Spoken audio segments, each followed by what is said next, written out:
I got a cheat ability in a different world, and became extraordinary even in the real world. Volume 12. Prologue. A dark, cold world underworld. It is an afterlife world composed of many layers, and the souls in each layer are assigned. In the uppermost layer, you can feel the warmth of the earth, and this is where the souls of those who did good deeds during their lives rest peacefully. Descending deeper from there, the lower level is an underground prison where the souls of those who had done evil in their lives are sent to. Get out. It hurts. It hurts. The underworld, where the world itself is a prison. The prison is made of special cages and bare rock surfaces that mercilessly harm the specters and souls housed there. By nature, souls and specters do not exist as entities. Therefore, a special power called mystical power, or spiritual power, was needed to harm them. And in this underworld, everything is imbued with mystical and spiritual power to prevent them from escaping from their prisons. In this underworld, where the screams of specters echo through the air, there is only one building. In contrast to the dark and gloomy atmosphere of the underworld, the building is decorated with goldsmith's work and is extremely luxurious. The floor is also covered with polished tiles, making it hard to believe that it is a building in the underworld. In the center of the building, there is a hall where criminals are judged. On an honorary seat, as if overlooking everything in the underworld, sat a young girl. "I'm bored."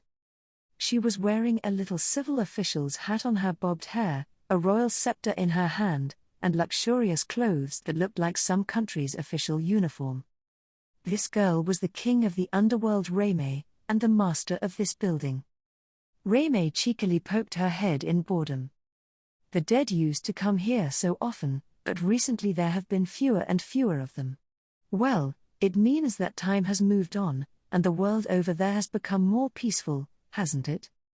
Reimei looked like a young girl, but her age was much older than anyone else in the underworld. In ancient times, there were many conflicts in various parts of the world, and medical technology was not developed, so many people flowed into this underworld. However, as time passed and technology developed, the number of souls flowing into the underworld at one time decreased, and eventually, Reimei's work also decreased. "Well, peace is the best thing. There will be no major work for me to do today, so I will take a nap." "Reimei-sama." Just as Reimei jumped down from her chair, seemingly determined that today's work was done, a muscular creature burst into the building. It was humanoid in appearance, with red skin and two large horns on its forehead, resembling the bloody ogre of the other world. However, in its eyes, there was a light of reason that was different from that of a monster, and in addition, there was a sense of charm. Suddenly, Reimei, who had been caught off guard, stared at the red oni with a blue vein on her forehead. "What is it, Nikaku? I'm just about to go to sleep." "This is not the time to say such a thing. The underworld is in trouble." "Huh?" At the plea of the oni called Nikaku, Reimei tilted her head and sat back in her chair again. "What in the world is going on?" "The specters of the underworld are escaping." "What?" The report was unbelievable to Reimei. "That is impossible.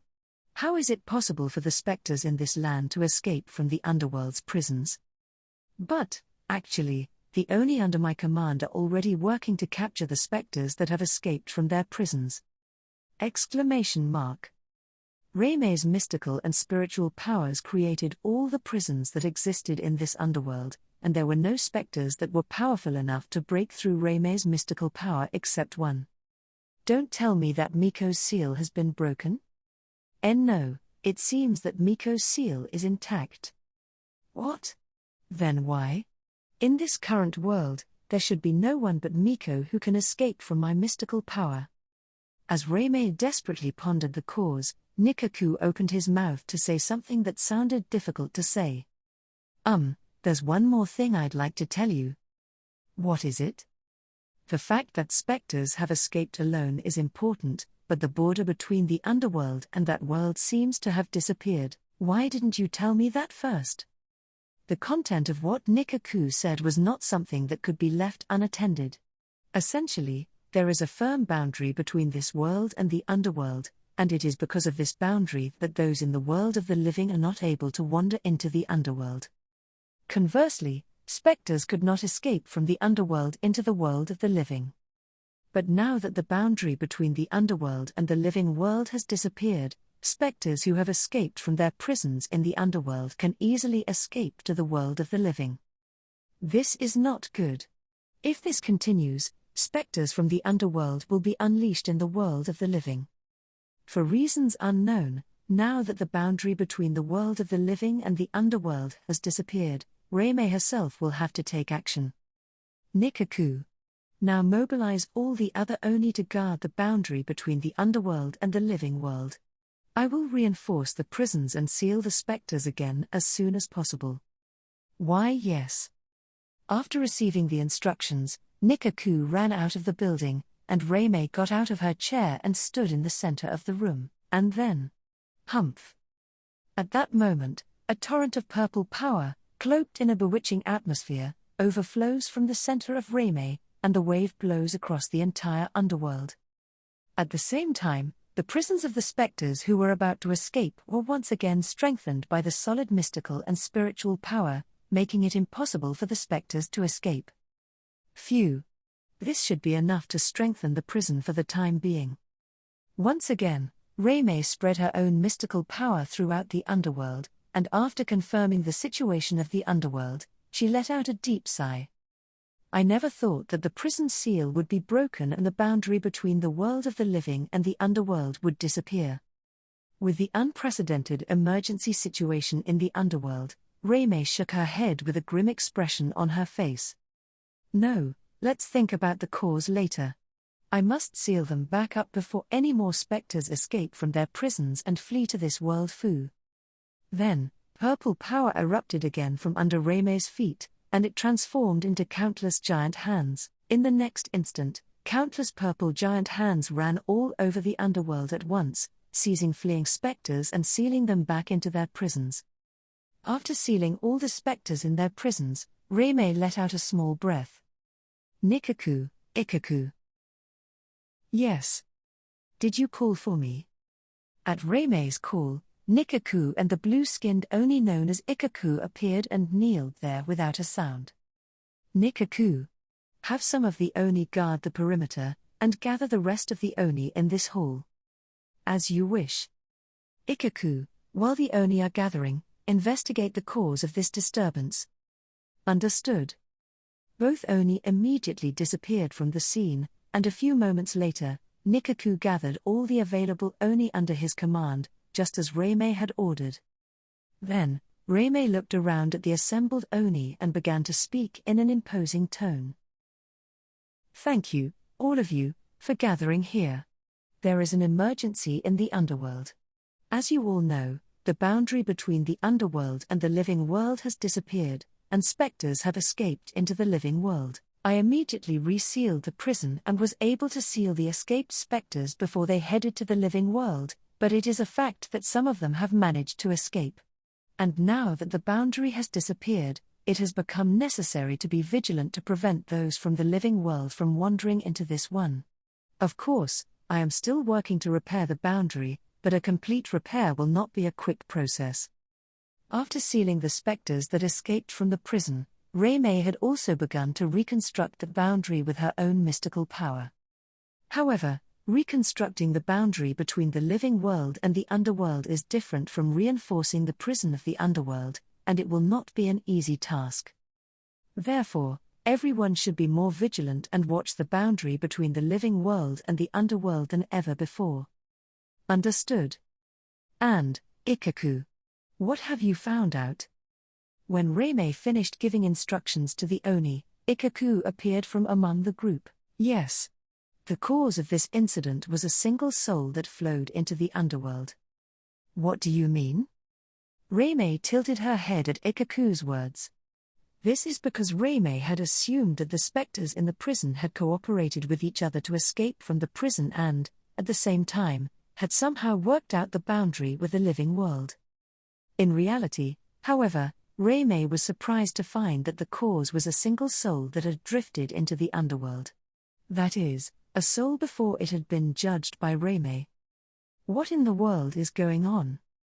Actually, that soul that drifted into the underworld belonged to a false god. False god?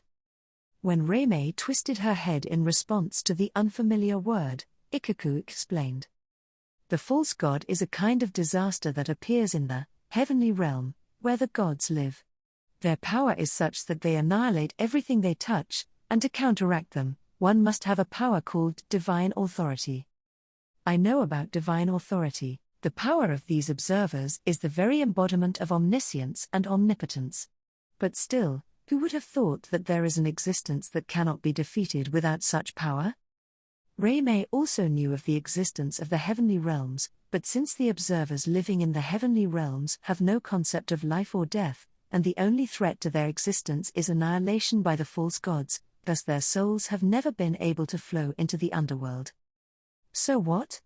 What does this false god have to do with this case? As I mentioned earlier, the false god has the power to annihilate everything it touches.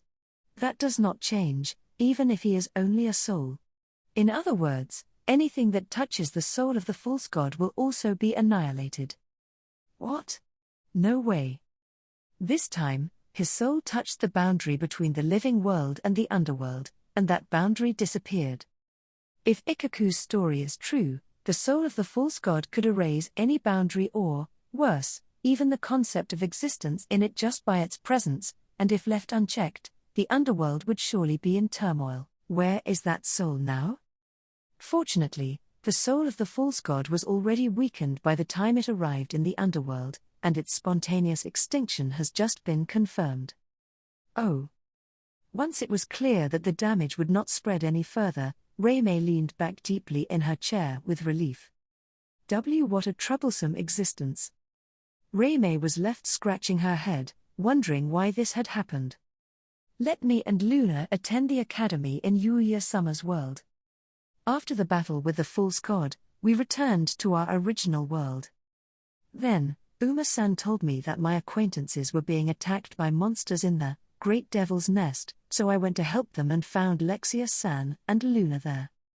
After rescuing them, I asked them why they had visited the Great Devil's Nest, and this was what they answered.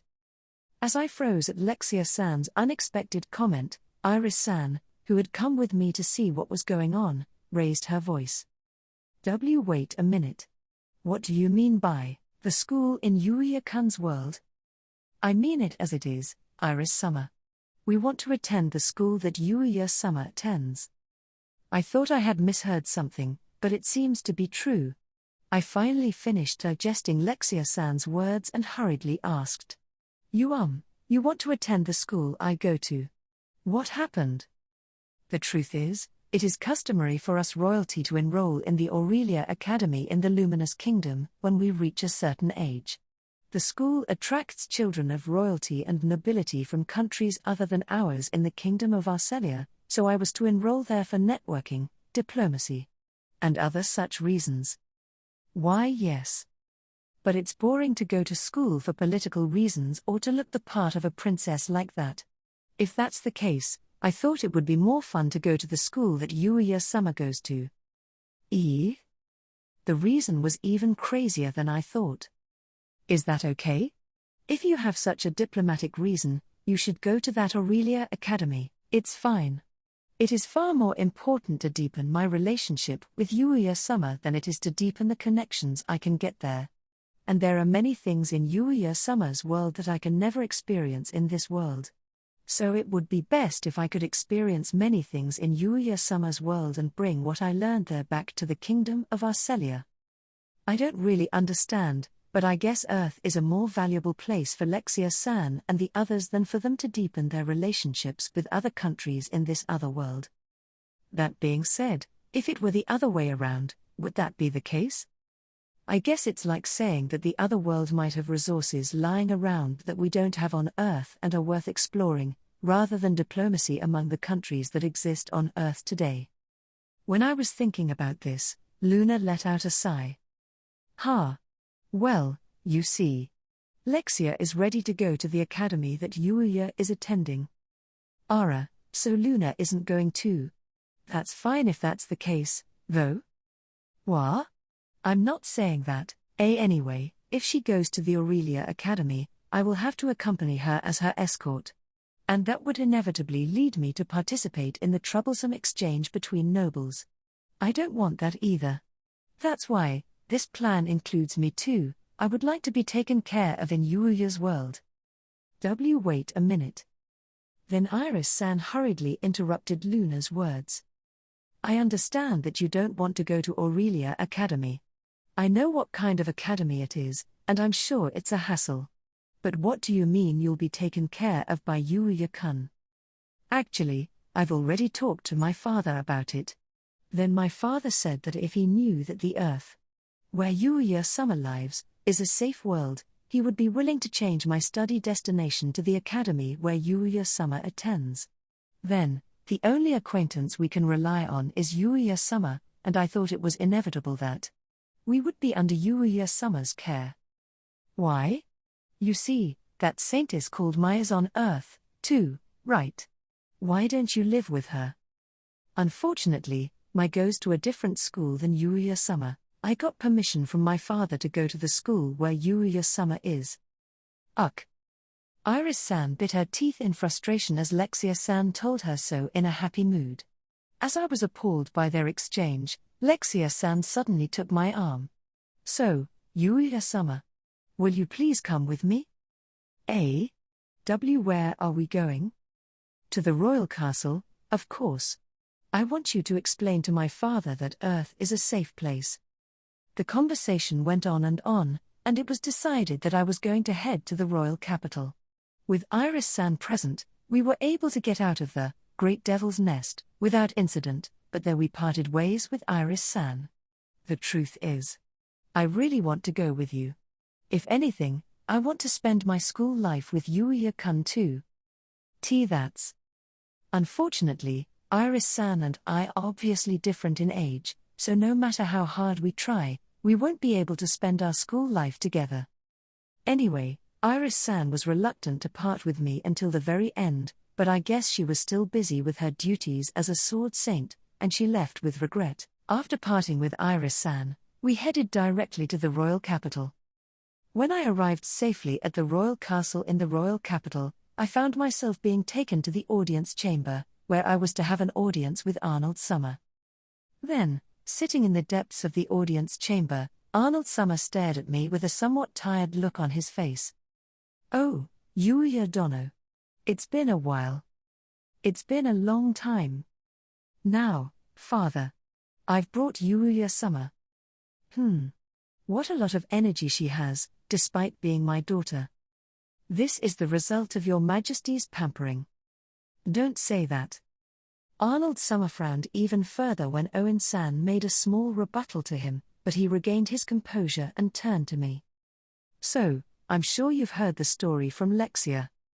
Why, yes. She said that she wanted to study at my school. That's right. Is that okay? From what I've heard, she's originally going to attend a place called Aurelia Academy. If you're asking me if it's okay, I can't say it's really okay. Hey, father? Then. But the world you live in, Yuuya Dono, is also important to us. Arnold-sama spoke in a dignified manner. Certainly, the connections formed at Aurelia Academy are a part of our tradition and have been valued up to this point. But it is no exaggeration to say that the connections that can be forged there are ultimately dictated by the relationships between countries at that given time. In other words, for example, it is not possible for people from hostile countries to get along with each other. This inevitably leads to a fixed network of contacts. I see. In comparison, the world of Yuuya Dono is a far more unknown territory for us. That is precisely why I am willing to bet on it. After saying all of this, Arnold-sama let out a heavy sigh. However, I am also worried about Lexia's safety. So I would like to ask Yuuya Dono. What is it? Is the world where Yuuya Dono lives safe? It seemed that his heart as a father prevailed more than as a king. Well, yes. First of all, I can't say that it is absolutely safe. That would be true. But I think it is very safe. There is no place in any country where there is no possibility of being involved in a crime. Of course, Japan, where I live, is definitely safer than other countries. And needless to say, there are no monsters, so I think it is less dangerous than this country. Besides, if something should happen to Lexia-san, I will definitely protect her. In response to my words, Arnold Summer closed his eyes and then quietly opened his mouth. I understand. I will officially approve Lexia and Luna to study there. Yay! We did it. Father, I love you. Ugh. At Lexia-san's words, Arnold Summer pressed his chest and smiled happily. I see. Umu. I'm glad for you, Your Majesty. Owen-san said so with a bitter smile. Then, somewhat embarrassed, Arnold Summer cleared his throat. So, I accept Lexia's study there, but Yuuya Dono will take care of her in your world, won't you? Yes, I will. I can't just suddenly throw Lexia-san and Luna out to the earth, can I? I see. Well, if Yuuya Dono is around, it will be a great relief. However, I won't allow you to touch Lexia. Father. Ha. I could only give a wry smile to Arnold Summer, who was intimidating me as if to remind me. While various thoughts were crossing in various directions, a certain agenda was being discussed in the student council room of Odysee Academy on Earth. As expected, our school should have a big promotion like the Nitai Academy. So declared a cheerful young man with brown hair. At first glance, the young man looked like an idol, but his eyes sparkled with a boyish curiosity that could not be contained. He was the student council president of the Odysee Academy Su Kitraku. The student council members who were present at the time turned a blind eye to the outlandish comments made by Kitraku. Then, the first to come to his senses was a young student council member. Yuuya, whose eyes lit up just as brightly as those of Kitraku. Well, I agree. Let's do it. Oh. Well, that's a bad habit of Kitraku-senpai. Contrary to Inukai, the girl who spoke up in a somewhat languid manner was Nekata Yumi, also a student council officer. Seeing their extreme reactions, Kitraku laughed happily. Ha. That's good. You have to challenge everything. That's right. The last time you said that you even suggested that we do some weird project like Nagashi Soman. It was a pain to have to stop that one. That would have been fun. I'm glad they stopped it, though. If you want to know, the teachers said a lot of things about it during the athletic festival. Was it? Ha. But the athletic festival itself was a success, wasn't it? Well, the student council takes the lead in planning and carrying out school events at Odysee Academy, so all the events that Yuuya has participated in so far have also been held under the leadership of this student council. At the recent athletic festival, the student council was able to incorporate a number of new events and activities, and they were able to do just about anything they desired. Naturally, the teachers tried to stop them at least once, but because of their strong pushiness and the fact that all the past events were a great success, the council and their outlandish plans were tolerated at any rate. However, there is a limit to how much they can do, and the teachers will stop them if their plans are too outrageous. The teachers were always nervous about what Kitraku would say because they never knew what he would say. Kaori, who belongs to such a unique student council, raised her hand ostentatiously. Specifically, what do you mean by promotion? That's a good question. What are we going to do? I haven't decided on anything yet. You haven't decided what you're going to do? Kaori was surprised to hear Kitraku say it so matter-of-factly. It's obvious. I just came up with the idea, after all. Do we always get pushed around by your ideas? Hey, Nekata. Are you complaining about what Kitraku-senpai is doing? You are too thoughtless. What? Well. While Kaori is quieting them down, Kitraku is lost in thought. Phew. I'd like to do some big promotions, But when it comes to concrete ideas. That's right. How about a school idol? School idol? While the three tilted their heads at Kitraku's outlandish statement, Kitraku nodded his head as if saying it was a good idea. Yeah. School idols have been the subject of many anime and video games, right? However, there are only a few schools that actually do it. So, if our school has a school idol, it will definitely increase the school's recognition more than ever before. As expected of Kitraku-senpai. No. I don't think the teachers will give us permission if we suddenly propose such a thing. I'll push through. You always do that, don't you?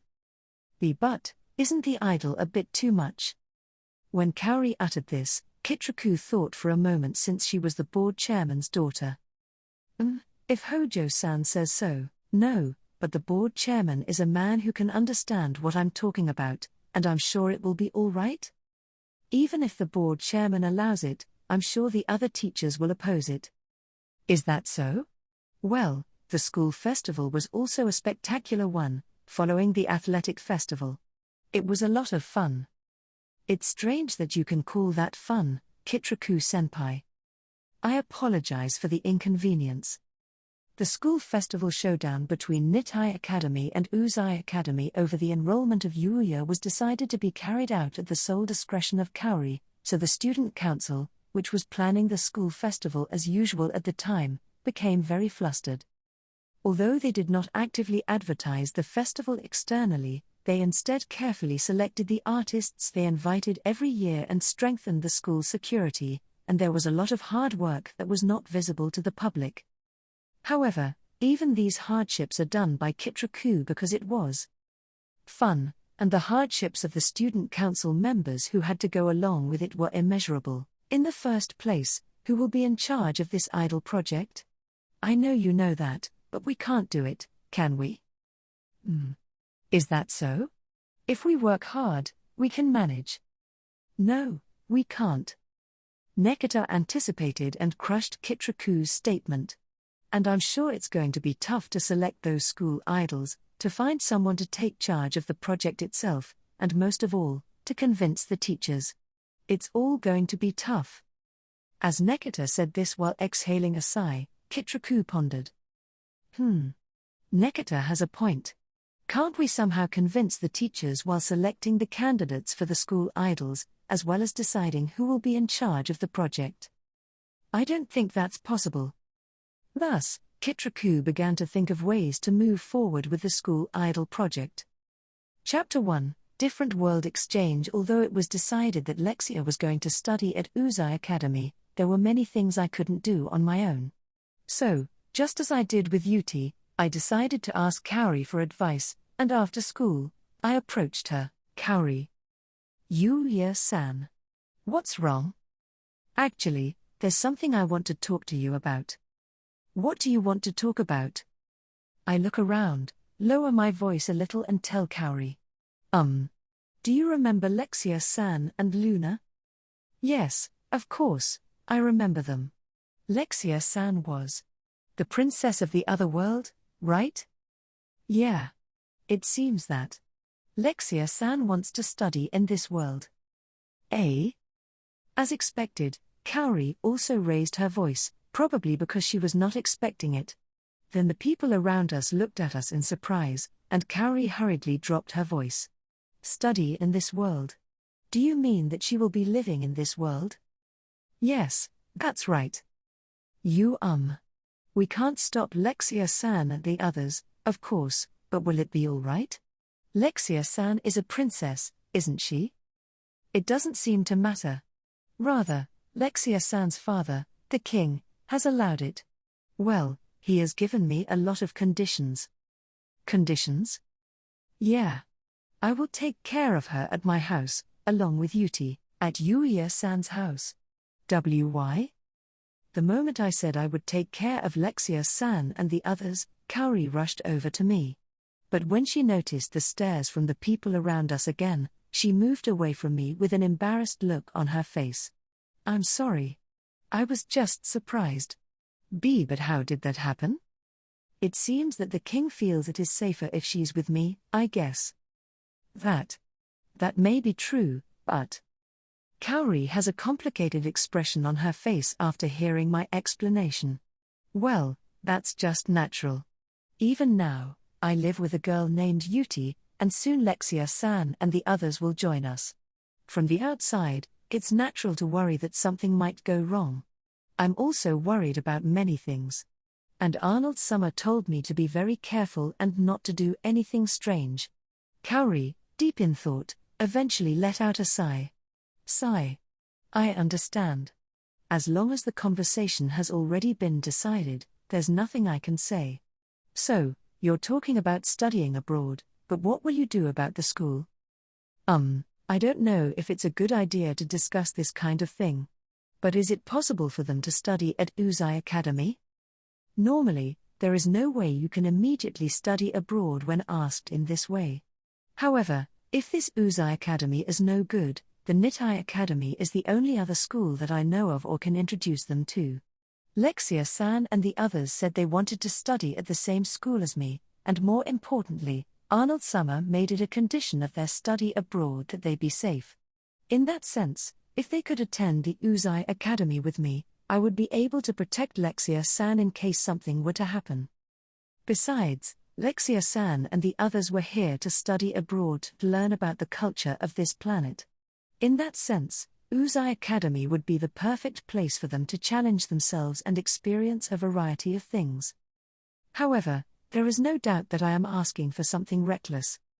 If it doesn't work, I will have to think of some other means. When I thought so, Kaori said as if nothing was wrong. I understand. Then, I'll take care of the transfer procedures. Is that all right? I was surprised at how easily she accepted my request, but she smiled at me. Yes. Above all, it's a request from Yuuya-san. A request from me, you say? But I'm not really that important. No, that's not true. Thanks to Yuuya-san's active role in this school, my father also said that his work as board chairman is going well. Kaori's father, Tsukasa-san, is indeed the board chairman of Odysee Academy, but I didn't think I had any influence on that work. Anyway, Yuuya-san, don't worry about it. I'll take care of the formalities on my end. Thank you so much. It is thanks to Kaori that I was able to enter this school. I really can't stand up against Kaori. So, I'm going to ask you again, but I was wondering if you could help Lexia-san and the others prepare the daily necessities they will need to live in this world, just like you did with Yuti. No problem. We also need to prepare our school uniforms, so let's get them together then. I was able to get Kaori to cooperate with me, and we made arrangements to bring Lexia-san and the others back to Earth. Kaori. Long time no see. Have you been well? Lexia-san, Luna-san. Long time no see. Lexia-san and Luna arrived safely at the Earth through the door in my house. The three of them were delighted to see each other after a long time. For a moment, Lexia-san looked at me and began to talk with Kaori in a hushed voice. Kaori. Now that I've come to live in this world like this, I won't show any mercy to you as a rival from now on, okay? Humph. As I thought, Lexia-san is here for that reason. Yes, of course. That can't be true. Well, it's one of the main reasons for her, but I hope she can learn a lot of things in this world and use them for the development of her own country. I see. But I'm not going to lose, either. Yes, that's what I want. There seem to be some sparks flying between the three of them, but I don't sense anything serious in that atmosphere. What in the world are they talking about? Well, for the time being, we've prepared what we can in advance, so all that remains is to prepare the clothes that you two need to be measured for, such as your sizes. Yes, please. The only clothes I have from this world are the ones I got from my before. I'm looking forward to seeing what kind of things there will be. I followed Kaori as she prepared the clothes for Lexia-san and Luna.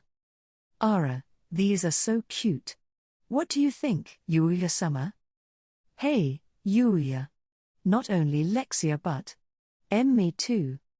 You are. It really suits you? Geez. I wish you'd call me cute. After trying on one outfit after another at the clothing store, Lexia-san and Luna asked for my opinion every time. To be honest, shopping with women is a very high hurdle for me, but when I am asked to give feedback on their clothes, it is a very difficult thing for me to do. Above all, from a few moments ago, there was a great deal of staring from those around me. Hey, that. Amazing. Are they celebrities?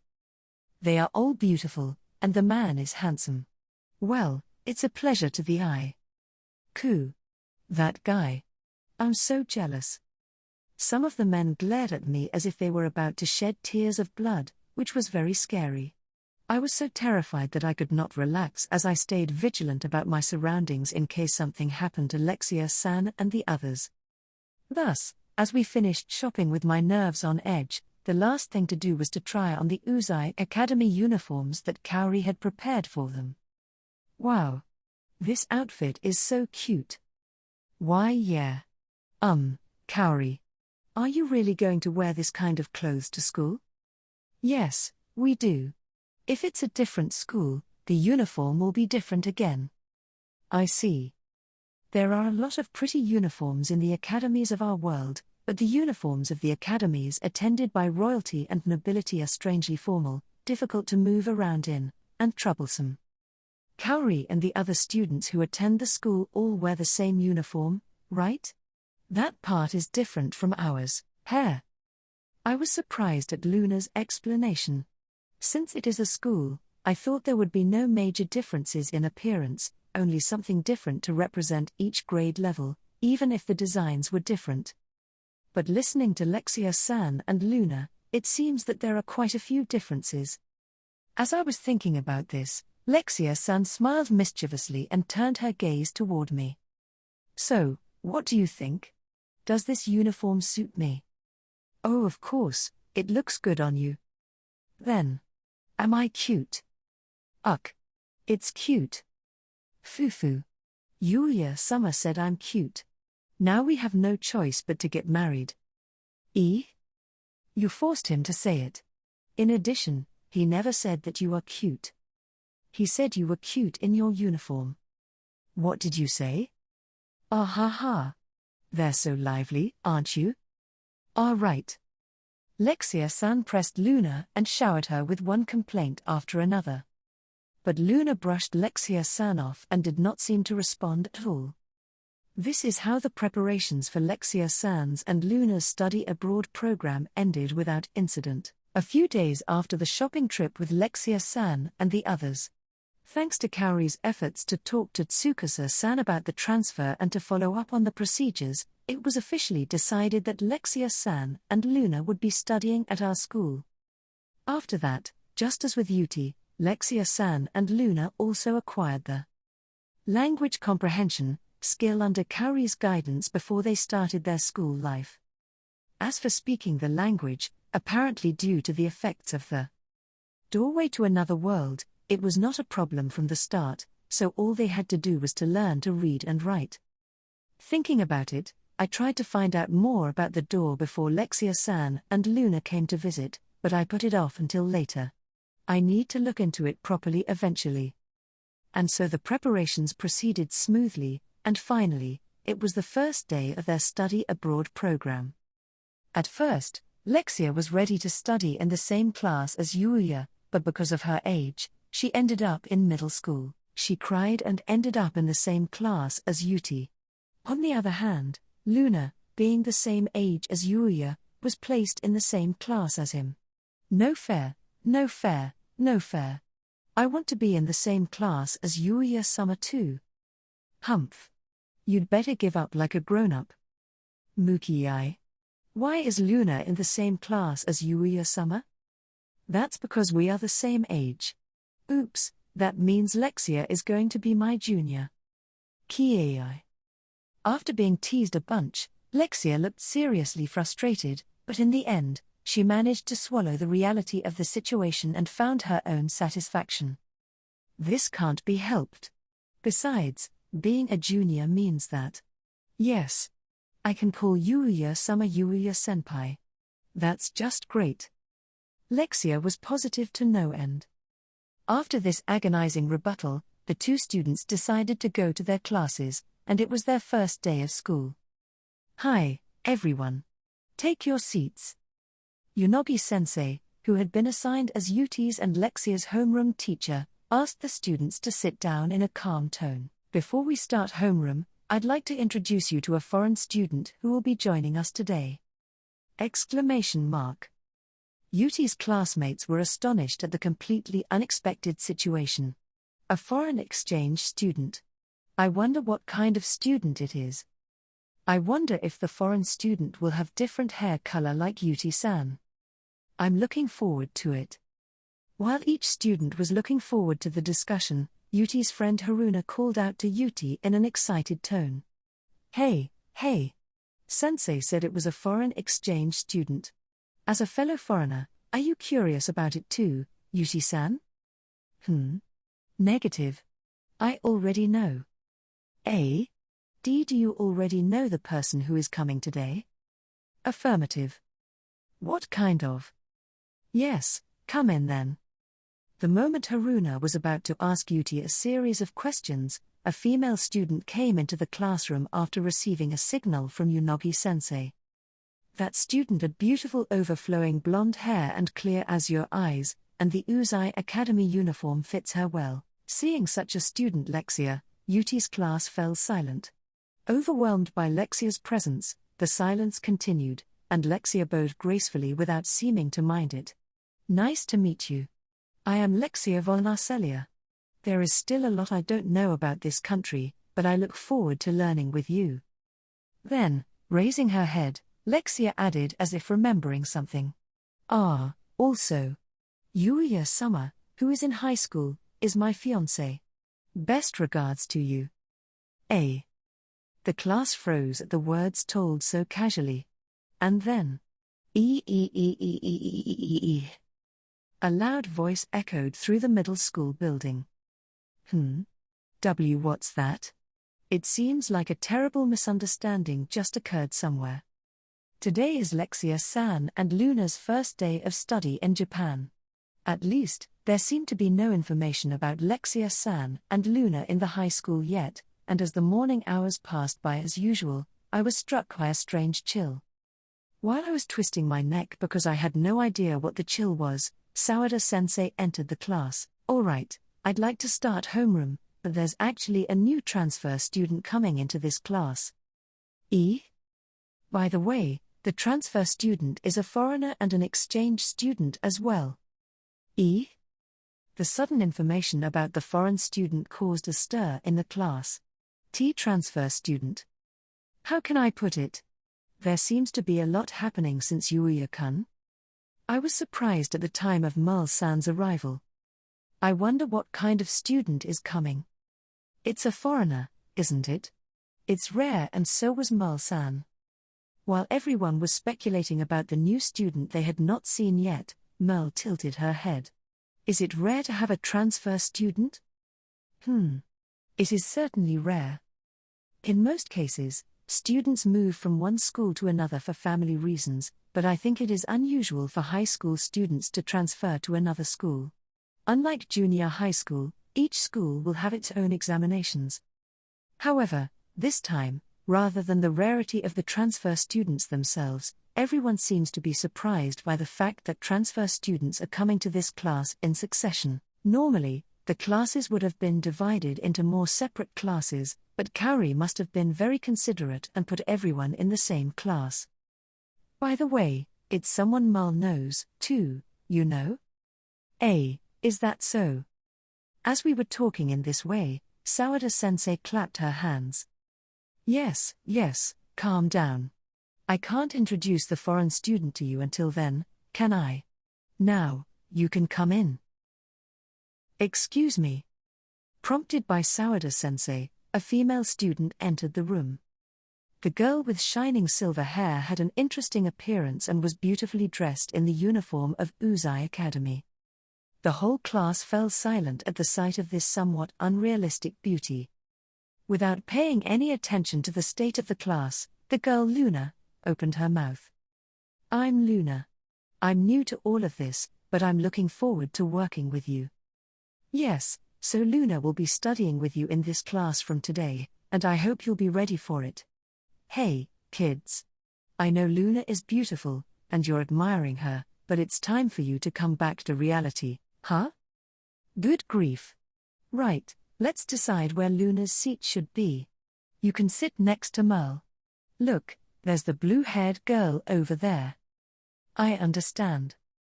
Aside from me knowing about Luna's transfer, Merle is surprised to see her. Luna walked over to us and whispered quietly. Yuuya, Merle. Take care of me from now on, okay? Ha ha ha. I don't know what will happen now, but I can only give a wry smile. Luna-san. What country is Luna-san from? Wow, your skin is so beautiful. Hey, do you have a boyfriend? Have you decided what club you're going to join? After homeroom was over and it was time for a break, many students came to Luna to ask her questions.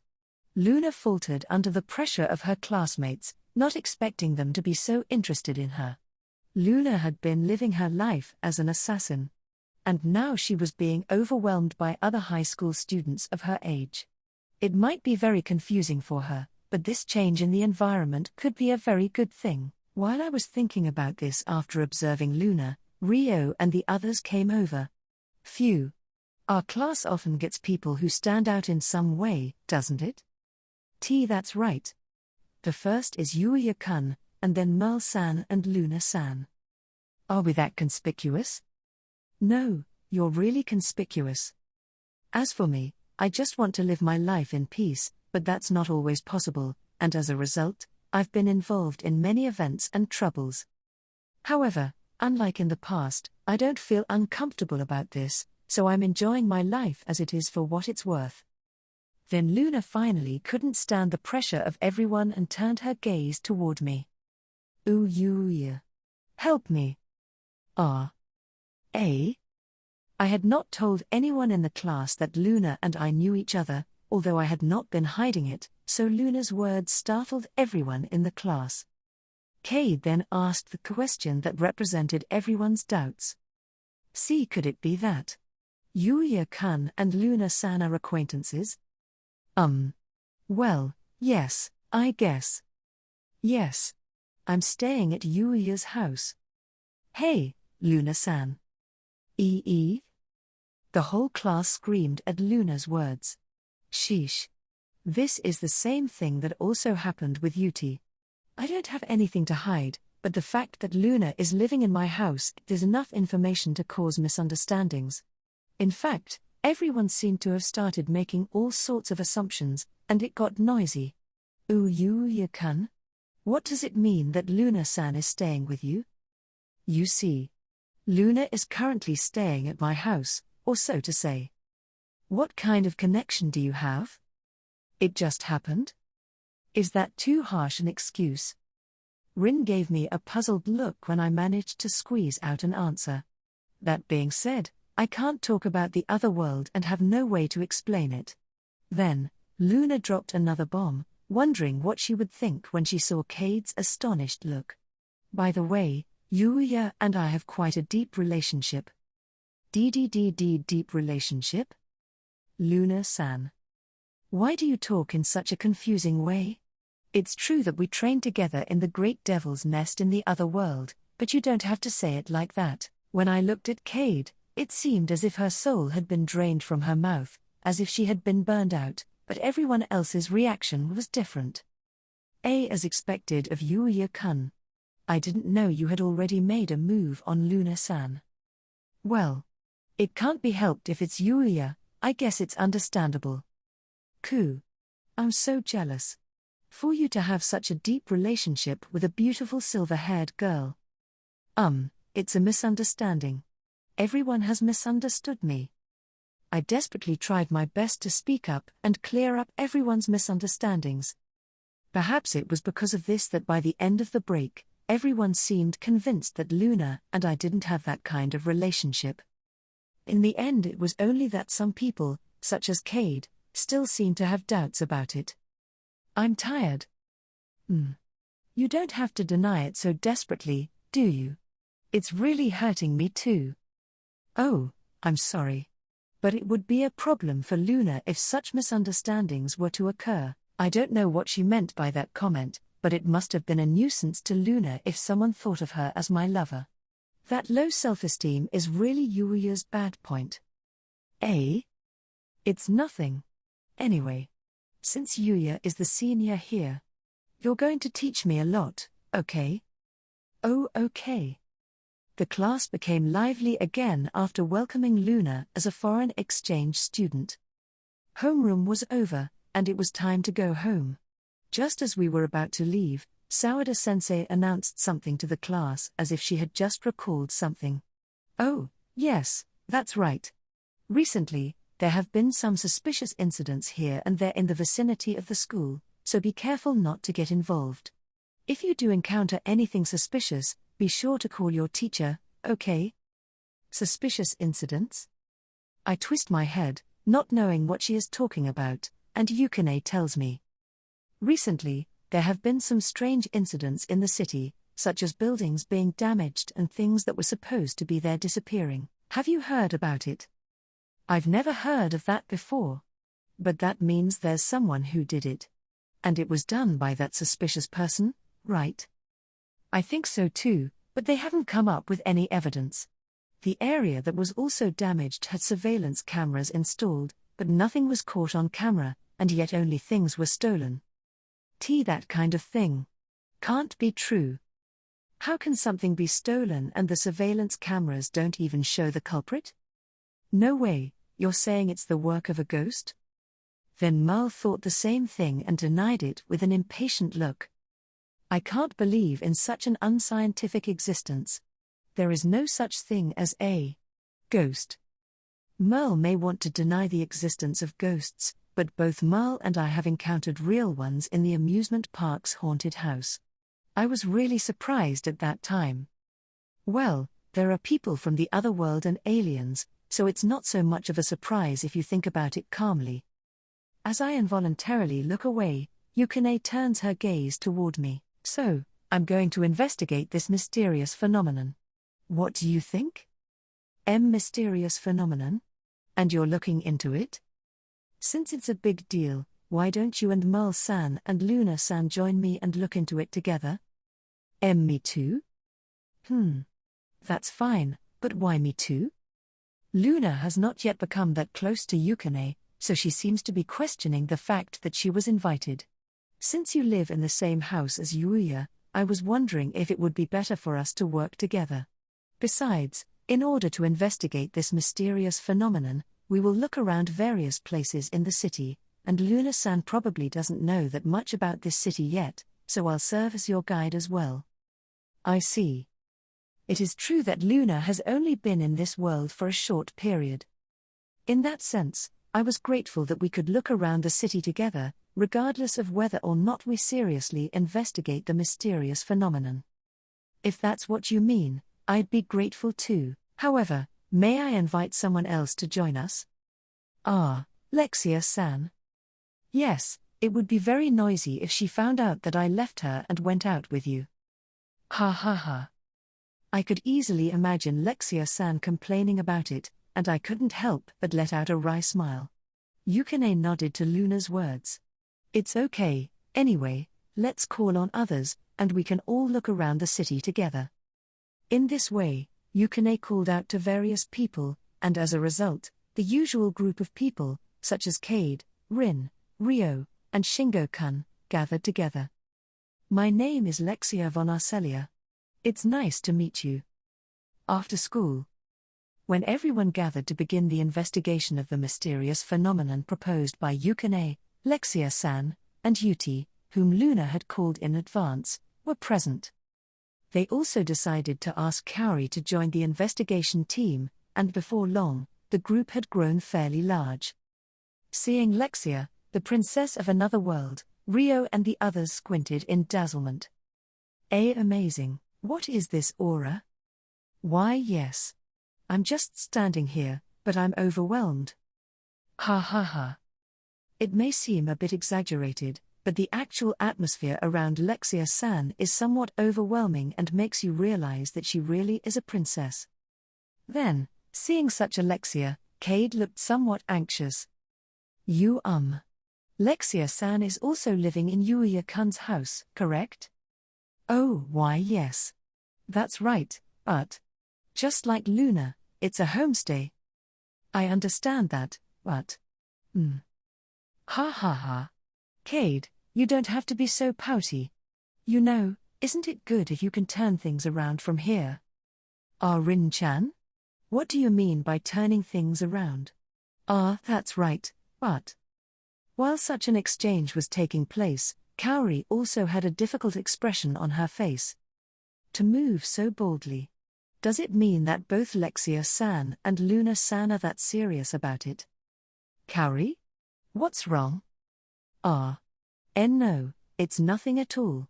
More importantly, it's fun to go out with everyone like this. Yes, that's right. This is what Japanese JK should be all about. Merle, as usual, where do you get that eccentric information from? At any rate, I was looking forward to it, too, because it was a new experience for me to play after school with such a large group of people. But then, it would have been nice if Akira had been with us too. Certainly. I think he's the type of guy who wants to be a part of this kind of fun, but he's kind of busy every day. Akira was also invited to participate in this investigation, but he seemed to have something to do and was returning home with tears in his eyes. Ryo was right. He always seems to be busy. As each of us gathered in this way to deepen our friendship, Yukine opened her mouth. We're all here now, so let's get going. Why yeah. I'm a little scared, but with this number of people. As usual, Cade is scared. But have you decided where to go? Yeah. There's actually this mysterious phenomenon happening right next to the school, so I thought we'd go check it out there. This time, the investigation was to find the cause of the mysterious phenomena, but it also included the purpose of showing Lexia-san and Luna around the city. There is nothing wrong with that, but I have some concerns about the mysterious phenomena. I called out to Kuro, the evil power lurking in my body. Hey, Kuro. I wonder if it's possible for an evil beast to be summoned to this world like before.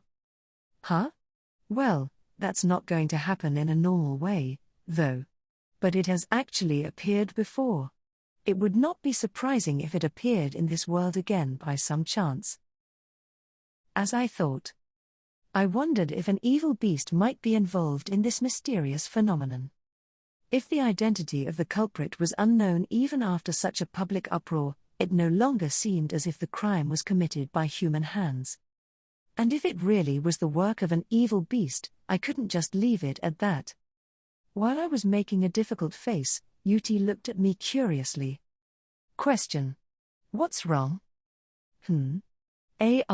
Nothing. Hey, Yuuya. Let's go first.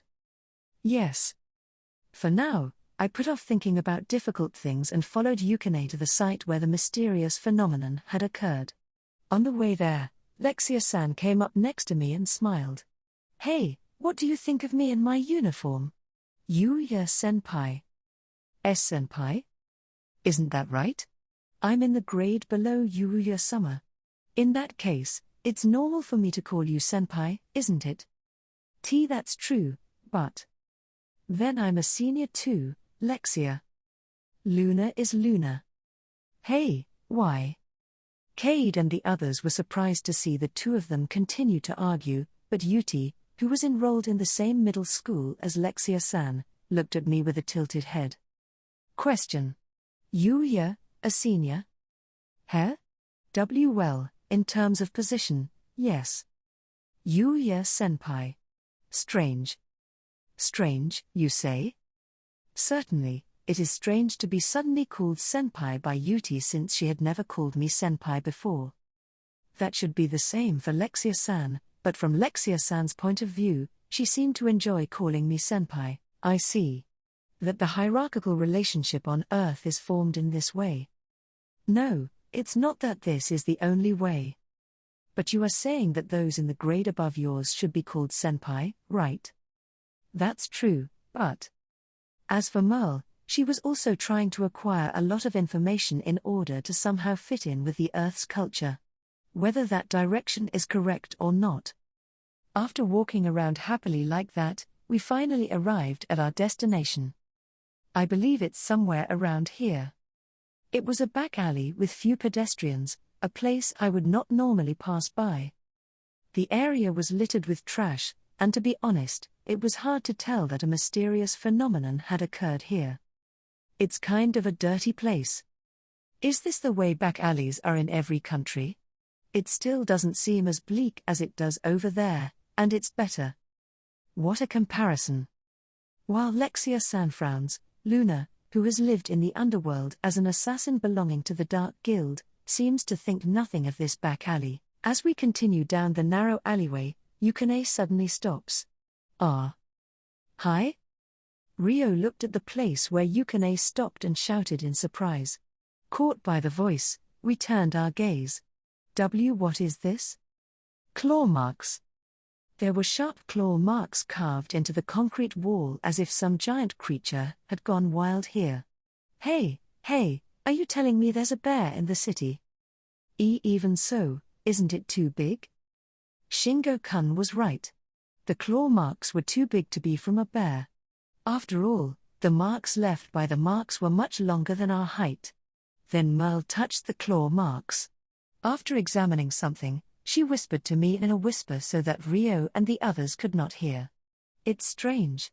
These claw marks don't seem to match the claws of any creature on Earth that exists in my database. Then again, maybe it's not an earthly creature, but the work of some otherworldly creature? That would be an evil beast or... Negative. It's not the size of an evil beast, and I don't feel any remnants of evil. It's a different creature. I think Yuti is right. There's no sign of evil around here. Not only Yuti but also Kuro had denied the possibility of the work of evil beasts. In this case, it would be better to think that these claw marks were caused by another being, different from the evil beast. If so, what kind of creature could have made these scratches? As I contemplated various things in front of the claw marks, Cade, who had been quietly keeping quiet, opened her mouth. Hey, why don't we go home now? Look. We could check it out like this. Right? Cade says, but what about Yukine? That's right. I don't think we can find out anything by looking any further. That's glad to hear. Geez. If you're so scared, you shouldn't have followed us at all. Rin-chan, that's terrible. We decided to leave the back alley as we realized that we had nothing to gain from it. Are we done with this place? I guess so. I don't think we're going to find out anything more by staying here. I don't know about it, but are there creatures in this world that can leave those claw marks? No way. I've never seen claw marks that big before.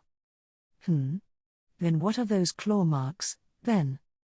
Lexia-san and the others seemed to find the place itself, a back alley on Earth, unusual, and looked around, but for the moment, there was no point in staying here, so we agreed to leave. Right. Now that we're all here, let's all go somewhere and have fun. Oh. That sounds great. With this many people, maybe a sports center? Oh, or maybe karaoke? While everyone was talking about what to do, we were about to leave the back alley. That's when it happened. Exclamation mark. Suddenly, I felt a terrible chill, and a cold sweat broke out on my back. How can I describe it? I felt an irresistible sense of disgust. I was bewildered by the sudden situation, and it seemed that I was not the only one who was feeling this sensation. What is that? Suddenly, I feel cold. Maybe we hit the jackpot? What do you mean, jackpot? Yukine was the only one who spoke carefree, but everyone looked around and was on the lookout. Luna was also protecting Lexia-san behind her back, and before long, she was also preparing her weapon, a string. Yuuya, do you know what this presence is? No. I've never felt this kind of presence before either. I'll tell you one thing, there's no sign of an evil beast or an evil beast. If Kuro says so, then this chill must be caused by a totally unknown entity. I looked at Merle, who was operating a device attached to her left arm while hiding from Rio and the others. It's strange. I don't see any particular life forms in the vicinity. I've been trying as well with my presence detection skill, and there are no reactions around me that seem to be that. To get out of this situation, for the time being, we try to get out of the back alley. At that time, Ki-e-e-e-e-I! Exclamation mark. Suddenly, a monster we had never seen before appeared right in front of us. The monster had the physique of a seemingly elementary school student at first glance, but its head was bald and clean, it wore no clothing on its body, its belly was greatly swollen, and its entire body was covered with reddish-black skin. The most distinctive feature of its body is its claws, which are unusually long and sharp, disproportionately so for a childlike figure. Because the claws were so huge, the monster in front of us was walking while dragging its claws. The sudden appearance of this unknown monster made everyone in the place gasp in awe. Then, the monster turned its sunken eyes toward us. Tenjou Yuuya. It was almost a reflex. As soon as I quickly thrust the bag in my hand in front of my body, the monster pierced the bag with its claws. Key. After blocking the monster's attack, I threw the bag away, and at the same time, I flung myself at the monster and slammed a kick into its torso. The monster was blown away by my kick, and I shouted to everyone while it was still in the air. Everyone, run. Run, you say. Kisha. Shocked. Yuuya's kick didn't work at all. The monster in front of us did not seem to have suffered any damage at all, although I thought I had released the kick with a lot of force. However, even if I tried to fight the monster, Cade and the others would be caught in the middle of it, and I couldn't take out my sword or spear in the middle of the city. What should I do? Then Merle quickly operated the device attached to her arm, and the next moment, Cade and the others suddenly collapsed on the spot. I'm suddenly sleepy. I have to get away from here. The next instant, the group suddenly collapsed in this place. Due to an emergency situation, I have temporarily put everyone to sleep. At the same time, I have also sent out a radio signal to inhibit recognition, so it is safe to fight here. Thank you. Thanks to Merle, we confirmed that we could fight, and we each readied our weapons. Kaori, Lexia-san. You two watch over everyone who's sleeping. All right. Leave it to me. We were going to face the monster while the two who didn't have the strength to fight were watching Cade and the others. At that time, I activated my identification skill. What? It's been blocked. I was surprised that my skill did not work. While I was surprised, Luna shouted, Yuuya, it's coming. Kisa. At one time. We'll take it down for now. Yuti foresaw the movement of the monster and tried to release an arrow, but... confused. I can't predict it? Change. Shifting to a normal attack. Unexpectedly, even Yuti's foresight could not be used, but Yuti quickly calmed her agitation and fired a sharp arrow. However, the monster blocked the attack by using its own claws as a shield. Moreover, even though the claw was hit when it was used as a shield, even Yuti's arrow, which flew at a furious pace, did not seem to do any damage at all. However, the fact that the claws were huge meant that the opponent's vision was also blocked, and Luna did not miss that opportunity. Take this.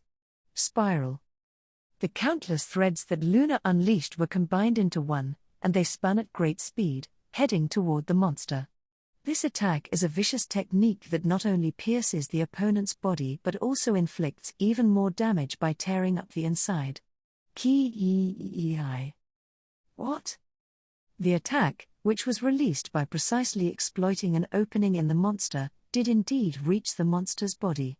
However, Luna's threads did not penetrate the monster's body and dissipated on the spot. How can this be? My attack doesn't work? Then how about this?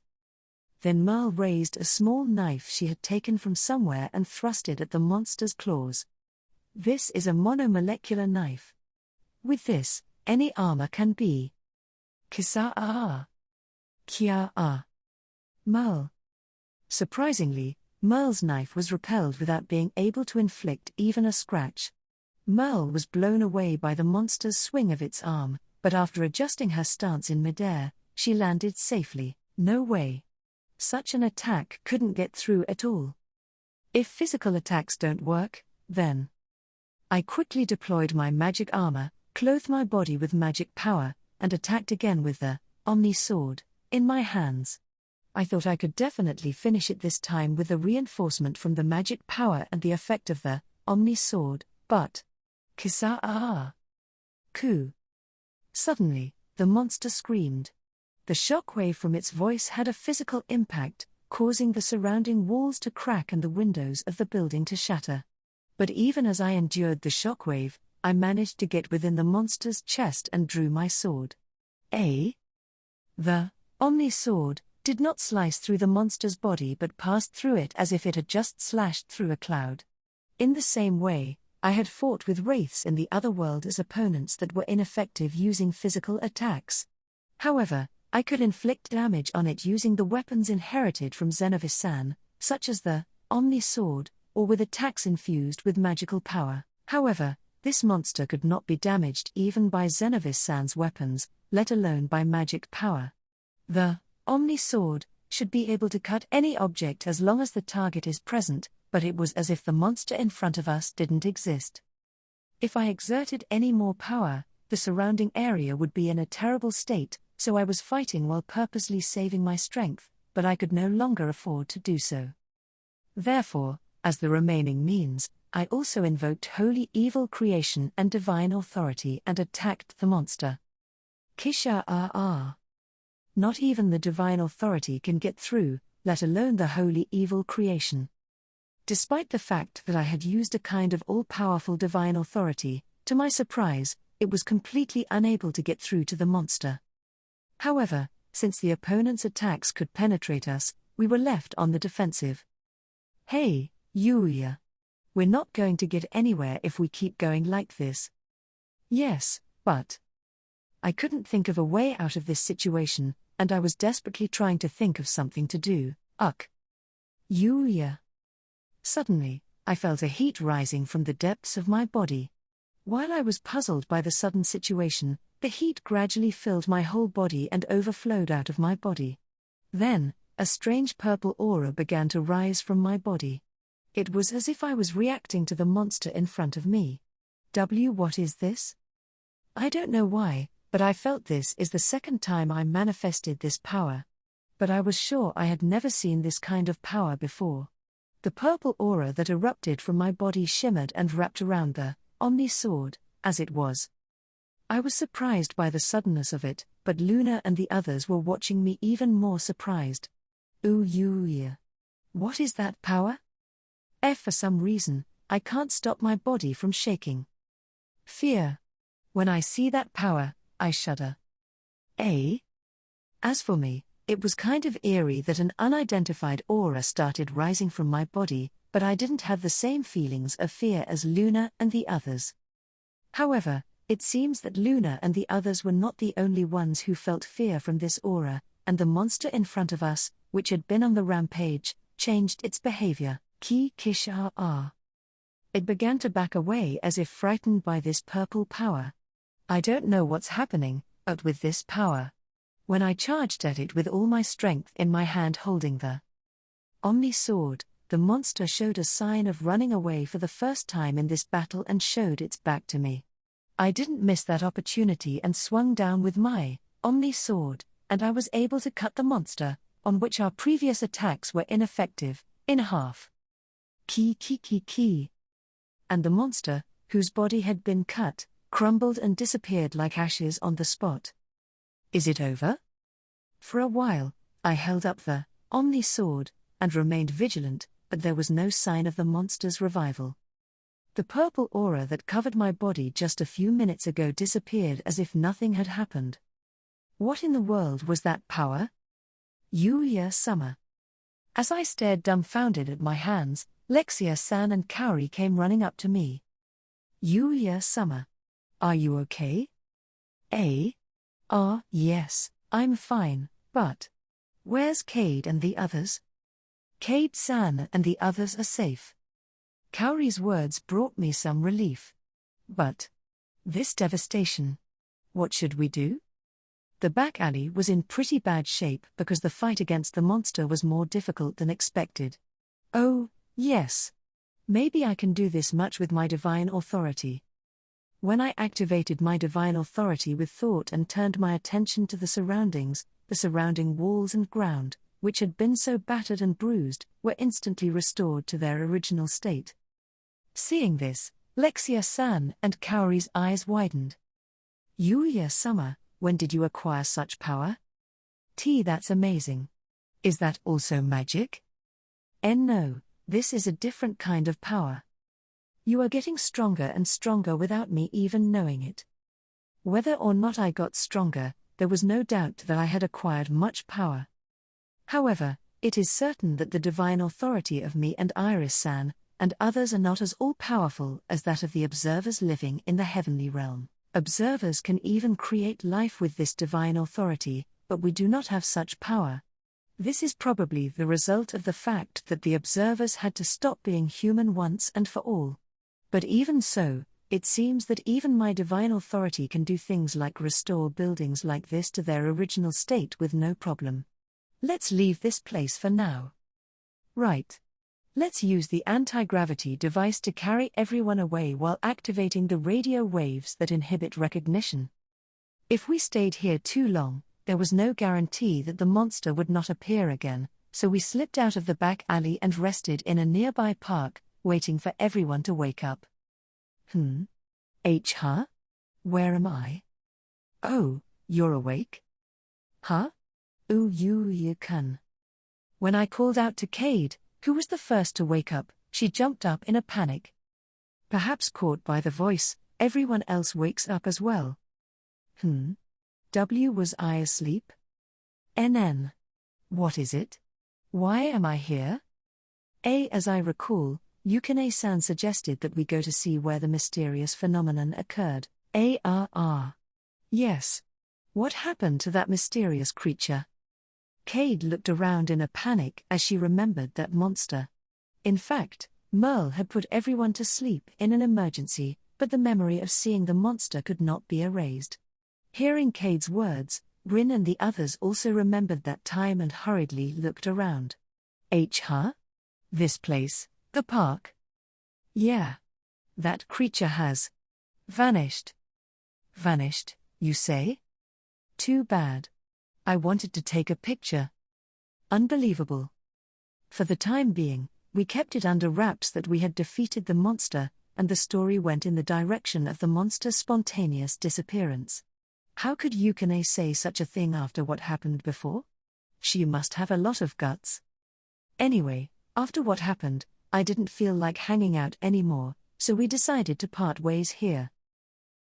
That's what happened. Monster, huh? Woof. Fugu. P. When I returned home, I told Uma-san and the others about today's incident, but he looked at me in a somewhat suspicious way. An unknown monster, neither an evil beast nor anything else, suddenly appeared in the city. I didn't feel any such presence, you know. You didn't notice it, Uma-san? Oh. Isn't it just your imagination? It's not my imagination. I actually fought with it. Certainly, Uma-san would be able to sense immediately if an evil beast appeared on Earth in the state of being in this house. Even Uma-san, who has that much power, could not detect the monster this time. I'm not lying. I had a pretty tough time with it. That's right. I saw it with my own eyes. Affirmative. I can't believe it. Lexia-san and the others told him so, but Uma-san still didn't believe it. As I tried to figure out how I could get him to believe me, that mysterious purple aura suddenly overflowed from my body. Why all of a sudden? Yuuya? What is that power? Uma-san didn't seem to know about this power and looked at me with an astonished expression. I noticed that the purple aura overflowing from my body was reacting to something. Earlier it was shimmering as if rising from my body, but now it was flowing in that direction as if being pulled by something. Over here? Hey. As if guided by the purple aura, I arrived at the storage room where the door to another world was placed. There were a lot of mysterious things that Grandpa had collected in the room. Then, I saw what looked like a very old scroll on a shelf in the storage room. It seemed that the purple aura was responding to this scroll. Lexia-san and the others looked at me with interest as I moved as if guided by the purple aura. And when I reach for the scroll. Ho ho ho. It's been a long time since I've been in this world. Cough, cough, cough. What's with all the dust? The purple aura and the old scroll reacted with each other, and suddenly a man appeared in the storage room. Chapter 2, Ancestor and Marriage.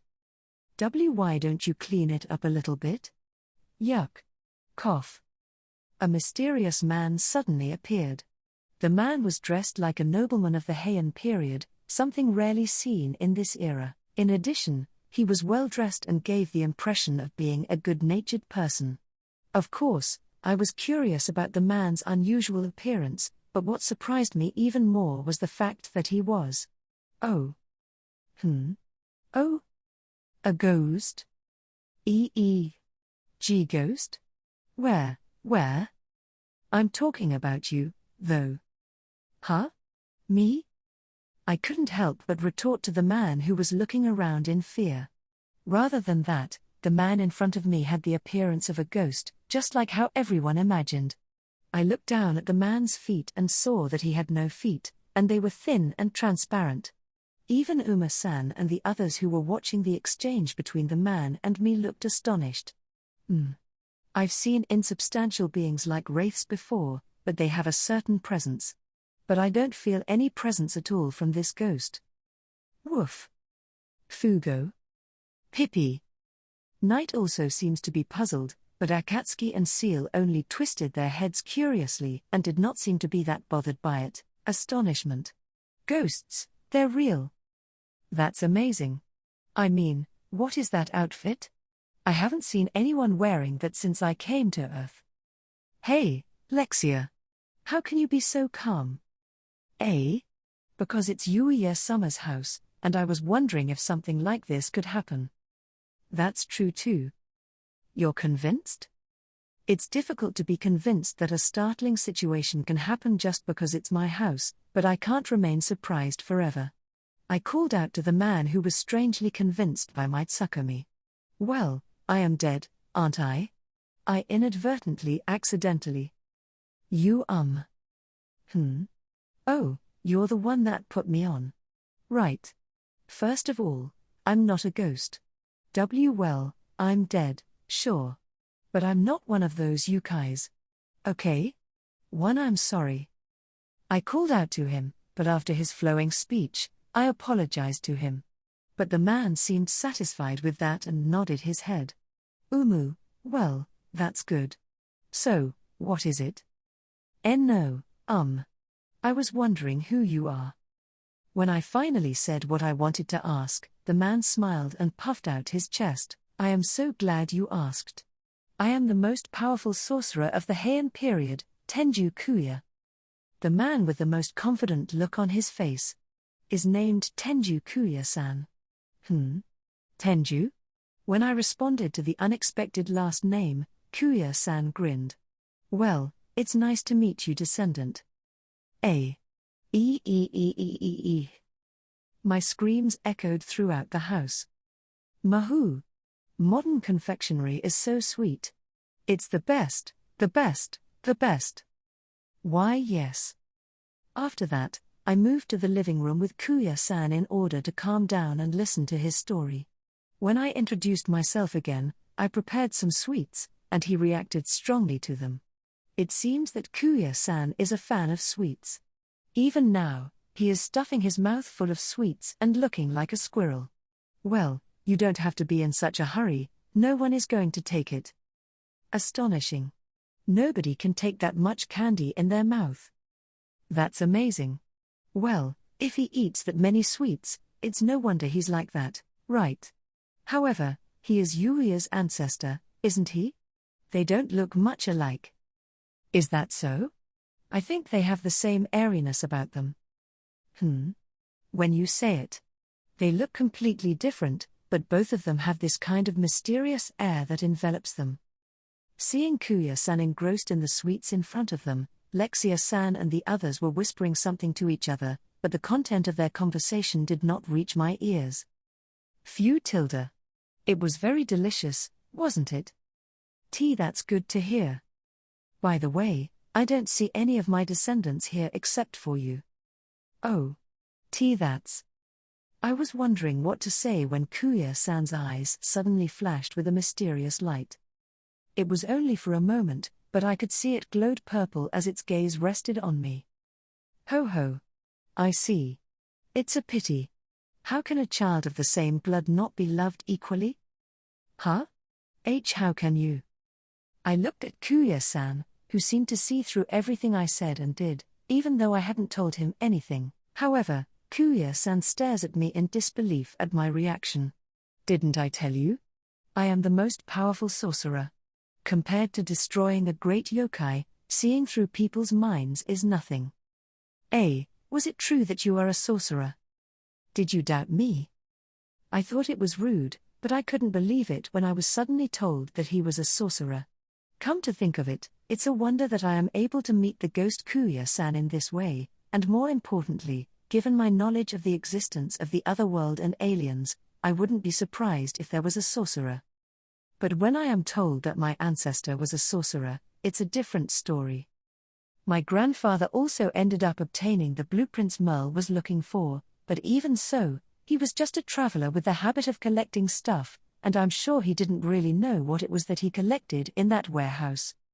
My father and the others were very normal people, and there was no indication that they had any unusual powers, or for that matter, were able to use sorcery or anything like that. Then, as if he had looked into my family and read my mind, Kuya-san covered his face with his hands sadly. Should I rejoice that the world is now at peace thanks to my efforts, or should I lament that the skills of the greatest and most powerful sorcerer have fallen into ruins?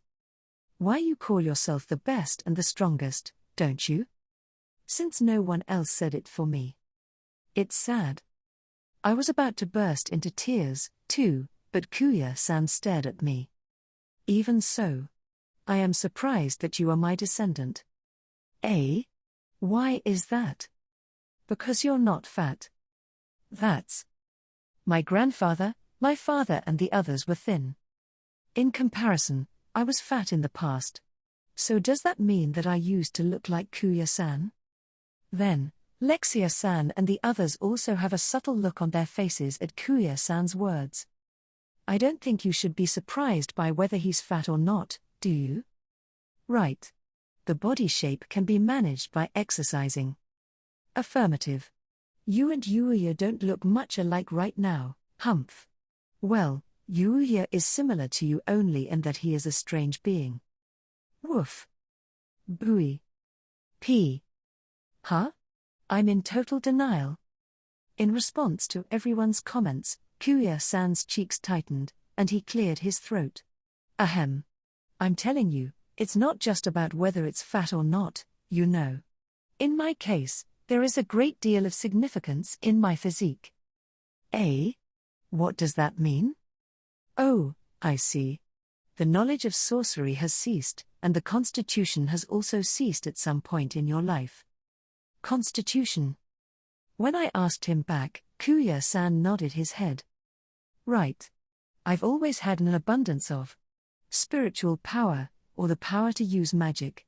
And that power has grown to such an extraordinary amount that it has been stored in the form of an expanding body. So, even if I wanted to lose weight, I would not be able to. It is not just fat or muscle but the result of the accumulation of spiritual power in the body. That is why I am not good at exercising, but I am very good at sorcery. Ahem, Kuya-san was puffing out his chest, but I was not concerned about that. Before I entered the other world, I had never been able to lose weight, no matter how much I tried muscle training, exercise, and dietary restrictions. Even if I suspected that I was sick, my body was healthy, and there was nothing anyone could do about it. Looking at me dumbfounded, Yuuya-san twisted his head, and once again. The purple light in his eyes, probably the spiritual power he was talking about earlier, was in his eyes. You seem to have come to your current form in some strange way. What is it? You must have inherited my constitution, didn't you? No wonder you have so much power. And yet your body shape is the opposite of mine. I'm surprised. After saying this, Yuuya-san looked at me in a somewhat pitiful way. But I see. Because you suddenly inherited my constitution, and all knowledge of sorcery disappeared from the world, you were shunned by my other descendants. As a result, you, like myself when I was a child, have been wasting your time trying to lose weight. Wasted my time? Yes. I told you, right? I told you that the body is not a storehouse of fat and muscle but a storehouse of spiritual power. Since the body has been transformed into a storage of spiritual power, there is neither muscle nor fat. No matter how hard you work, you will never be able to lose weight because the spiritual power is not dissipated. I was appalled to learn the secret of my old body. It is true that I was not able to lose weight, but there was another serious problem that I had in the past. I was bullied in the past because people around me said I stunk. Did that have something to do with that mysterious power? Oh. Is that right? Spiritual power, in other words, is the power of yukais. It is something that humans subconsciously fear and loathe. And you have the same constitution as me and, by the looks of it, a great deal of spiritual power. Consequently, in the past, you were able to channel this immense power out of your body. However, this is incomprehensible to ordinary people. Therefore, your spiritual power was perceived as body odor, and you were estranged from those around you. No way.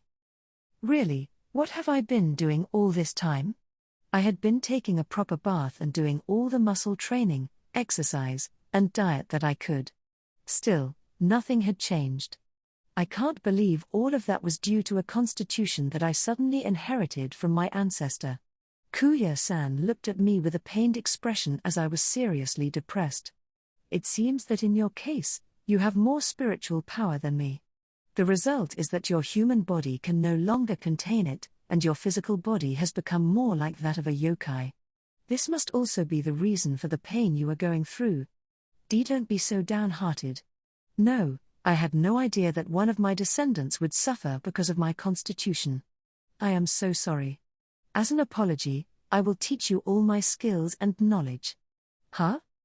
I couldn't help but smile when I saw Yuuya-san trying desperately to cheer me up. Fufu. I'm fine. I've learned the reason for this, and as a result, I've been able to change. And I even found my family and friends. When I said this and turned my attention to Lexia-san and the others, she raised her hand. Yes. I don't know what it is, but I'm Yuuya Summer's fiancé. How can you raise your hand if you don't know what it is? Besides, you're not Yuuya's fiancé. Well, I don't fully grasp the flow of the conversation either, but the fact that Yuuya is an important person nonetheless is for certain. Affirmative. Yuuya, important. Well, I don't want him to go away. Woof. Booey. P. Thank you all. I'm having fun living like this now. You're such a good descendant, it's hard for me. I was happy that everyone was being so frank and gentle with me, and as Knight and others rubbed up against me, I patted them gently. That's nice, I wish I could be petted by Yuuya Summer too. No, that's. Not that that's bad, but. These guys are as if they're on their last days. As I was enjoying the feel of Knight and the others, I heard Uma-san's dismayed voice. What's wrong with him? Then Yuuya-san, who was watching our exchange, let out a sigh. Ha! You say so, but as for me, I must reflect on what I have done to cause your suffering. But then again, it's a strange world. As for the Knight and your family members, they are exquisitely different from Earth's monsters, although their presence may be similar. However, it seems that the dragon there is not so different from the dragon on Earth. What? Are there beings like me in this world? Kuya-san's unexpected comment made my eyes widen. Rather, I wonder how Kuya-san recognized the existence of the other world, and in addition, that Knight and the others came from the other world, when I have not yet properly explained about the other world to him. Maybe he learned about the other world in the same way, just as he has been aware of many things about my situation since a while ago. For example, maybe he's looking at the memories of everyone here. Whatever it is, it's a tremendous power. When I thought about that, Kuya-san nodded like it was nothing. You don't see dragons in this day and age, but in the past, I saw them aplenty, and I slayed a lot of them. There were dragons on Earth in the past? Yes, there were. I am a sorcerer, you know. Besides dragons, I have exterminated most of the famous yokai. Well, I'm sure few people in this world know about it, and the ones that do are probably credited to other people, not to me. Is that right? That's fine. The important thing is the result of exterminating them, and it doesn't matter who exterminated them. Besides, it's a dangerous world, and it's not for the people to know about it. And I will fight to keep it that way. The fact that no one knows about the danger is a sign of peace. It is a good thing that these stories, which have been passed down to this time, are still being enjoyed as fairy tales. Seeing Kuya-san with such a bright and cheerful expression on his face, I felt proud to be his descendant. As we talked, I remembered that I had a question I wanted to ask him. Right. Actually, a purple power rose from my body a while ago, and as a result of being guided by it, I touched the scroll and met Kuya-san. Do you have any idea about that purple power? What are you talking about? That's the spiritual power, of course. Is that it? Well, since knowledge of spiritual power has been lost, it's no wonder you don't know how to use it. I did have that feeling from earlier when I saw Kuya-san's eyes glowing purple from time to time. However, I just don't understand why this power suddenly became accessible. That's exactly what happened when I fought the monster in that alleyway. And was that monster a yokai that Kuya-san was talking about? Actually, I encountered a strange monster today, and when I fought it, I was able to use my spiritual power. A monster, you say? Speaking of which, the scroll that sealed this me is now unsealed. Kuya-san was about to say that much when he seemed to notice something and looked at me with a serious expression on his face. Wait, what did that monster look like? It looked like a child, just about my waist height, with huge claws that it dragged behind it. I've never seen a creature like that before. Come to think of it, you mentioned something like that. Were they really there? Uma-san was still skeptical, but Kuya-san seemed to believe my story and continued without any mischievousness. There is no doubt about it. It's a demon. Demon? Moreover, judging from its appearance, it must be a demon that has escaped from the lower levels of the underworld. You underworld? The explanation continued one after the other, and my head was confused, but Kuya-san explained it to me slowly. First of all, sorcerers like me dealt mainly with demons. A yokai, to put it simply for you, is a being similar to a demon. I see. The demon is slightly different from the yokai and refers to the soul of a dead creature that has been transformed. Therefore, unlike a yokai, it is already dead. The souls of dead creatures originally do not emerge from the underworld. Especially the souls that transform into demons are more strictly controlled in the underworld. However, in order to be able to deal with demons should they appear in this world for any reason, I sealed my thoughts in that picture scroll before my death, so that future generations of sorcerers will have no difficulty in exterminating demons. So, the trigger for Kuya-san to be released from the scroll was for the scroll to be touched by a person with spiritual power in their body, but it seemed that another condition that needed to be met was for demons to appear in this world. I see. I understand what you said. but the demons you mentioned earlier have already been defeated by Yuuya, right? Yes. Yuuya-sama defeated it in a cool way. If that is the only demon that appeared in this world, that would be fine. But that's not the case, is it? That's. From what I've heard from Sawada-sensei and Yukine, it seems that strange phenomena are occurring in various places, and when I think about it, I can't believe that the demons are just that one. However, Uma-san, who had not seen any demons, sniffed in a bored manner. Humph. No matter how many of them appear, I'm going to wipe them out. Not so fast. I told you, didn't I? I told you that demons are already dead. I ask you, can you make a dead person disappear? That is where a sorcerer like me comes in. With the spiritual power that resides in Yuuya and me or another kind of power, it is possible to interfere with the demons of the dead. I see. As I was convinced by Kuya-san's words, Kuya-san gathered the spiritual power in his eyes and looked at me again. Fumu. You seem to have suddenly released your spiritual power, but you still can't manipulate it as you wish, can you? That's right. I answered, and Kuya-san laughed and puffed out his chest. Don't worry. You have me here with you. I will raise Yuuya to be a great sorcerer. Before I knew it, it was decided that I would become a sorcerer, and this was how it was decided that I was to learn about spiritual powers from Kuya-san. We are now changing places to the world after death, the underworld. Reimei-sama. I have more to tell you. More? Reimei had finished dealing with the demons in the underworld that had escaped from the seal and did not want any more trouble, but one of her subordinates wonderfully ignored her wishes and continued. The soul of the false god has indeed disappeared, but it doesn't change the fact that his soul has moved on until it came to this place. What? So what about it? Tell me without any pretense. It seems that not only the boundary between this world and the underworld, but also the boundaries between the various parallel worlds that the soul of the false god touched before reaching this place, and even the boundaries of the time axis, have disappeared. Reimei almost fainted. Originally, this world and the underworld were considered two in one. But if what Ikaku said is true, this incident is no longer something that can be dealt with in one world. Because it means that the underworld in which they are now living has become connected to countless other worlds. Moreover, if even the boundaries of the time axis had disappeared, the worlds could collide, and one of them could swallow the other and merge. If, as I suspect, the boundary with the other underworlds is also. It's gone.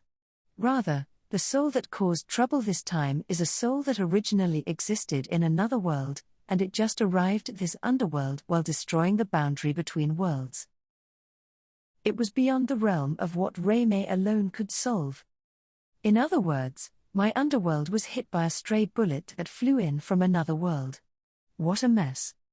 If it had happened in the underworld under her control, she would be willing to take responsibility and deal with it, but this time, since it was the victim of a false god soul that came from a completely different world, Reimei could only hold her head in her hands.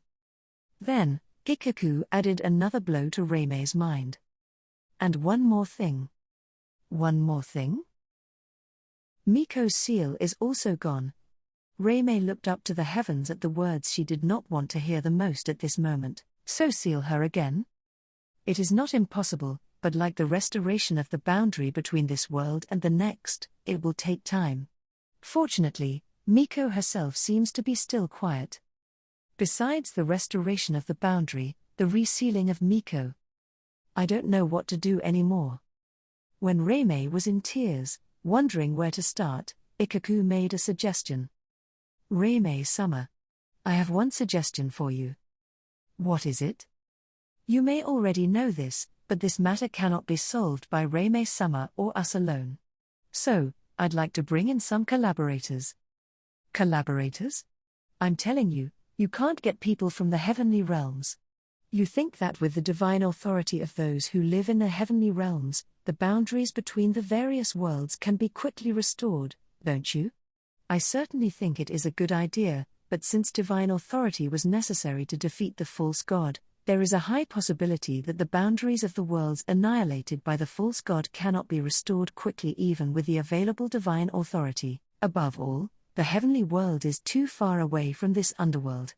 The longer it takes now, the more damage will spread, won't it?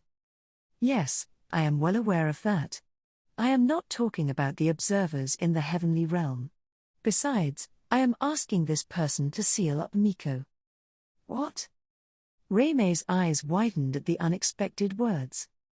The truth is, I had tried to find out how the soul of the false god drifted to this underworld before it was annihilated. As a result, I found out that it was sent to the underworld of another world by the hand of a single person. What? You mean that this person defeated the false god? As you may have guessed, this person seems to be able to use divine authority.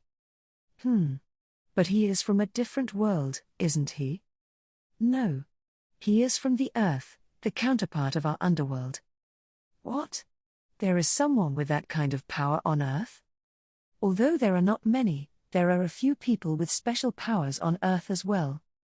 However, Reime could not hide her surprise at the fact that a person with such a powerful power, like divine authority, existed on earth. In the first place, why is that earthling related to a different world? Is that person a false god or a godlike being?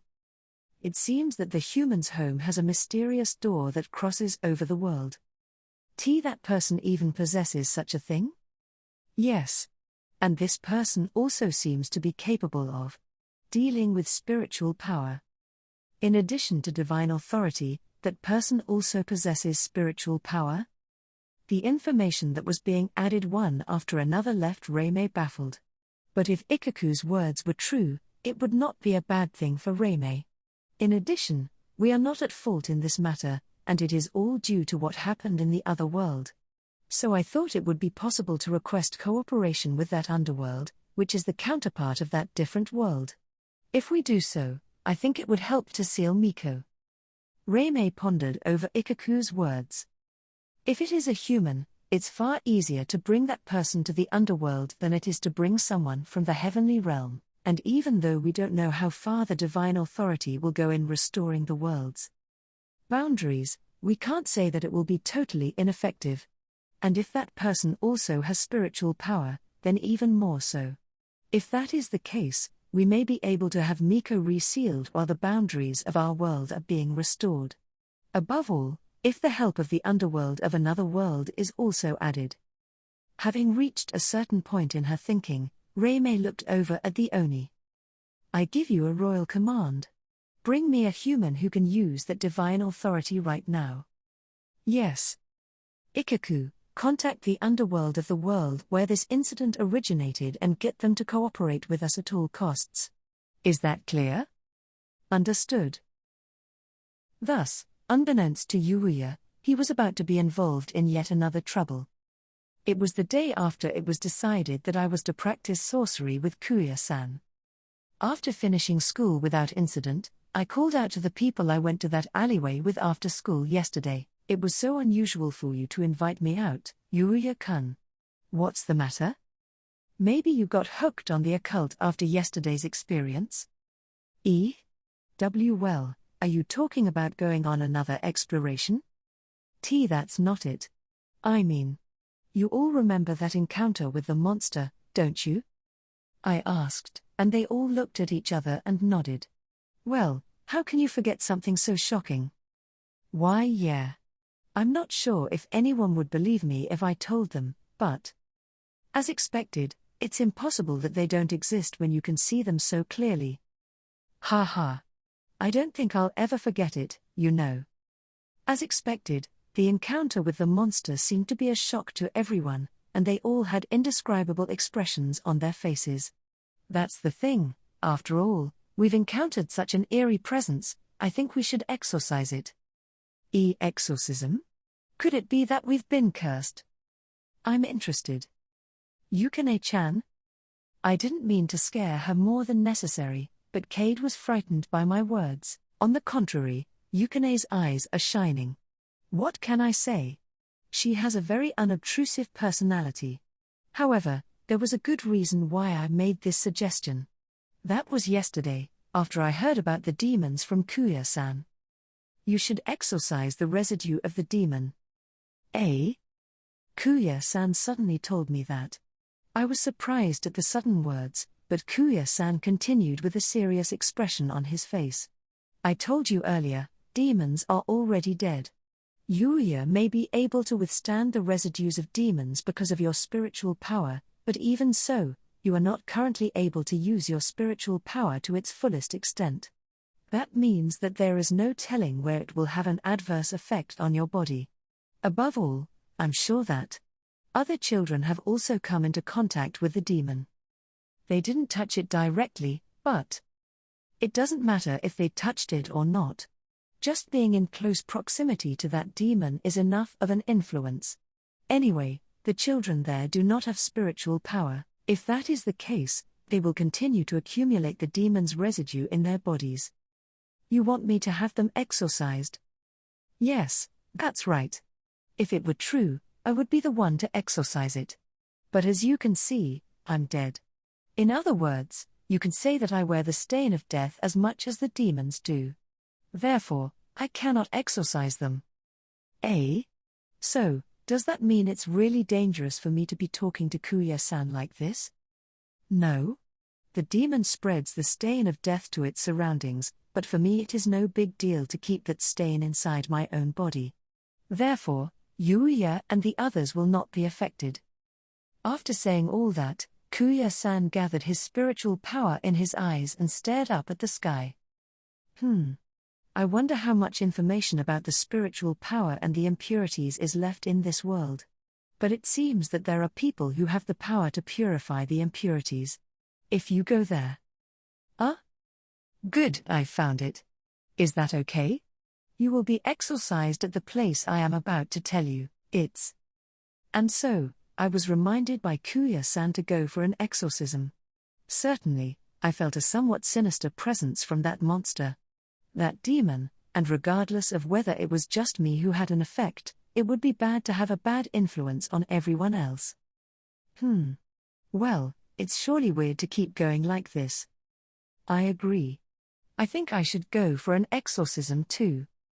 You are too scared, Cade. Are you not scared, Rin-chan?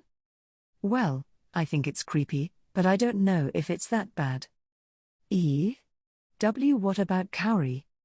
I'm not that bothered by it either. Unbelievable. Well, as for Kaori, she knows about the existence of the other world, so there's a good chance that when she sees that monster, she's just as likely to recognize it as a monster from the other world. While Cade was surprised at the lack of rejection from everyone, Merle opened her mouth with a serious expression on her face. Cade-san. I do understand. Me Merle-san. Such an unscientific existence can't possibly be believed. It's impossible. It's impossible. Me Merle-san? I think Merle's way of being scared is scarier than yours. As she smiled bitterly at that, Rin turned her gaze toward me. So, I understand the exorcism, but where are we going? Let's see, do you remember the shrine where we tried to test our courage during the summer vacation? If I'm not mistaken, that's the place where a girl named Mai Kagurazuka was, right? Hey, are we going to get exorcised at the place where we tested our courage? But if you think about it, that place is a shrine, right? If it's Mei's place, you can be certain. When Lexia-san, who knows Kagurazuka-san well, said so, Cade and the others, who did not know the situation, tilted their heads. Huh? Lexia-san, do you know Kagurazuka-san? Of course. Mai is on the other side of the world mmgh. Ignore what this girl says. We just happen to know each other by chance. Is that so? Luna hurriedly held Lexia-san's mouth, and Lexia-san, who finally got out of that restraint, was angry at Luna. Hey, what are you doing? What do you mean, what am I doing to you, you idiot? We are from another world is a secret, you know? Oh, that's right. Well, fine. Anyway, don't say or do anything that might raise suspicion. Do you understand? It can't be helped. Lexia-san, who was whispering with Luna, nodded her head reluctantly, perhaps convinced. Anyway. I've heard that they have a great reputation for exorcisms there. I see. Well, I'm a little nervous about spending the rest of my life like this, so I thought, why not? That's right. Now that it's decided, let's go right away. We decided to go to Kagurazuka-san's shrine, so we made our plans together and headed once again to Kagurazuka-san's shrine on the next day off. Around the time Yuuya and the others were talking about exorcism. At Odysee Academy, the student council president, Kitraku, was beginning to push forward with the school idol project. So, school idol, let's do it. What are you talking about? The gym teacher, Oki, was tired of dealing with Kitraku's frequent and sudden arrivals. What, you ask? It's school idols, you know. No, I don't understand what you're talking about in the first place. In response to Oki, who was simply bewildered, Kitraku continued with his usual tone. Oh, right. Actually, I'm thinking of making this school even more exciting. Making this school even more exciting? The teachers, including Oki, are aware that Odysee Academy has already become the talk of the town. The reason is that every year, the school held large-scale athletic and school festivals, and this year, with the arrival of Yuuya, who was a remarkable newcomer, each school event had become more exciting than ever before. But Kitraku is not satisfied with that and wants to make the school even more exciting. Surely, even now, the school has already become a hot topic of conversation. Right? In that case, it's not. That's naive! Exclamation mark. You're being too naive, Oki-sensei. Kitraku interrupted Oki's words and declared so. Didn't you realize something at the school festival the other day? What do you mean? What did you think of it? Certainly, thanks to me, the school is now showing a great deal of excitement. You say that it is thanks to you? The other day, at the school festival, we ended up competing with Odysee Academy, and I was made keenly aware of this. I was struck by how much effort they put into advertising their products and services, while ours did not. Why you say so, but in the end, we won. That perception is naive. We managed to win that competition because of Yuuya Tenjou, who has recently been the talk of the town in our school. Without him, it wouldn't have even been a contest. That's... Oki could not deny Kitraku's words. In fact, Yuuya's existence made it possible to win the competition against Odysee Academy. However, no one here pointed out that if not for Yuuya, the school festival competition with Odysee Academy wouldn't have happened in the first place. Of course, winning or losing the school festival competition is one thing, but what I am more concerned about is what lies in our future. What? Unfortunately, I will be graduating from this academy and going on to higher education next year. This means that I will no longer be able to make this school as exciting as it is now. The current third-year student, Kitraku, will be entering the university affiliate of the same Odysee Academy next year. Although he will still be in the same academy, he will no longer be able to meddle in the policies of the high school. When the next student council president is chosen, Oki knows that there is no way his successor would be able to act in the same way as him. It will be fine while I am here. I can take every possible means to publicize the charms of Odysee Academy to the outside world. However, once I am gone, there will be no one left to take on that role. Then, this school, even though it is currently attracting a lot of attention, will gradually lose its appeal. In the school festival competition, they won against Odysee Academy, but Odysee Academy was clearly superior in terms of the quality of its facilities, and the teachers there were also excellent. Moreover, perhaps because of the defeat in the school festival, Odysee Academy, which until now had only admitted students from well-financed families, began to actively accept talented commoners, just as Odysee Academy had done. This was an instruction by Mirai Kamiyama, the student council president of Odysee Academy. She was trying to lead the school in a better direction by removing the hierarchical class consciousness that had been entrenched in their school up until now. And Yuuya-kun, who is now attracting a lot of attention, will also graduate from this school in due course. There is no guarantee that a talent as good as him will come back to this school. That is why I want to leave something behind that will attract as many new students as possible to this school. Kitraku. While Kitraku said this with a serious expression, Oki, who was listening silently, was trembling as if he was moved. But, no. That's no good, no good. I was almost swept away for a moment, but I don't know what would happen if I let you have your way. Besides, how could I possibly decide on such a big project on my own? TCH. Did you just click your tongue? No, it was just your imagination. Oki's expression was indescribable as Kitraku smiled refreshingly. But I'm in trouble. I can't proceed with the project without your approval. You know. Think back on your past behavior. And even if I were to approve it, it doesn't necessarily mean that the other teachers would approve of it. It's more likely that they will stop you. So give up. Oki told him and left to prepare for his next class. As I thought, teachers are wary when I make a move. Well, it can't be helped, but it is what it is. Kitraku was also aware that he had done quite a few things in the past, so he had already assumed that he would be rejected by the teacher in this way. In this case, it would be better to put someone other than myself as the representative. And it would also be better to put someone with a good reputation among the teachers. But who would do it? At this time, other members of the student council came into Kitraku's mind. Inukai is energetic but a bit of a goofball. Even though not as much as me, he's causing trouble for the teachers, and Nekata isn't very positive about this plan in the first place. Although Hojo is the most realistic of the three. Wait? As he thinks about this, a certain person comes to mind. Right. How about that Yuuya Tenjou, who has made the event so much fun? He'll be well received by the teachers, and he'll be able to make good progress in gathering potential idol girls, which is key to this plan. Yeah, that's good, isn't it?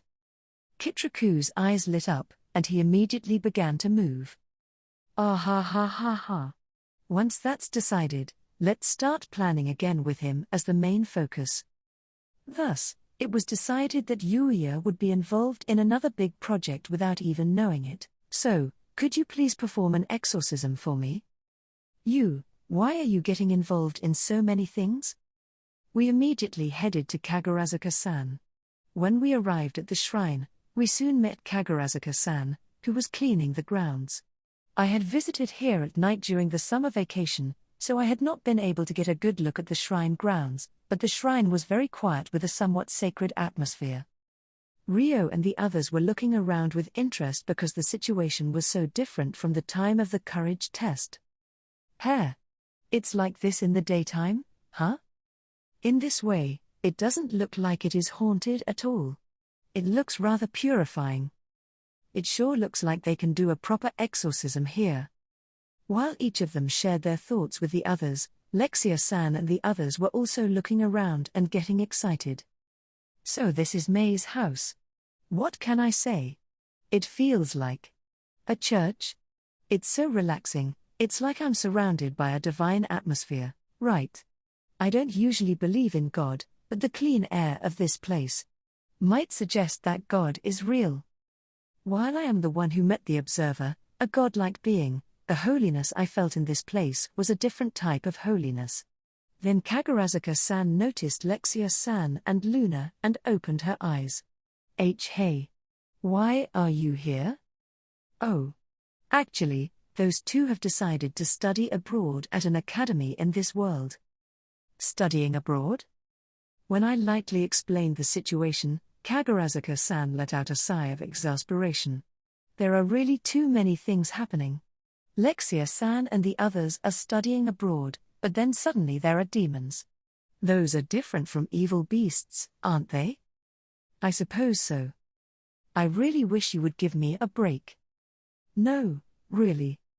Of course, I welcome Lexia-san and Luna to this world, but I don't want them to get into trouble with demons and other needless trouble, you know? As I nodded my head in agreement with Kagurazuka-san's words, for some reason, she gave me a cold look. You are nodding about something, but it's mostly your fault, isn't it? Eh? Ha. Well, that's okay. You want an exorcism, right? To be honest, I don't really know what this spiritual power or demon is, but I'll do what I can to help. We were led to the shrine and made to sit there. Other places have a lot of chanting and other rituals, but ours is just this. While saying that, Kagurazuka-san pulled out a mysterious talisman. Well, you probably don't understand even if I explain the details, so I'll just do it quickly. First, close your eyes. We sat down and were instructed to close our eyes, and we did so obediently. I know that Kagurazuka-san was fighting the evil beasts with those talismans, but how would she perform the exorcism? But since we were told to close our eyes, there was no way to check. As I waited, somewhat somberly, a sacred presence was suddenly released from Kagurazuka-san's side. As I recall, Kagurazuka-san was summoned to the regal kingdom as a saint and should be able to use the same holy power as me. However, I think the feeling I'm getting now is something different from the holy power. I can't say which is better or worse compared to the holy power. But this feeling seems to penetrate deep into my body, and it's very comfortable. It felt as if it was purifying all the bad energy that had built up inside my body. After a while of surrendering to this comforting feeling, Kagurazuka-san called out to us. Phew. That's enough. Oh. As expected of my. How can I say this? I feel refreshed. What's that abstract impression? But Lexia is right. I felt like I was being healed from the inside out. I'm glad you felt that way. Kagurazuka-san smiled after hearing Lexia-san's and Luna's impressions and shifted her gaze toward me. I think you're all good now for now.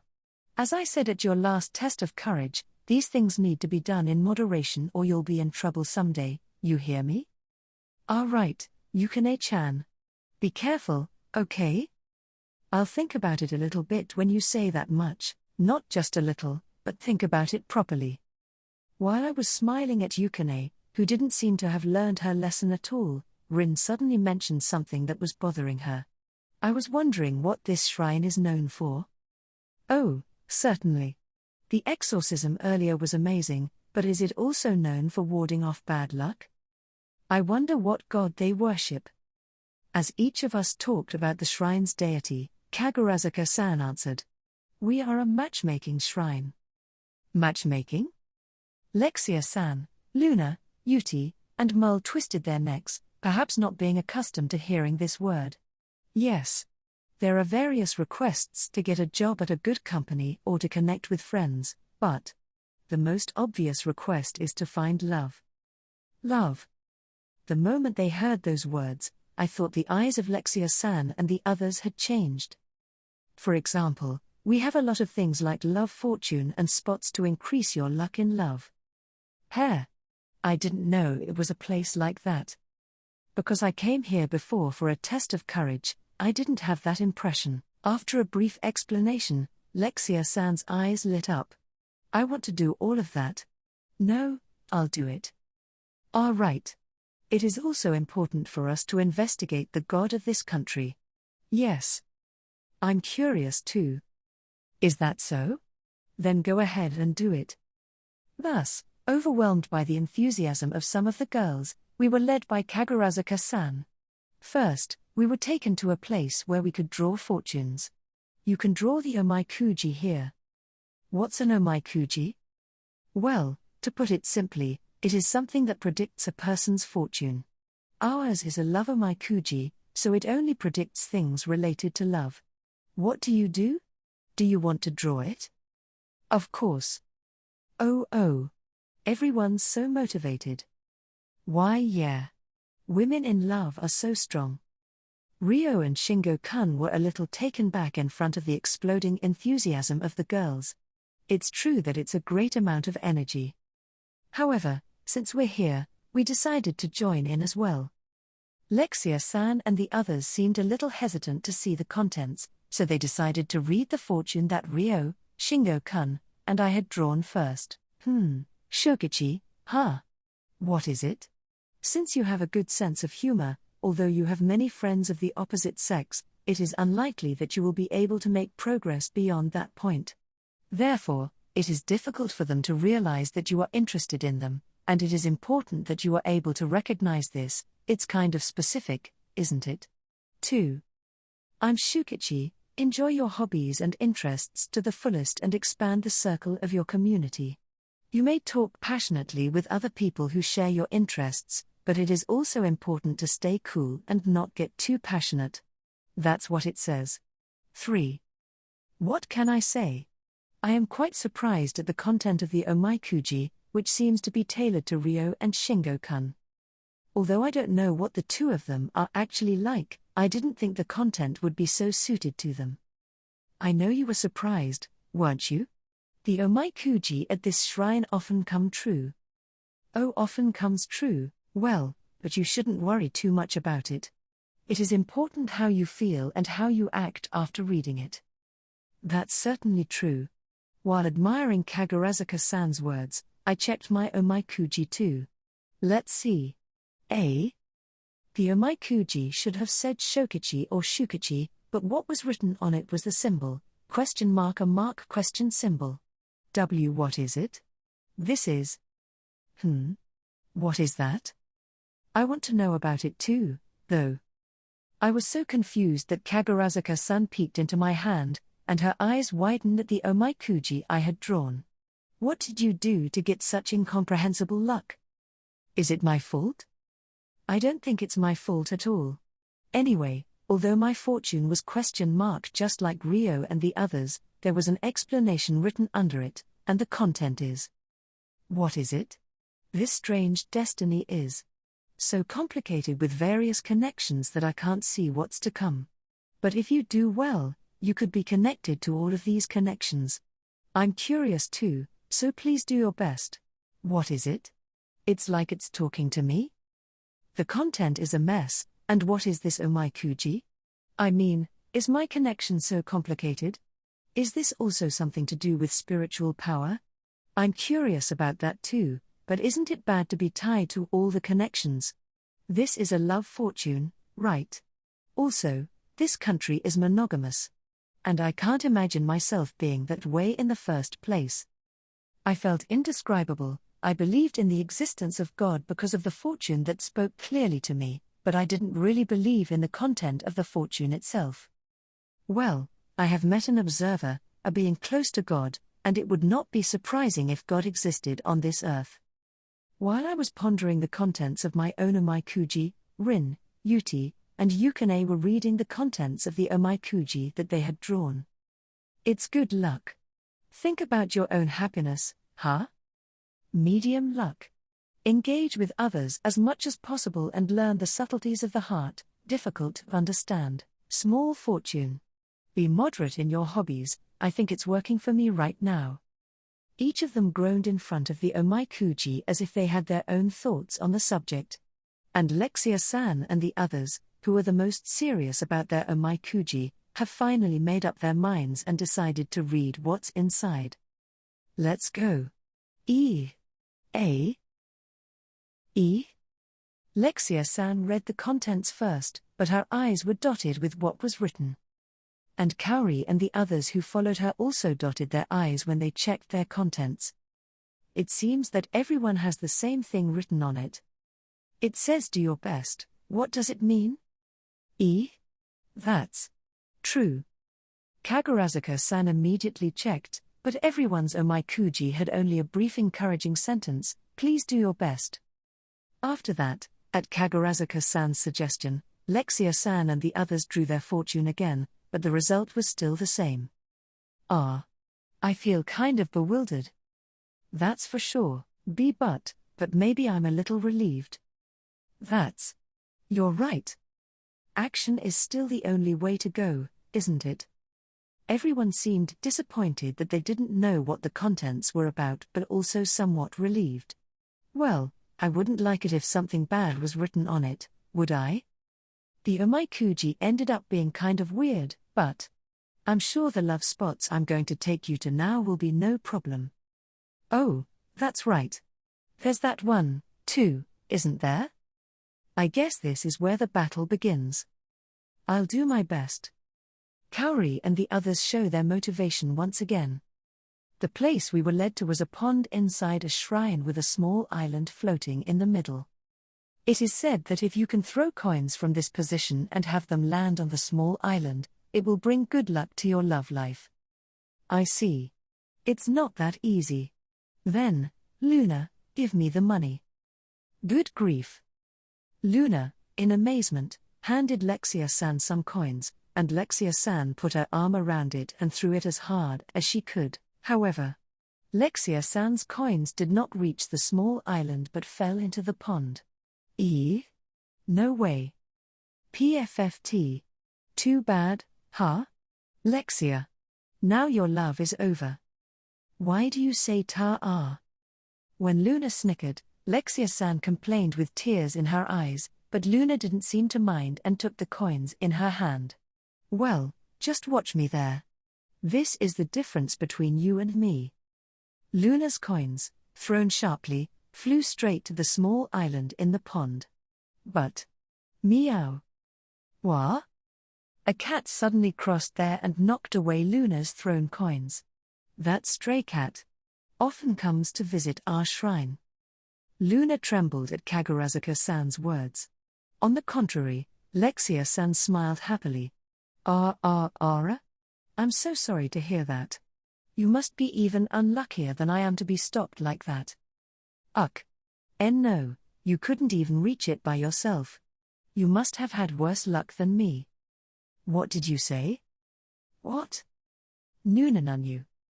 We didn't know what to say to the two of them, who were snarling at each other face to face. Then Kagurazuka-san quieted them down, looking somewhat dismayed. You see.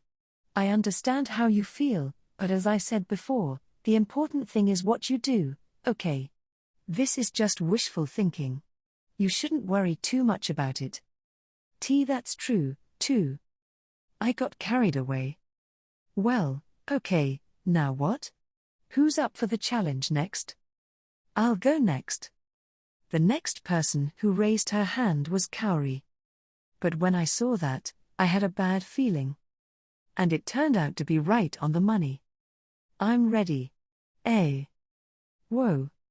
Why is it coming this way? The coins flew toward us, who were watching from behind at an unbelievable speed. I'm sorry.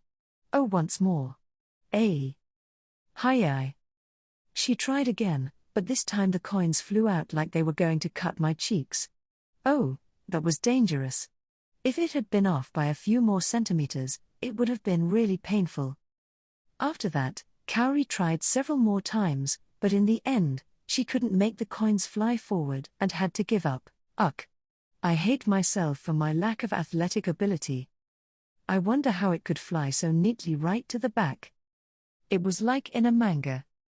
Kaori was depressed by Ryo and Shingo-kun's impressions. Don't mind it. While Lexia-san, Luna, and Kaori continued to fail, Cade and Merle also tried, but both ended up failing. No way. It's strange.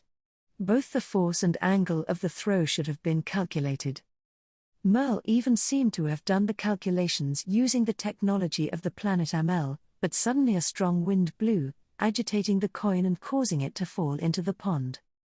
As the most motivated of them all went down, we were a little nervous, but then Yuti raised her hand and said, "Challenge. I'll give it a try." I was surprised that Yuti raised her hand because I thought she was not interested in this kind of event in the first place. But when I heard what she said, I understood. Question. Since a while ago, it seems that something has been blocking the coins with a strange force. I want to see if my technique will work. I see. The most likely to succeed, Luna also failed, so as a disciple of the Bow Saint, she probably wanted to test her own abilities. In that sense, I'm certainly concerned. Because, Looking at the flow of events up to this point, I couldn't help but think that a great invisible power, like God, was affecting the small coins that were being thrown. As everyone watched, Yuti gazed at the small island in the pond with a serious expression on her face. And then saw it. Comet. You're going to use that? I couldn't help but raise my voice at the unexpectedly exquisite technique. The coin was thrown with such force that it pierced through the gusts of wind that blocked the path and the twigs that flew up in the air and pierced into a small island in the pond. Ooh. Amazing. It went straight through. No way. Did we lose? Unlike Rio and the others, who were excited by Yuti's divine feat, Lexia-san and the others had a despairing look on their faces, like it was the end of the world. That's how depressed they are. I was surprised at the extreme reactions of everyone, and then Yuti came in front of me. Show off. Yuuya, is it great? Why yeah. That was amazing. I see. When I told her honestly, Yuti hid her face as if she was a little embarrassed. Kiei. I wanted to be praised by Yuuya-sama too. My. Is there anything else out there? Something even we could do? I thought you did that one just now well enough, but. Well, okay. There's one last thing, and I'll take you there. As we followed Kagurazuka-san, who had an indescribable expression on her face, we saw a magnificent tree growing there. The size of the tree was overwhelming, but combined with the serene atmosphere of the surroundings, it seemed sacred. This tree is called the Great Tree of the Rim. Do you see the hollow there? Oh, it's true. I looked in the direction indicated by Kagurazuka-san, and sure enough, there was a hole just large enough for one person to pass through. It is said that if you can go through that hole in a figure of 8, you will be blessed with the chance to be united with the person you love. It is said that it means to mesh the ties by going through in a figure of 8. That sounds like something we can do. Indeed, while the previous wish involved physical ability and luck, this one seemed easy enough to do since all we had to do was go through the hole. The hole is certainly narrow, but it seems that the girls here could at least get through it. So Lexia-san was the first to try, and this time she succeeded in making a wish. I did it. I did it. I succeeded. Then me too. Following Lexia-san's lead, Luna and the others also tried, and all succeeded. I succeeded too. I think we're in the clear. I thought it would be a relief if they all succeeded, but it didn't work out that way. Something got stuck, and I can't get through. To my surprise, it was Cade. Her chest got stuck in the hole, and she couldn't get through. We boys felt uncomfortable with this situation, but the girls were in despair when they saw the reason for Cade's failure. So this is what you call a gap in strength. It's strange. We should have succeeded, but why do we feel so defeated? Cade, it's not fair. Yeah. Cade, it's not fair. Why am I being blamed for this? Cade must have felt terrible because even though she failed to make a wish, she was blamed by everyone. Thus, despite all the happenings, we were able to accomplish the goal of the exorcism as originally planned. Chapter 3, School Idol Project After the Exorcism by Kagurazuka-san. I was being trained by Kuya-san to practice spiritual power. Keep it up. If you are in a hurry, it will end up with an outburst of spiritual power. So, it is important to continue your training slowly. The goal of my current training was to be able to freely release my spiritual power at will and to be able to circulate my spiritual power freely within my body. As a way to achieve this, I first needed to face my own spiritual power, so I focused on my own body while sitting in meditation. This method was similar to the first time I sensed magic power, but at that time, I was unaware of this spiritual power that was lurking in my body. It was only after I completed the trial in the heavenly realm that I became able to sense the spiritual power in my body. I don't remember what kind of trial it was, but it was a test to cease being human, and I guess it was that act that led me to face my own existence, and this was how I came to manifest my spiritual power. As I was thinking about this and manipulating the spiritual power inside my body, Kuya-san gave me the signal to end the session. All right, let's call it a day. Umu. As expected of my descendant. You have quickly mastered the art of using spiritual powers. As Kuya-san said, it had not been that long since I began training, but I was able to freely release and move spiritual power within my body without any particular difficulty. The only thing I had to be careful about was that I don't spread my spiritual power around too vigorously, but since Kuya-san was watching over my training, I don't have to worry about that at the moment. In other words, I could say that my training was going quite well. I continued with my training regarding spiritual power, but there were still many things I didn't know about it. Kuya-san. I am training in this way, but what can I actually do with spiritual power and sorcery? Well, right. It seems that there is a technique called magic in the other world. It can definitely do something similar to it. If magic consumes magic power to cause phenomena, then similarly, sorcery is a technique that consumes spiritual power to cause phenomena. Does that mean you can create flames? Yes. The only clear difference between magic and sorcery is that sorcery is more offensive. Offensive? I tilted my head, and Kuya-san continued. As I mentioned before, spiritual power is the result of the stain of death becoming a power. Therefore, its power is also close to death. In other words, the sorcery that is released by consuming this power also has a high ability to kill. For example, if you compare a flame created by magic and a flame created by sorcery, the flame created by sorcery is much hotter, and above all, it does not disappear. It doesn't disappear? Yes. Just as you cannot attack a demon without spiritual power, a phenomenon created with spiritual power can basically only be cancelled by another phenomenon that is also filled with spiritual power. You must remember that. Indeed, the difference would be quite large since a flame created by magic can be extinguished even by water that is not separately imbued with magical power. I see. In addition to this, the training you are currently undergoing to manipulate the spiritual power within your body, if you are able to do this, you will naturally be able to continue strengthening your body.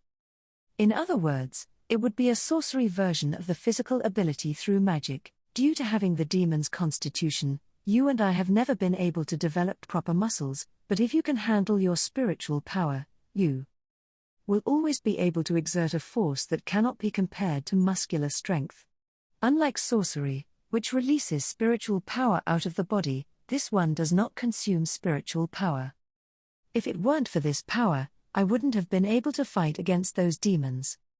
Thus, I spent peaceful days with Kuya-san training me to control my spiritual power. To be honest, I'm curious about the demons that appeared in this world and the reason why they appeared in this world. But I couldn't exterminate the demons on my own. I think Kuya-san was concerned about this, too. You shouldn't worry too much about it. Right now, you should only think about helping the people around you. This was what he said. I was not sure that the underworld would leave the situation as it is where demons were unleashed in this world. That's why I'm learning how to use my powers so that I can protect those close to me from the damage of demons. Come to think of it, Kuya-san said earlier that I learned to handle spiritual power very quickly, but I wonder if there's a reason for that. At least, I didn't feel a shred of spiritual power until I went to the heavenly realm. It should be an unknown power, but for some reason, spiritual power seemed strangely familiar to my body. When I asked Kuya-san about it, he said, "Of course it is.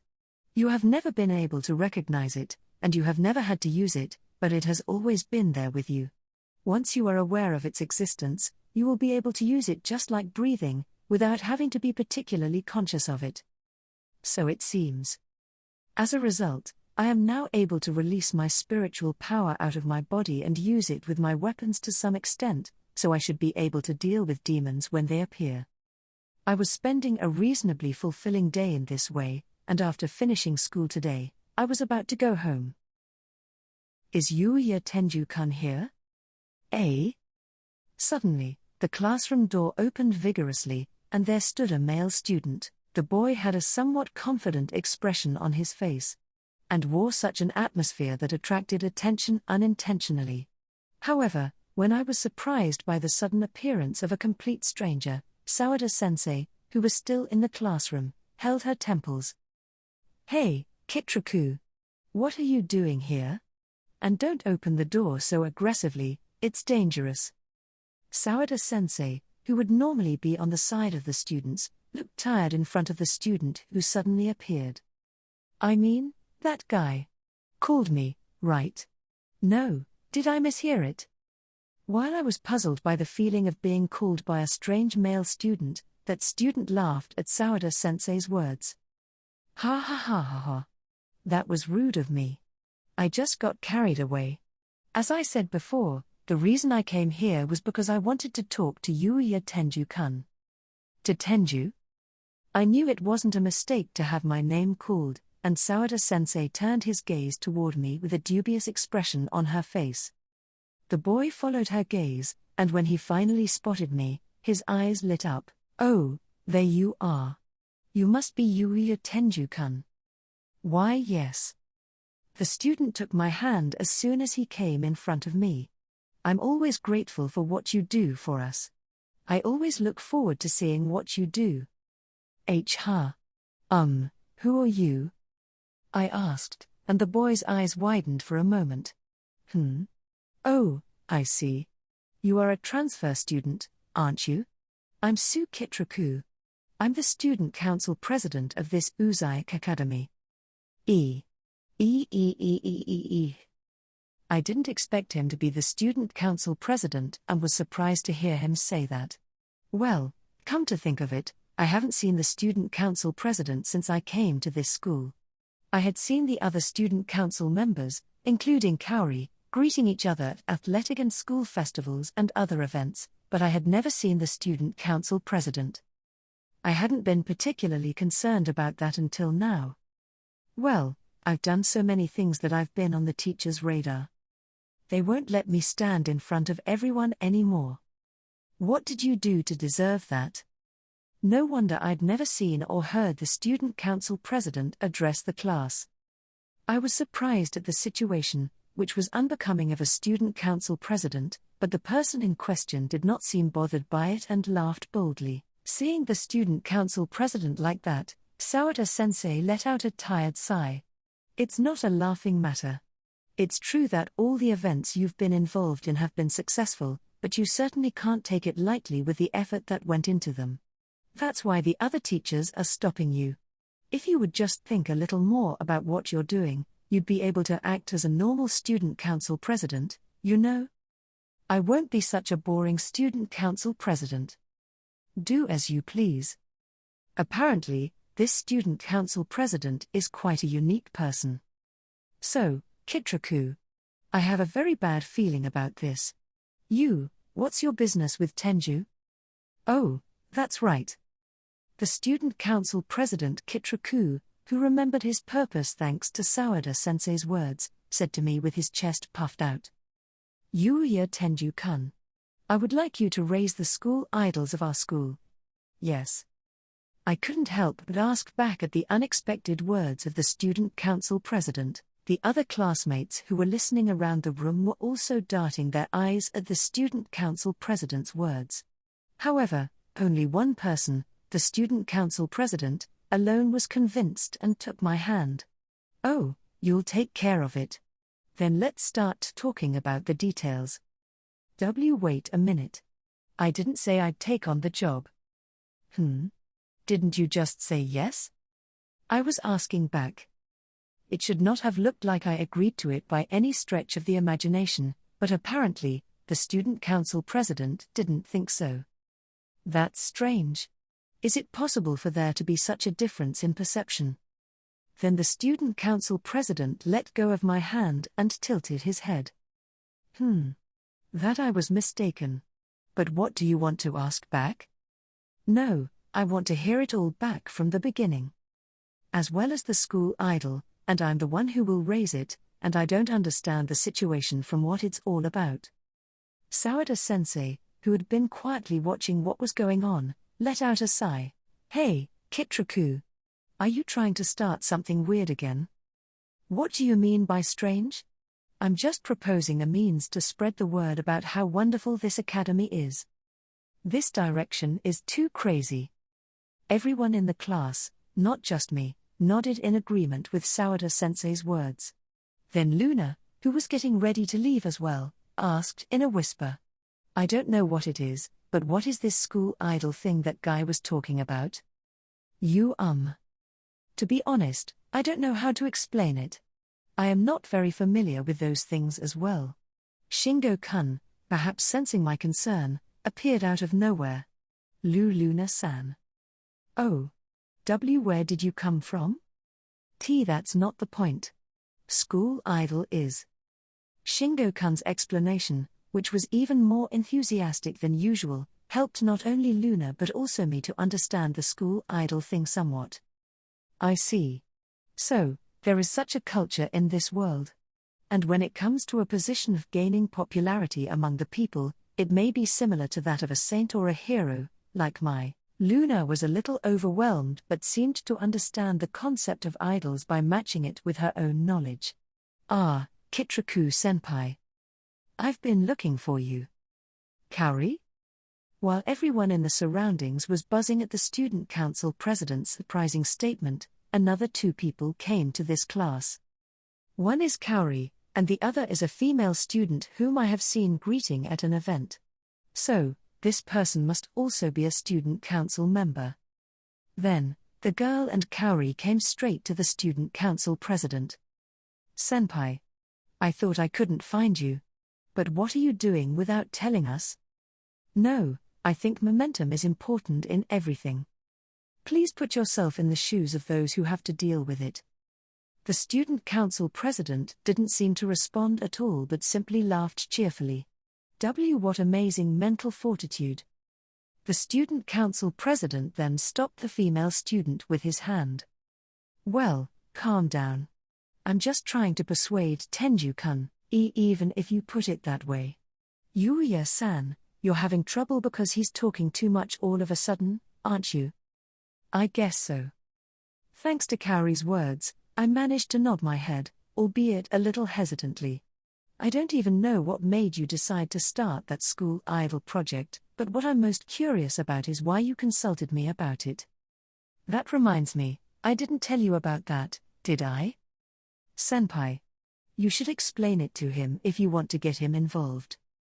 That's fine, I'm going to tell you now. Well, regarding the school idol project, the purpose is to promote this academy.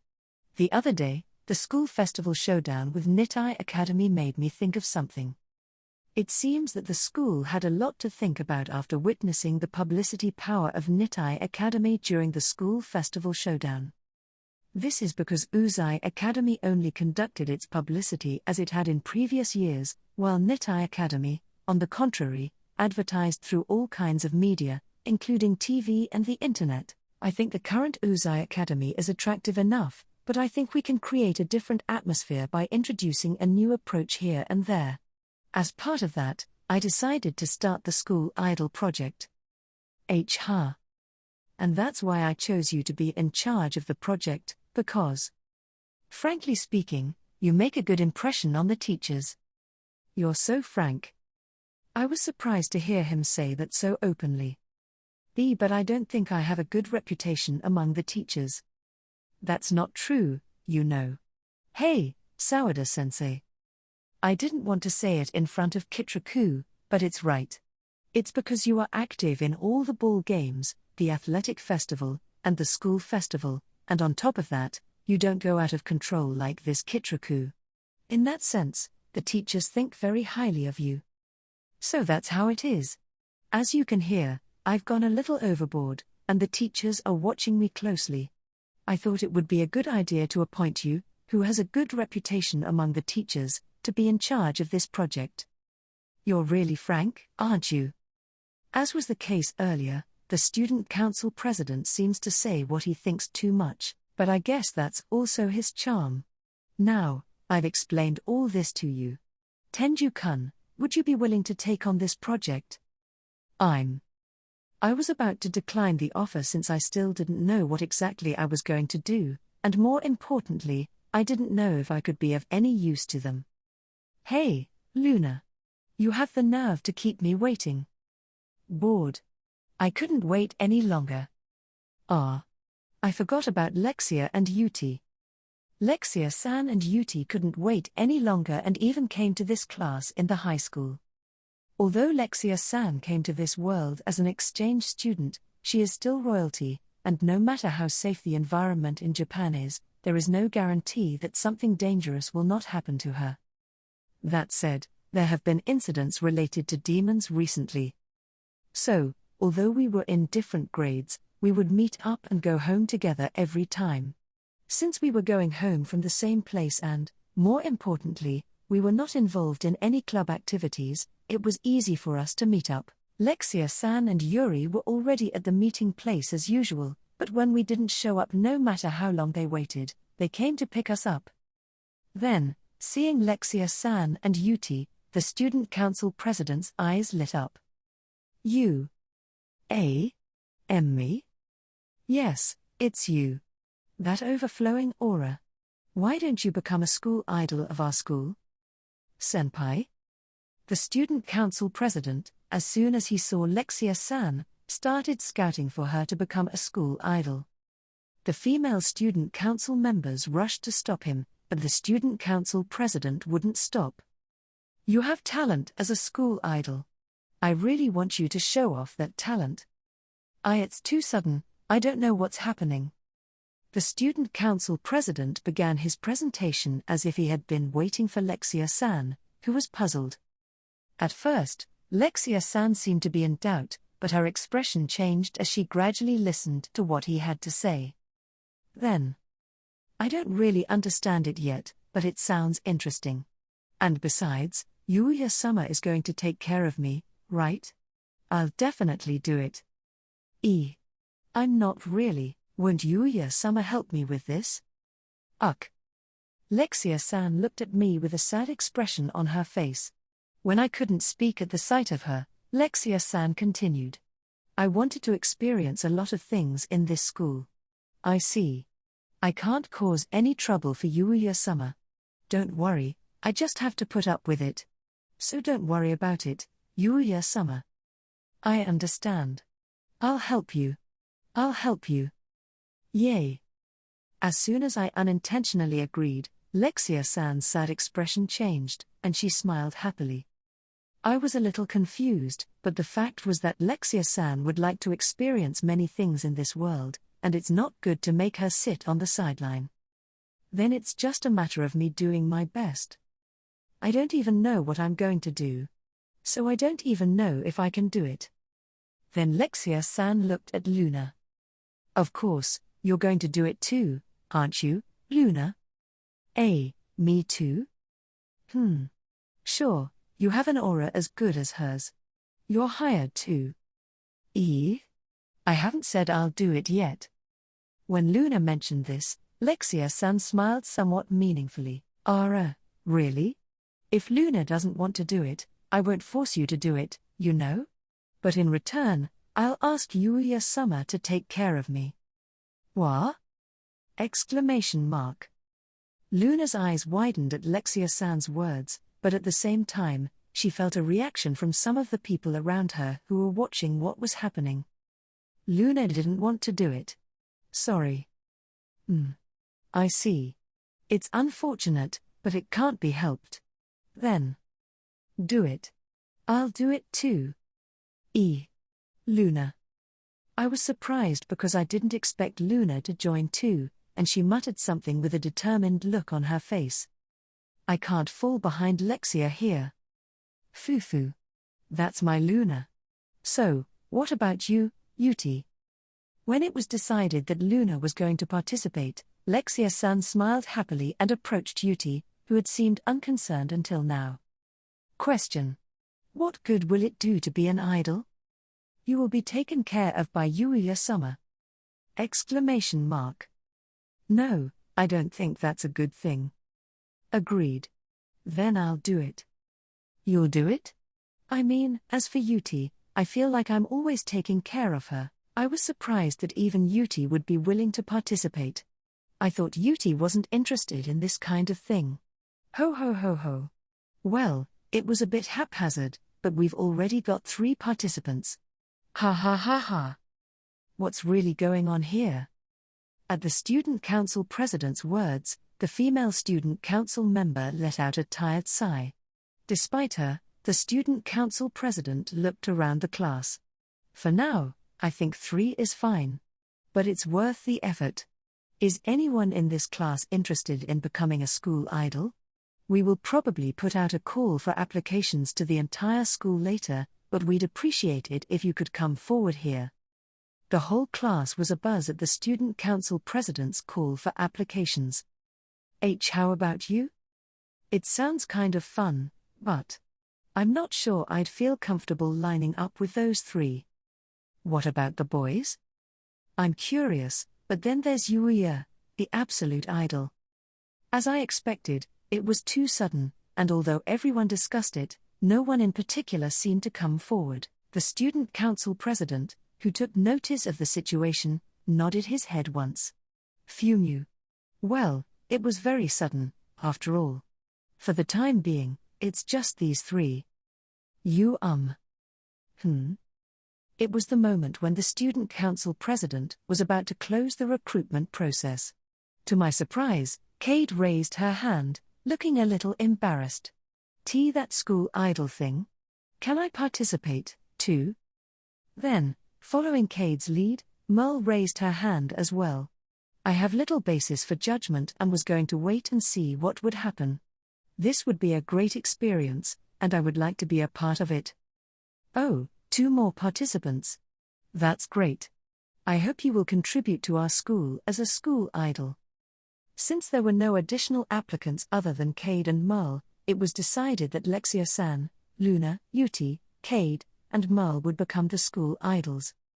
From the student council president suddenly coming to me to this point, I was surprised that the story had already taken shape so far, despite the fact that I was told about it out of the blue. Sawada-sensei, who had remained silent up until now, let out a sigh.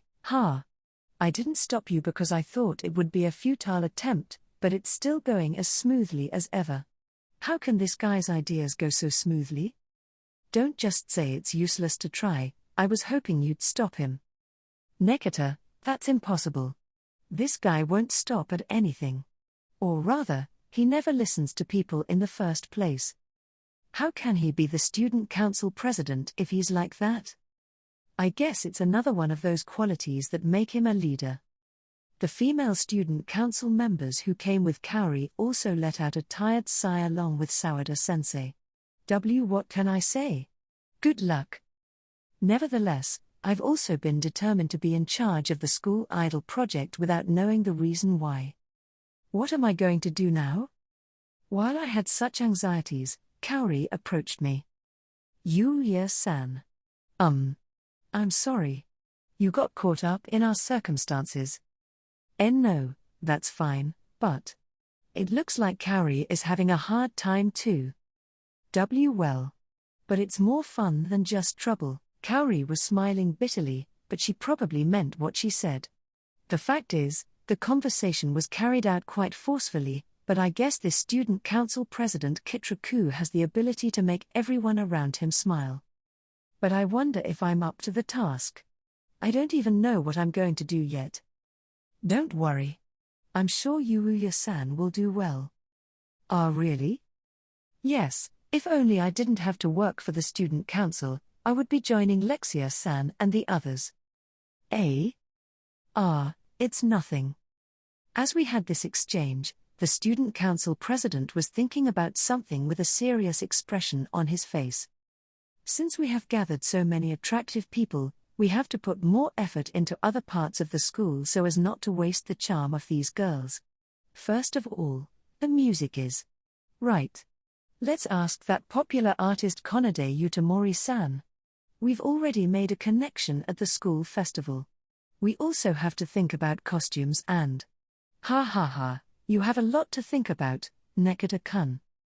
And please put yourself in the shoes of those of us who get caught up in it every time. Isn't that great? It's more fun than that. Alright, let's get moving right now. So, Tenjou-kun. We'll talk more about it soon. See you later. Ah. The student council president said all he had to say and left. What can I say? He really came and went like a storm. I had never met the student council president before, but I just kept being overwhelmed by him. Chapter 4, The Underworld. Ha! Kiki-I. I thrust out the absolute spear, which was imbued with spiritual power, at the small creature in front of me. The enemy I am dealing with now looked like the demon I first encountered, but it was even shorter and looked like a goblin from another world, and it was called an imp. I was currently training under Kuya-san's guidance on how to handle spiritual power, and as part of that training, the imp was specially created by Kuya-san using his own spiritual power. The creature, pierced through the torso by my attack, vanished like dust. Kuya-san watched the scene and nodded. Umu. You've mastered the use of spiritual power quite well. You've passed your first goal of applying the power to an object. Phew.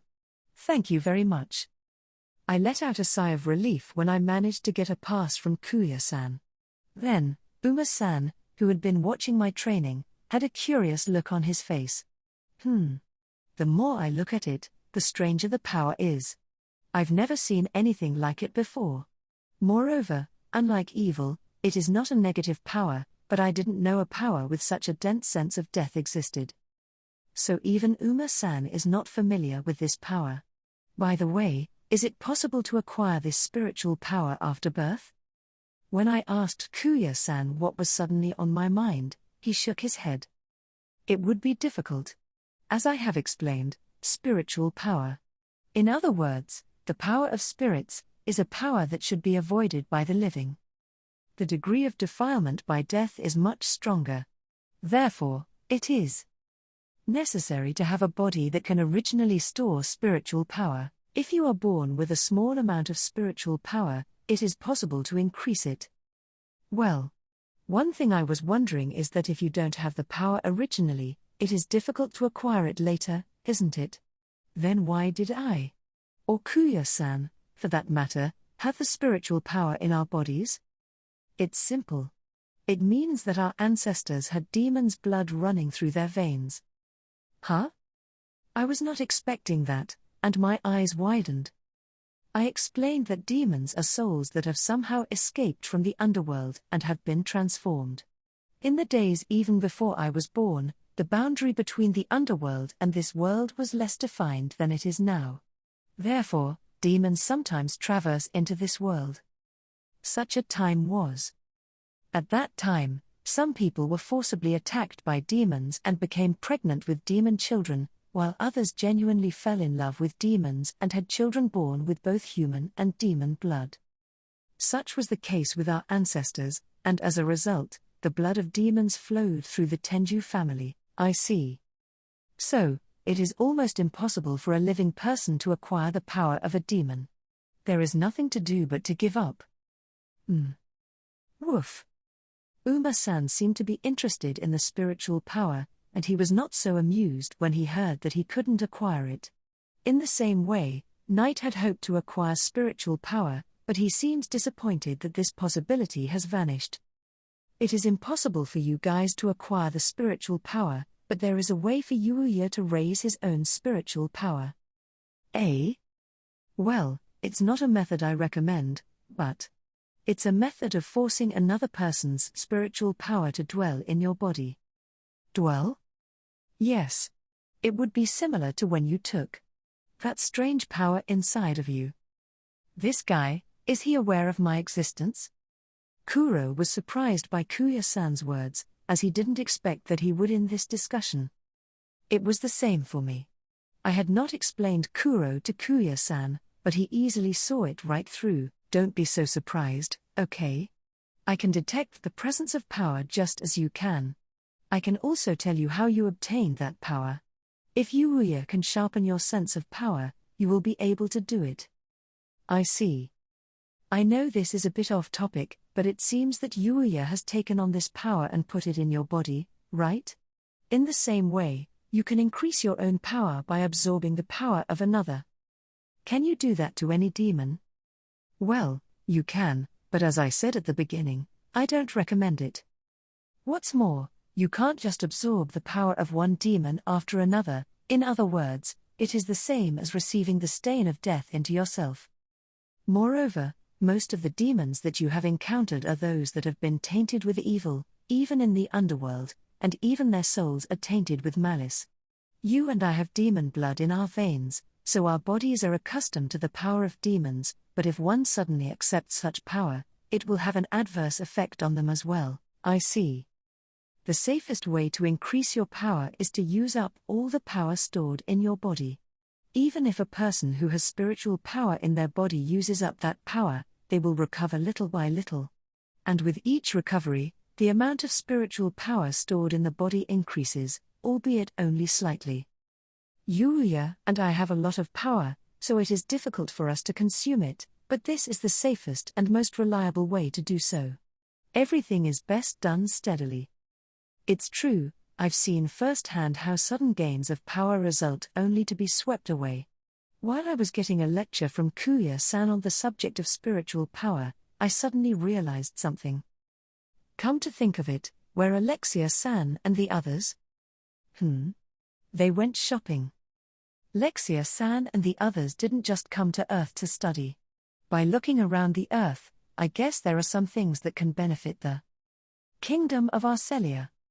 I wondered what would happen to them at first, but I'm glad to see that they seem to be adjusting well to Earth. Yuti also made some friends a short time after arriving on Earth. Lexia-san and Luna also seem to be basically enjoying themselves, even if they are a bit bewildered by the cultural differences. After finishing my training, I returned to my home on Earth and was about to prepare dinner for Lexia and Luna. Suddenly, a cold shock ran down my spine. It was similar to the feeling I had when I first confronted the demon. But it was so dense and deadly that it made the demon of that time seem almost adorable. I looked around in a panic, and a mysterious black vortex appeared in front of me, and a muscular arm stretched out from within.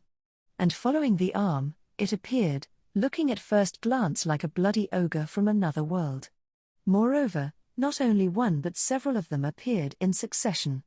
Although I said they looked like bloody ogre, their skin color was very colorful, yellow and light blue, and upon closer inspection, their eyes had a light of reason in them that demons do not have. What can I say? The word Oni seems to fit them well. Nevertheless, one of the Oni notices me while I am still alarmed by the presence that suddenly appears, sprinkled with a hint of death. You must be Yuuya Tenjou, right?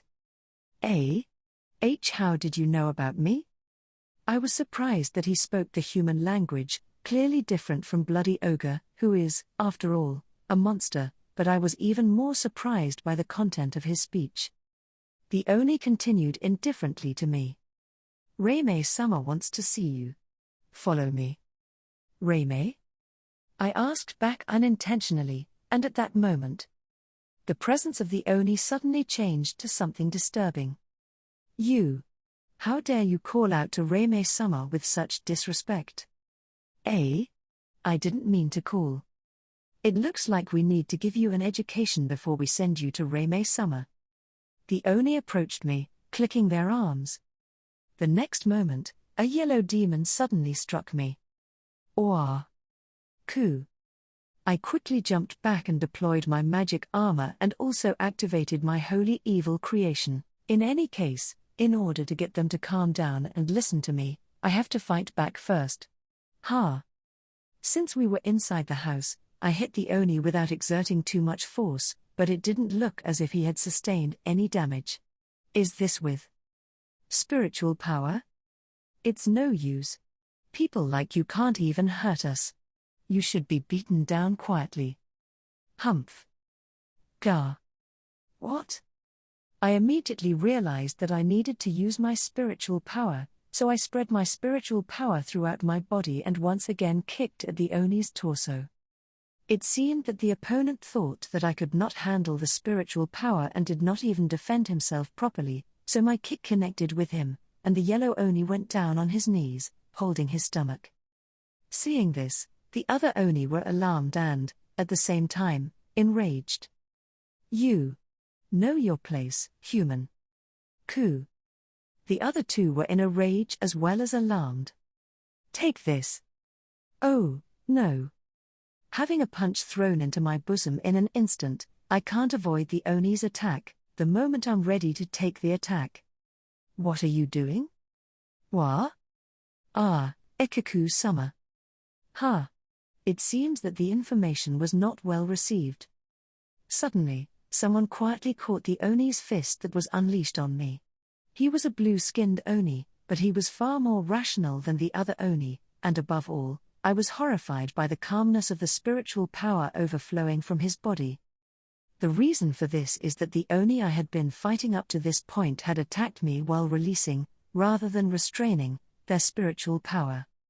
In contrast, the Oni called Ikaku's spiritual power was so serene that it did not appear strong at first glance. However, the subtle overflow of his spiritual power was frighteningly dense.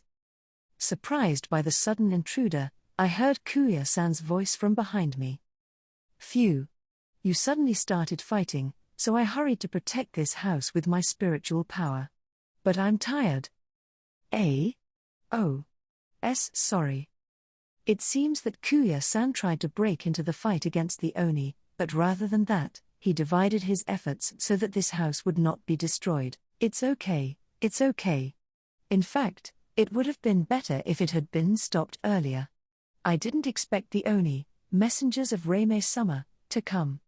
It seems that the underworld is finally getting quite noisy. I see, you are a thought body. It seems that you had great sorcery skills in your life to be able to leave such a beautiful thought body.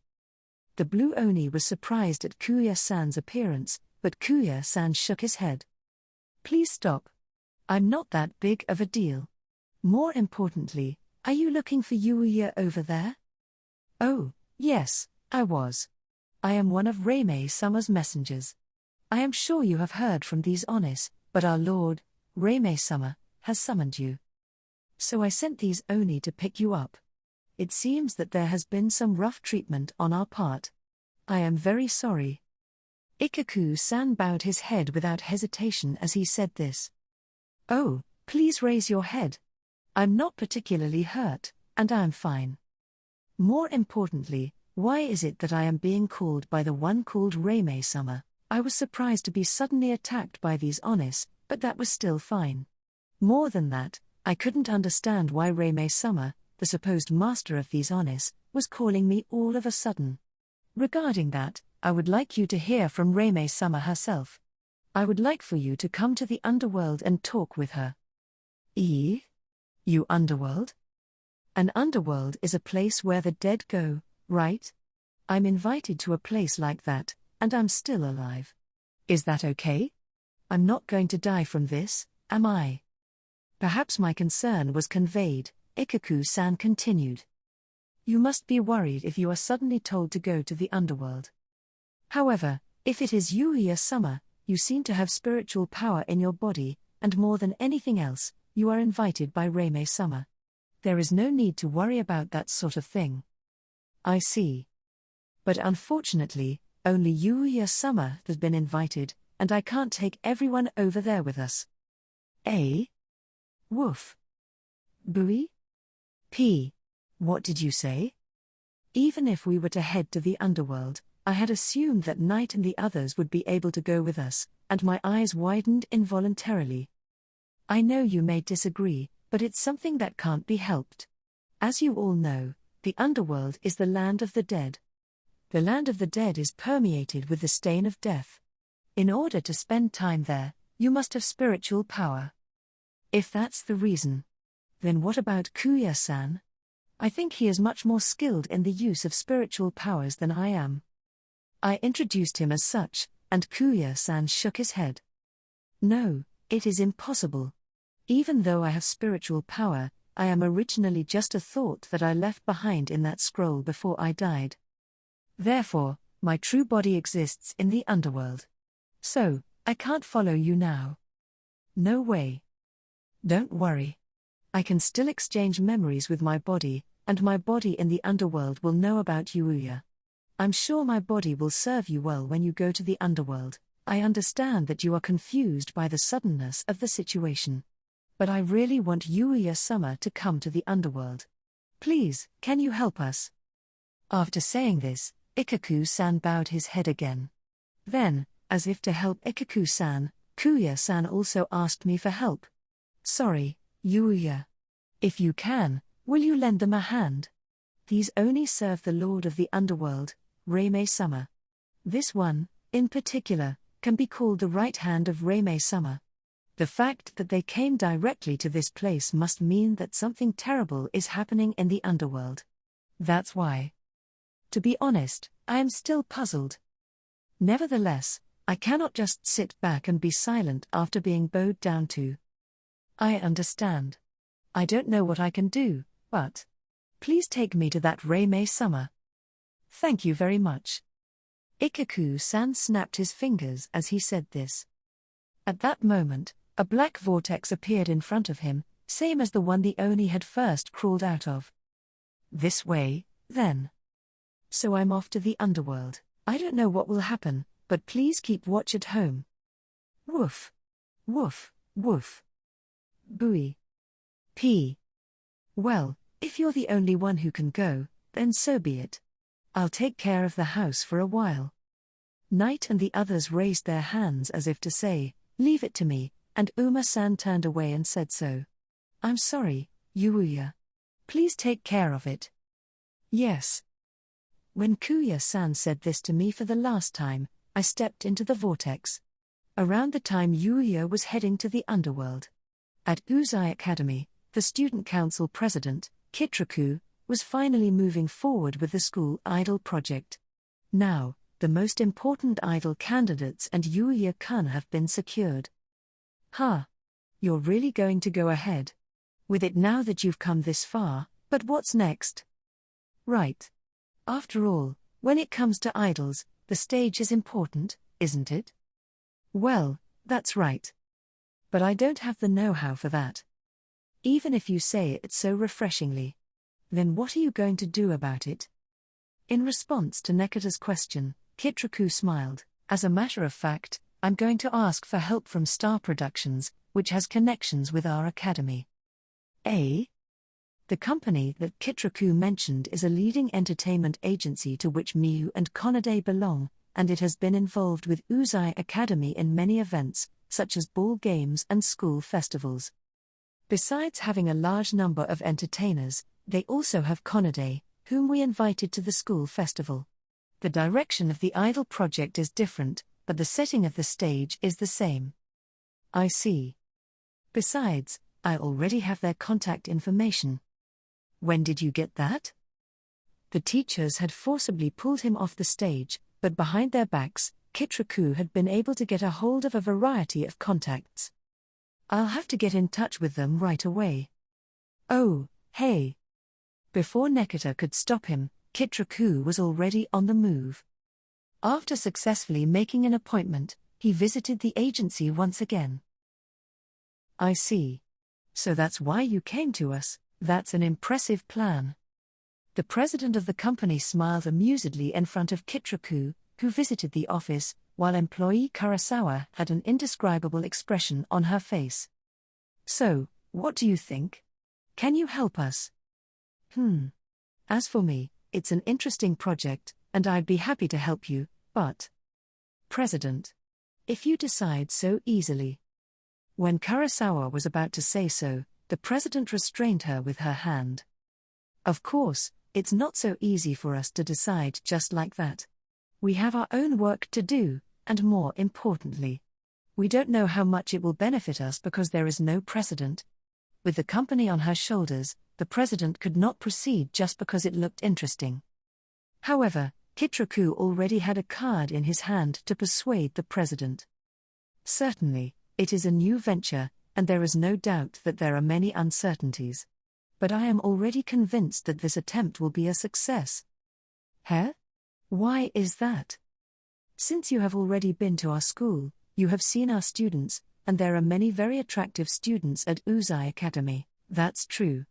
They were all idol caliber girls. Right, Kurosawa? Yes. I wanted to bring some of them out of the school. But it's a mistake to think that just being cute is enough to attract attention when it comes to idols. What do you think about that? The president shot a sharp look at Kitraku. However, Kitraku is not intimidated by this gaze and smiles. Yuuya Tenjou! Exclamation mark. He is the key to this project. Don't tell me he's going to be an idol. The president and Kurosawa, who had once been rejected by Yuuya to enter the entertainment business, were surprised by Kitraku's statement, as they had not expected Yuuya's name to be mentioned. No, we are only going to have him work as the person in charge of this project. But if the school idol project progresses, he will be forced to take the front stage. There is no way he won't attract attention then. Besides, I'm thinking of having him work as a school idol eventually. What? Is that possible? He has refused to enter the entertainment industry before. In response to Kurosawa's concern, Kitraku nodded. There is no problem. Perhaps he refused to enter the entertainment industry because of his earnestness and sense of responsibility. School idols are only for the time they are students. In other words, as long as he has a fixed period to be active, I believe the emotional hurdle would be less than if he were to enter the entertainment industry as an ordinary person. I see. And if he tries out as a school idol, he might even be interested in the entertainment industry, right? For the president, who is interested in obtaining Yuuya, Kitraku's proposal was an attractive one. The president broke out in a cold sweat, not expecting one student to think this far ahead. You're quite good at this. No, I'm still inexperienced.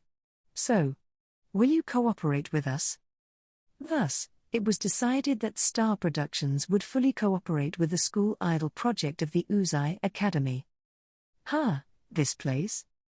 The moment I passed through the black vortex, I felt the presence of death, or spiritual power, clinging to my body. This spiritual power is not something that resides in my body but something that fills the underworld. The most surprising thing of all was that the moment I passed through the black vortex, the scenery around me changed in an instant. The entire underworld was dimly lit, and as I had sensed earlier, there was a sense of heaviness, as if there was spiritual power floating all around me. On top of that, from out of nowhere, I could hear the roar of probable demons. What would you call it? An underground world? Anyway, that's the impression I got. But the thing that caught my eye the most was a luxurious building that was out of place in such an underworld. This is the residence of Reimei Summer. Please come this way. As I was stunned by the presence of the building in front of me, Ikaku-san led the way. I followed his guidance and was soon brought to a large hall. And then, Reimei Summer. I have brought you Yuuya Tenjou Summer! Exclamation mark. Thank you for your hard work.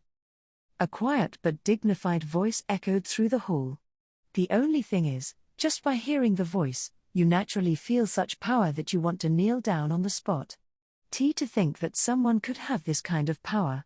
What in the world is a Reimei Summer? I was surprised, but when I turned my gaze toward the voice. I'm Reimei. There was a little girl there, dressed like Enma from an old tale. In response to my surprise, the girl said, "Am I cool?" with her chest puffed out. I was stunned by the unexpected situation, and the girl noticed my appearance. You can't even speak in front of my majesty, can you? Good. I have brought you here for my own reasons. Make yourself comfortable. Why yes. I couldn't help but freeze up. Judging from Ikaku-san and the other Oni gathered in this hall, and thinking of the girl's comment, she must be the Reimei Summer. She may appear like a little girl, but she rules such a large underworld. I guess she is not as young as she appears to be. I steeled myself once again, and Reime-sama's eyes narrowed as she inspected me. How? As I recall, your name is Yuuya Tenjou, right? You don't seem to underestimate me, do you? Yes. Well, I was surprised, but I thought appearances can be deceiving. There are all kinds of people in the world. I was surprised at the appearance of Reime-sama, but on second thought, Xenovis-san was a more unbelievable existence from my point of view. Thinking this, Reime-sama smiled with satisfaction. Umu. You have good instincts. I like you. Thank you. Reime-sama. I think it's time to get down to business. Oh, that's right. Ikaku-san whispered in her ear, and Reime-sama looked at me with a serious expression on her face. Yuuya. I called you because I want to borrow your power. My power, you say? Umu. The truth is, the underworld is in a great deal of trouble right now.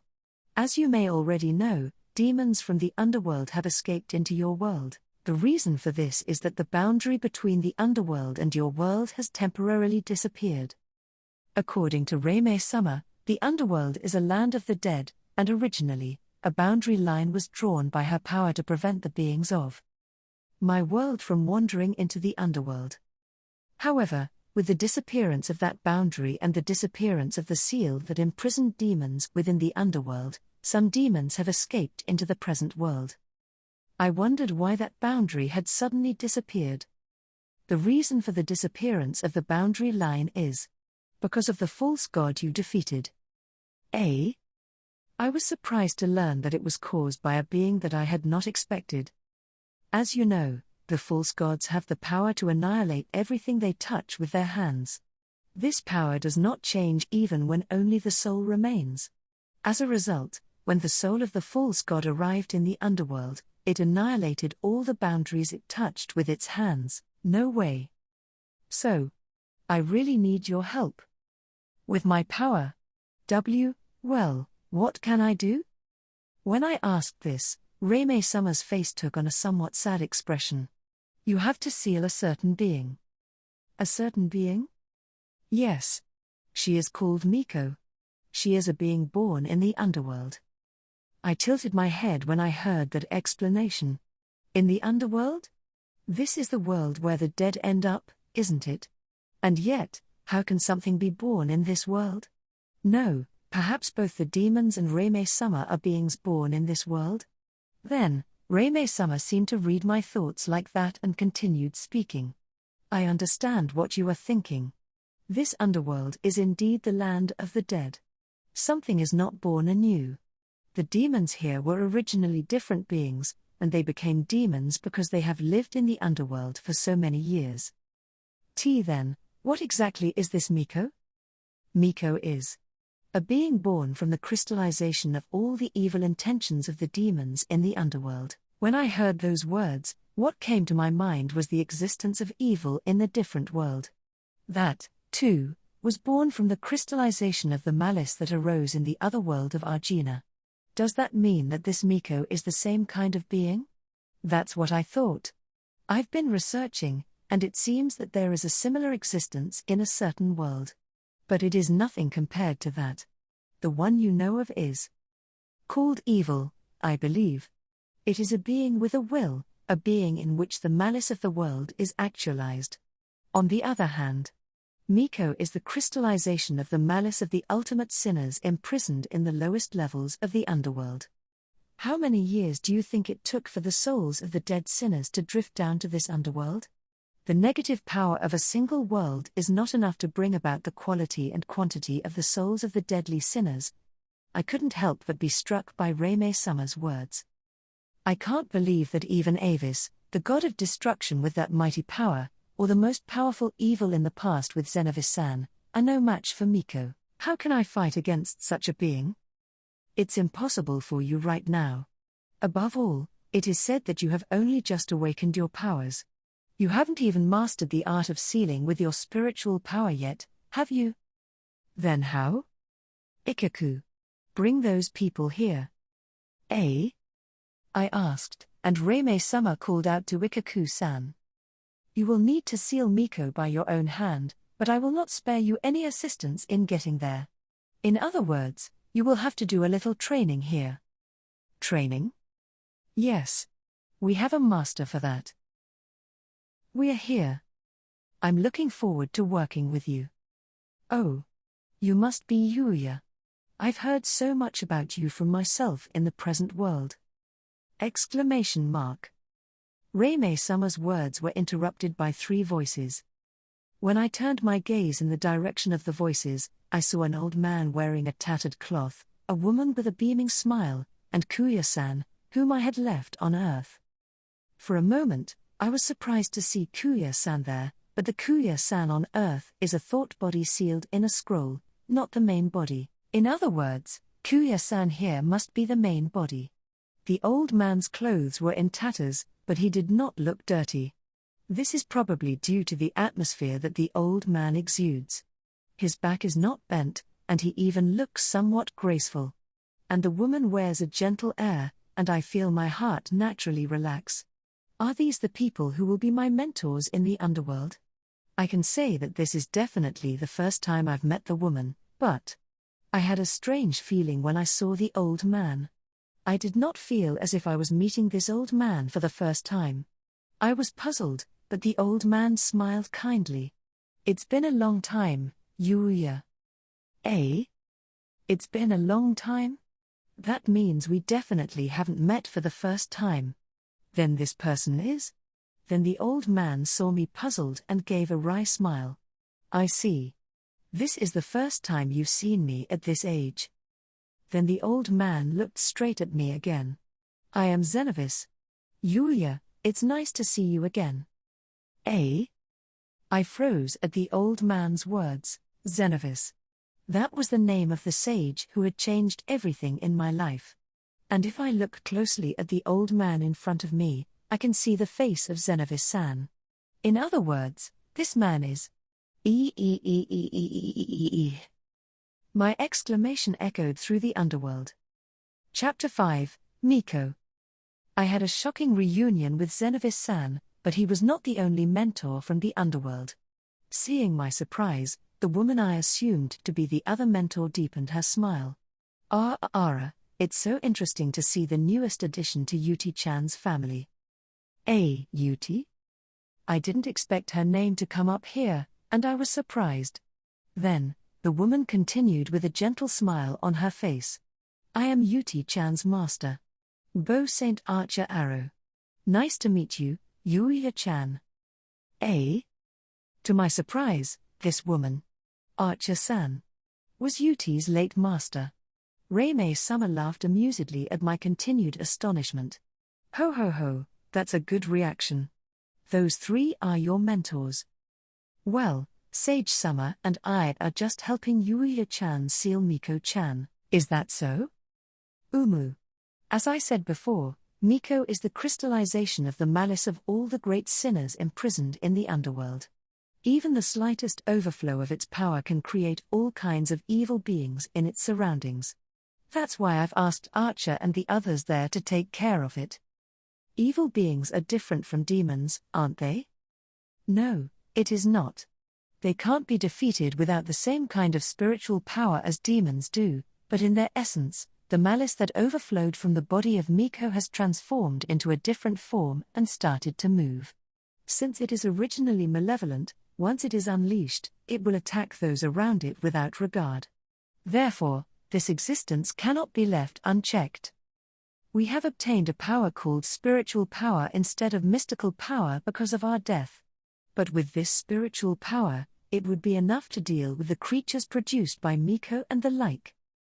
Therefore, I have decided to train Yuuya so that you will be able to fight Miko alone. I will be trained by Xenovis-san again. The training was quite tough, but there was no doubt that I acquired my strength thanks to his training. While the thought of undergoing that painful training once again made me feel a bit intimidated, it's an opportunity that I'm going to take advantage of. I will do my best again. Phew. I didn't expect you to still be so motivated after all the hard work I put you through. If so, then I will respond to that motivation.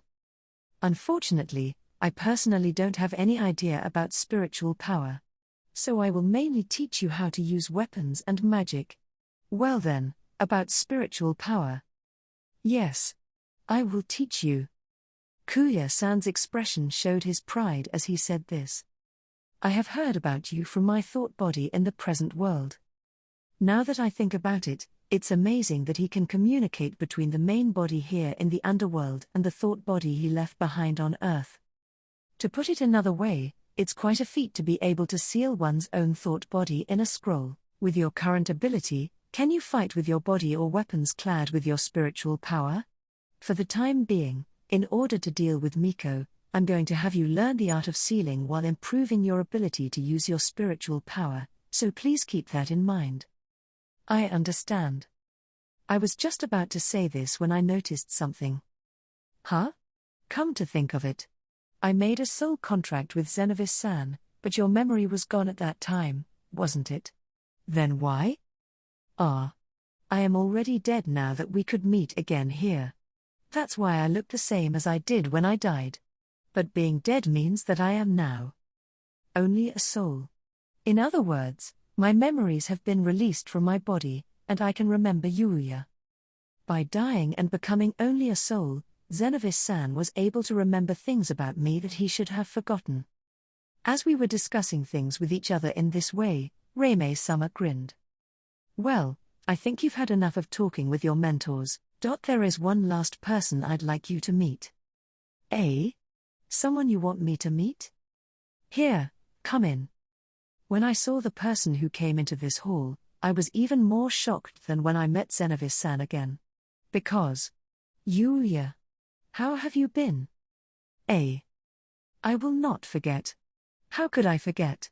That voice and that figure. Absolutely.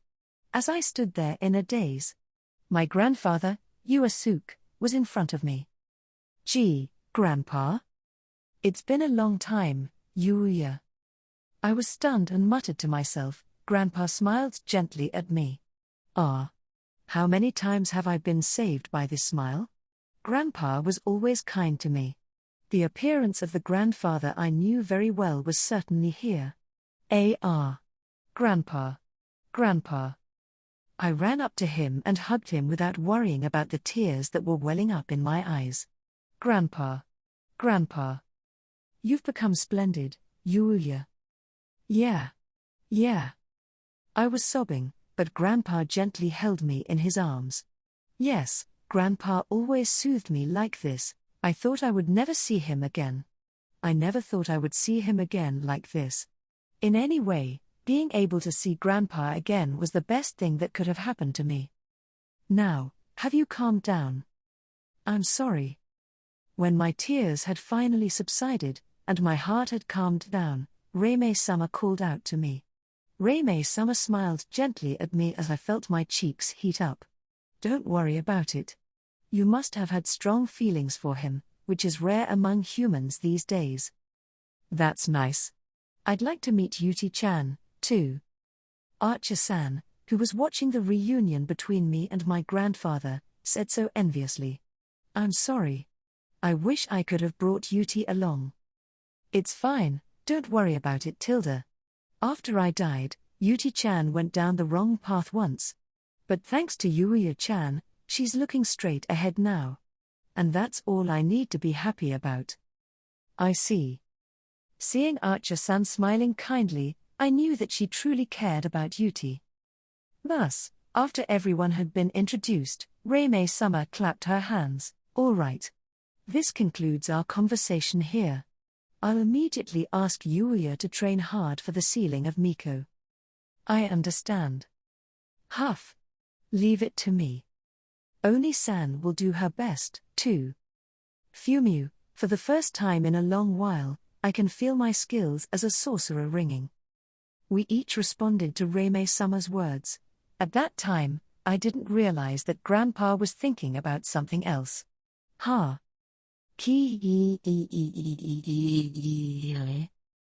much time has passed since I met Xenovis-san and the others again?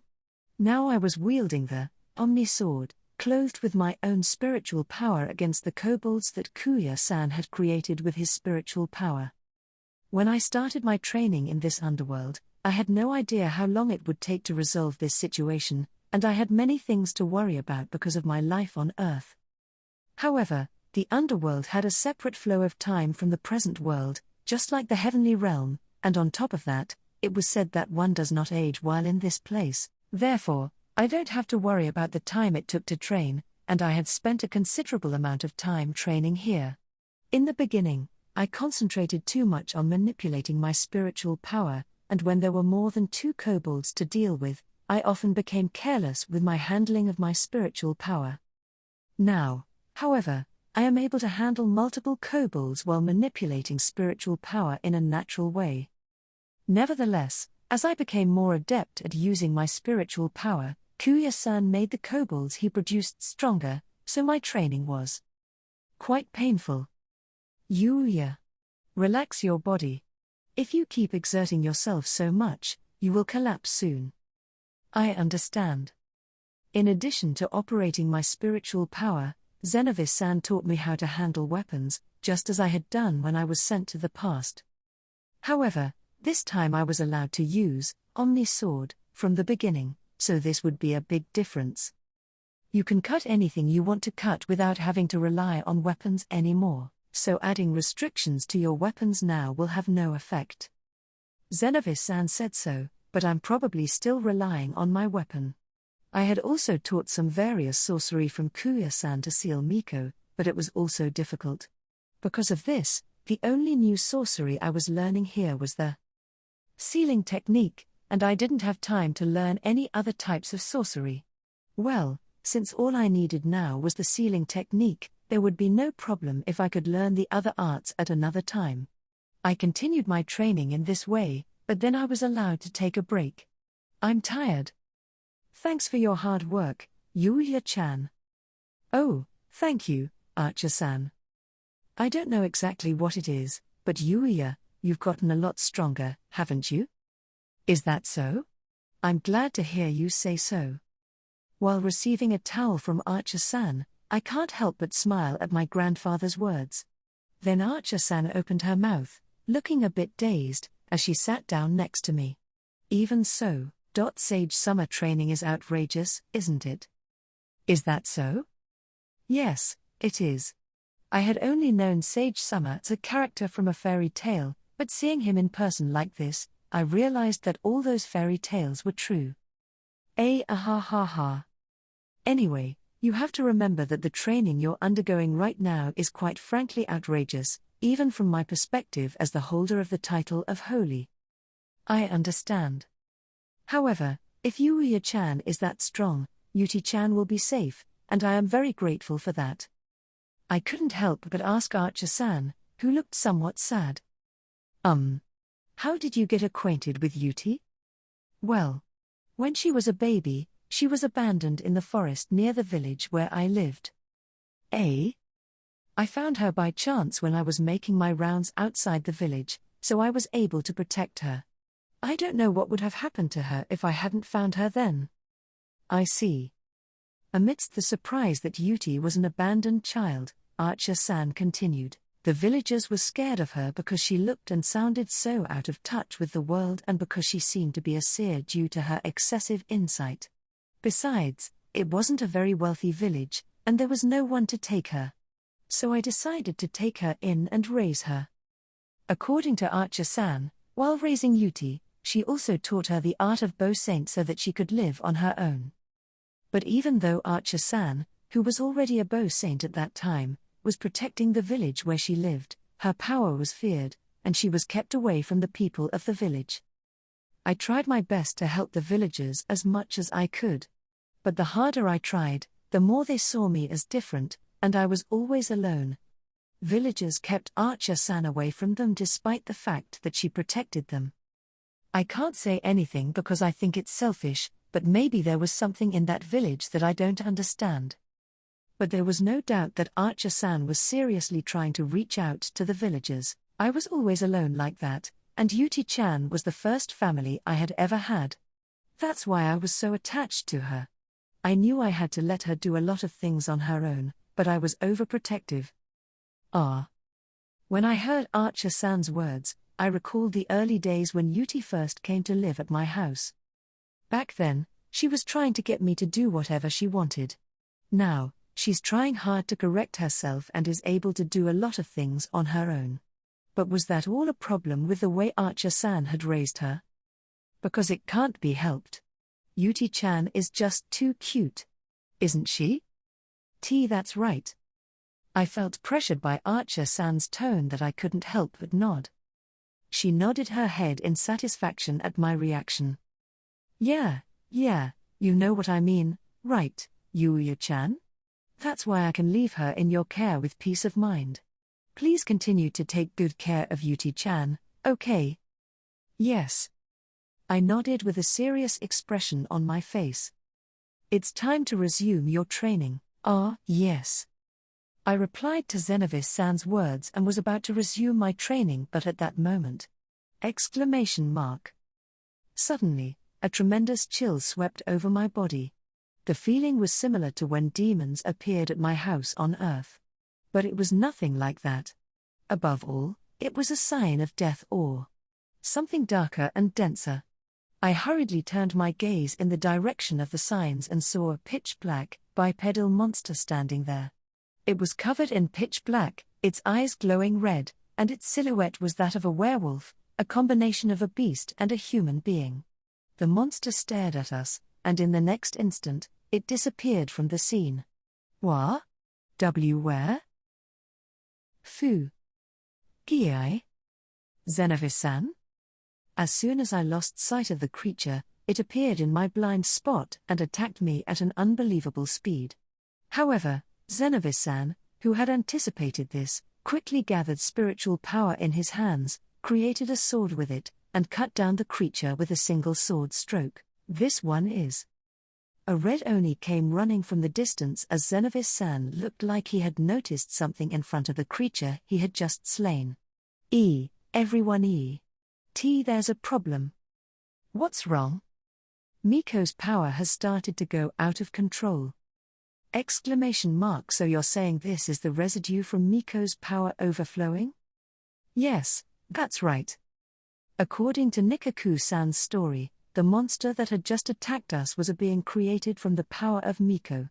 The moment I confronted it, I felt a wave of such a terrifying power that seemed to reject life. The boundary between the underworld and the present world is disappearing, and if that creature wanders around into the underworld, it could cause an avalanche of creatures to descend into the present world. That must be stopped at all costs. We looked at each other and told Nikaku. Please lead us to where Miko is. I know that Miko's outburst has only just begun, but now that it's happened, we need to seal her up as soon as possible. While Yuuya seals Miko, we'll have to deal with the creatures from before, won't we? My arms are ringing. Yuuya, can you do the sealing technique now? I think it's probably fine. I don't know if I can actually do it properly, but I have no choice but to do it after coming this far. As we were about to head for Miko's place, Grandpa, who had remained silent up until now, opened his mouth. Are you sure this is the right thing to do?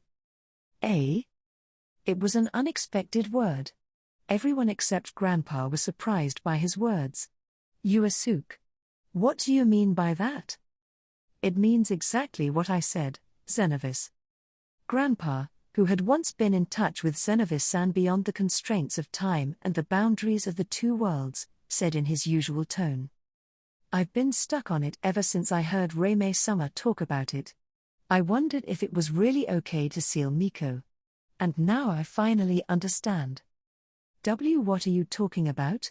Miko is an existence formed by the crystallization of the malice of the deadly sinners in the underworld, and we can't just let her go unchecked.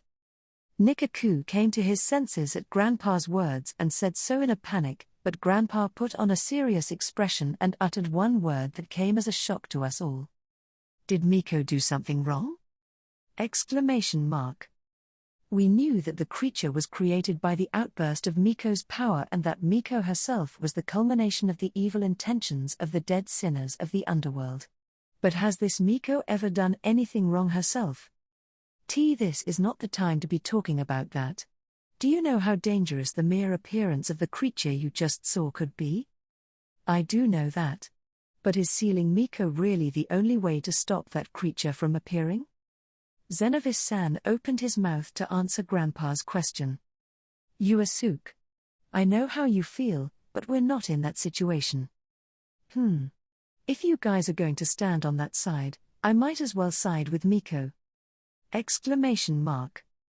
Grandpa's words, delivered in such a matter-of-fact manner, left everyone speechless, but Grandpa continued on without paying attention to them. Because, Miko is not doing anything wrong of her own volition. But I can't overlook it if you just assume that she is evil and seal her up. What are you talking about? She is the fruit of the evil intentions of the deadly sinners. Such a thing is so bad that you don't even need to think about it. Then why didn't Miko make her move right after the seal was lifted? I couldn't hide my upset when I heard Grandpa's words. Certainly, the creature that we just saw was probably created because of the overflow of the power that came from Miko's seal being broken. But it was not the will of Miko herself. Besides, as Grandpa said, Miko's seal had been broken before I came to the underworld. And yet, the fact that the creature did not appear until just a few moments ago suggested that Miko was trying to stop herself from going out of control as much as possible. We don't know much about this being, and to just seal her up unconditionally is just, it seems that Miko hurts those around her regardless of her own will, but we don't know if Miko herself is at fault or not.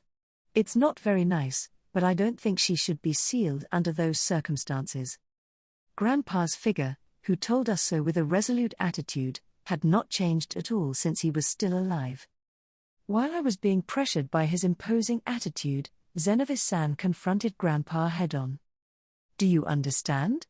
Yuuya, if that creature escapes into the present world, those without spiritual power will be overrun in an instant. Knowing that, you think you can save them from that creature? That's what I'm saying. If there is a chance that I can save her, I will pursue it. I'm not as optimistic as you are about the slim chance of saving her. If you try to stand in our way any longer, I will not tolerate it. At that moment, Xenovis-san released a pressure that almost choked us as we watched. But even in the face of such pressure, Grandpa did not change color. That's scary. I don't have strength like you, so I'm sure I'll be easily defeated. Still, I will continue to insist on this. Are you sane? Of course I'm sane. What makes you so stubborn? I just don't like the idea of unilaterally deciding something is evil and sealing it up. The idea of just sealing it up and getting it over with, without considering other options. If you can't find a way to do that, it's all for nothing. But you still want to persist? Of course. I'll persist even if it ends in failure or is a waste of time.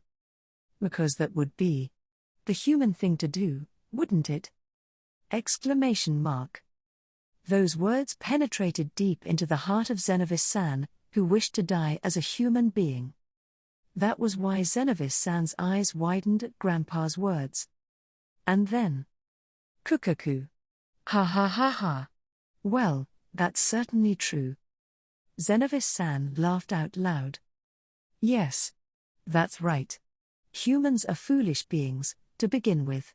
Even though we know it in our heads, our hearts often fail to agree with us, and then we follow our hearts and fail. But I used to love them and think they were the way they should be. I didn't realize I'd forgotten that before I knew it. Xenovis-san. Then, in a complete change of mood from earlier, Xenovis-san smiled ferociously. And there's nothing that I can't do. That's right. Humph. That's what it is, Xenovis. Grandpa and Xenovis-san laughed happily. Seeing them, Archer-san and Kuya-san smiled as if they knew they were in for trouble. Ara, this is a big trouble, isn't it? That's right. But that's what makes it so worthwhile. I heard that Archer-san and Kuya-san were willing to help as well. But wait a minute. You can't just go ahead with this on your own. We don't have time to waste on something we don't even know will succeed. From Nikaku's point of view, this is a crisis in the underworld and the present world, and he probably doesn't have time to think about Miko. However, Xenovis-san had already begun to think of measures to rescue Miko, and I, too, had already discarded the idea of simply sealing Miko up after hearing Grandpa's story. Enough said, Nikaku. Reime-sama.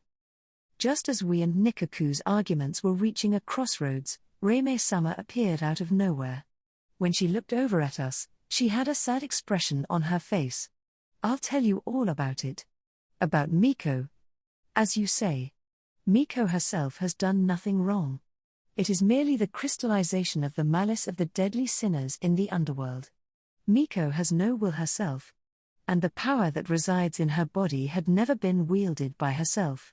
She must have known from birth that if she used her powers, the world would collapse. Despite being born from the malice of the deadly sinners, Miko herself was surprisingly pure and kind. However, regardless of Miko's will, the power that resides in her body goes out of control. The result is that she continually hurts those around her, and she has asked me to seal her up. That is how she has been sealed, for tens of thousands of years. No way. The reason why Miko was sealed was because she herself wanted to be sealed. And for an amount of time that I can't even imagine. After she had said all that, Reime-sama looked us straight in the eye. Now that Miko's power is out of control, we have no time to waste. It would be next to impossible to find any means other than sealing under such circumstances. Even so, I still don't want to give up on rescuing Miko.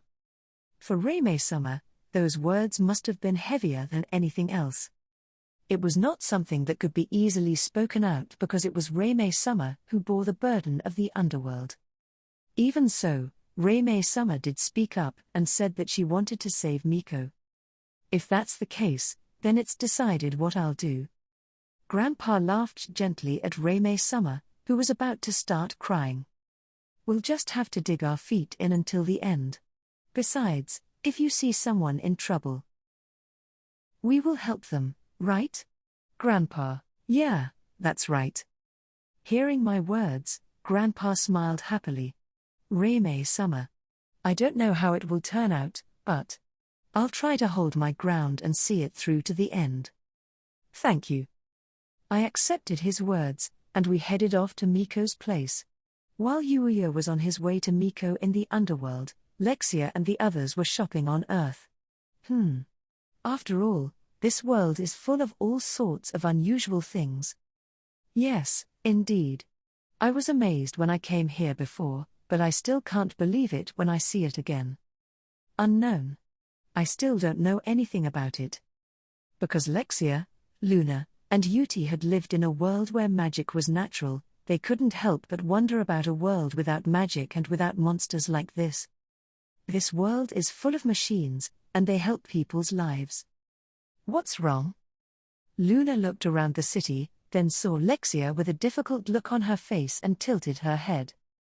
No, I'm thinking about how we can make use of it in our country, but I don't know where to start. Well, the fastest way would be to develop it into a magic tool, wouldn't it? That's true. I'm currently thinking of the smartphone that everyone in town has. That board-like thing, huh? Agreed. As I understand it, everyone has one. Although Yuuya does not have one, most people living in Japan have smartphones in their hands, and Lexia and the others have often seen them operating them on the streets. I'm also curious about the car vehicle, but don't you think it would be easier to replicate the smartphone than the car? Well, a smaller one would be less hassle than a bigger one, but what does that thing actually do? Answer. It's a tool for communicating with people who are far away from you. What? Such a valuable thing so easily. In the other world, the means of communicating with distant people are greatly limited, so the fact that such means are widely available to the public was a shock to them. In the other world, if there was a tool that could easily communicate with distant places, there was no doubt that it alone would create a great change. Well, It seems to have many other functions, but that's still what I'm interested in. It would be best if we could figure out the principles behind it, but I don't know if I can be technical enough to understand it. Neither do I. That being said, we can't invite people from the other world to come here, so it's not easy. In the beginning, Lexia's goal was to somehow avoid admission to the Aurelia Academy. She thought that if she could study abroad at Yuuya's school, she could be with Yuuya and also avoid admission to Aurelia Academy, but her ostensible reason was to bring back Earth technology. Lexia, who was hoping to make life a little more comfortable for the citizens of the Kingdom of Arcelia, was unconsciously carrying out her ostensible goal of bringing back Earth's technology. Luna noticed such thoughts of Lexia and gave a small laugh. Phew. As expected. Luna, what's wrong? It is nothing. Well, okay. We don't know much about this world yet, we're going to have a look around. Yes, princess. And so the three of them continued to enjoy the Earth to the fullest. When Nikaku took us to Miko, we found that the place was overflowing with the creatures that had just attacked us previously, and the Onis were struggling against them. There are already so many monsters. You were right to leave Yunosuke behind. As Xenovis-san said, I asked Grandpa to stay where we were training. The reason being was that as long as we were going to Miko, there was no doubt that it would be a fierce battle, and it would be dangerous for Grandpa, who didn't have the strength to fight. Grandpa was worried about Miko and wanted to come with us at first, but Xenovis-san convinced him to entrust us with taking care of Miko. So the four of us, me, Xenovis-san, Archer-san, and Kuya-san were going into battle. When I looked closely, in the center of the battlefield where monsters were being created one after another, I saw a woman releasing a dark mystical power like a raging storm. Is that Miko? Ugh. Ah. Miko groaned, shaking her long black hair as if she was desperately trying to suppress her own power. And every time she cried out, her voice was imbued with a spiritual power that caused cracks to appear here and there in the underworld. Let's get rid of those monsters first. All right, Oni-san will do her best. It's been a while since I've been on a rampage. The three of them are walking forward without any signs of being particularly nervous in the face of the rampaging monsters. And then, go away. Xenovis-san randomly swung the sword he created with his spiritual power, and with that alone, many of the monsters were instantly cut down. That's a lie, isn't it? He must have swung it only once, but how could it be cut into such tiny pieces? Meteor shower. Archer-san released the same bow-sync skill as Yuti. The power of the arrows, however, seemed to be more than twice as powerful as Yuti's. The arrows produced by the spiritual power shot through the monster's head one after the other. Spirit ball. Kuya-san spread out his hands, and a spherical mass of spiritual power appeared there, which split apart all at once into smaller orbs. Now, perish. And then they flew toward the monster like a machine gun, annihilating it rapidly. As I was appalled by the tremendous fighting power of the three of them, Xenovis-san turned his gaze toward me. Now, Yuuya. Leave this to us, and you take care of Miko. I understand. I left the monsters in the hands of Xenovis-san and the others and pushed on. I had actually discussed what to do about Miko with the four of them before we got here, and I had come up with a plan, and I was going to execute it. As I approached Miko, more and more monsters were being created, and I kept pushing forward, cutting them down with my Omni sword, which I had covered with spiritual power. I finally got close to Miko and took out a certain item from my item box. How about this? What I took out was the gluttonous vacuum cleaner, an item that had sucked in the beam cannon that was once released from a Dragonian spacecraft. This vacuum cleaner had the ability to suck up anything the user considered as trash. That is, it can suck in anything except living organisms. In other words, it should be able to be used for the spiritual power, the power of death. It was a gamble, but I turned on the vacuum cleaner as if praying. Then, as if my prayer had been answered, the vacuum cleaner began to suck up all the spiritual power that was floating around Miko. Gee, good. At this rate. As the vacuum cleaner sucked in more and more power, Miko, who had been suffering so much, turned her head to look at me, stunned. Why, you are. I'm absorbing your power right now. If I can absorb all of it, I'm sure your outburst will subside. For a moment, hope flashed in Miko's eyes as she listened to my words, but then a sad expression quickly appeared on her face. That's. No, it's impossible. Please seal me up. I don't want to hurt anyone anymore. If only I weren't here, I wouldn't have to hurt anyone. If only I weren't here. A cry from the depths of her heart. Miko, who possessed the power to cause harm to those around her against her own will, must be despairing of her own existence. In the past, I, too, was mistreated by those around me even if I did nothing, and I used to think that it was my own fault. I thought that my existence was making everyone uncomfortable. In fact, my parents hated me. So many times I wanted to disappear, but only my grandfather accepted me. That's why no matter what you say, we won't give up. We will fight to the bitter end. So don't you give up either. Why? Why would you do that for me? For Miko to hear such a thing from me, someone she has never met before, would be nothing but bewilderment. I just couldn't believe it was someone else's problem when I heard the true story of Miko from Reime-sama. And besides, Reime-sama wants you to be free. At those words, Miko's eyes widened. Am I allowed to be free too? That's obvious, I said, moving the vacuum cleaner while dealing with the monster that attacked me.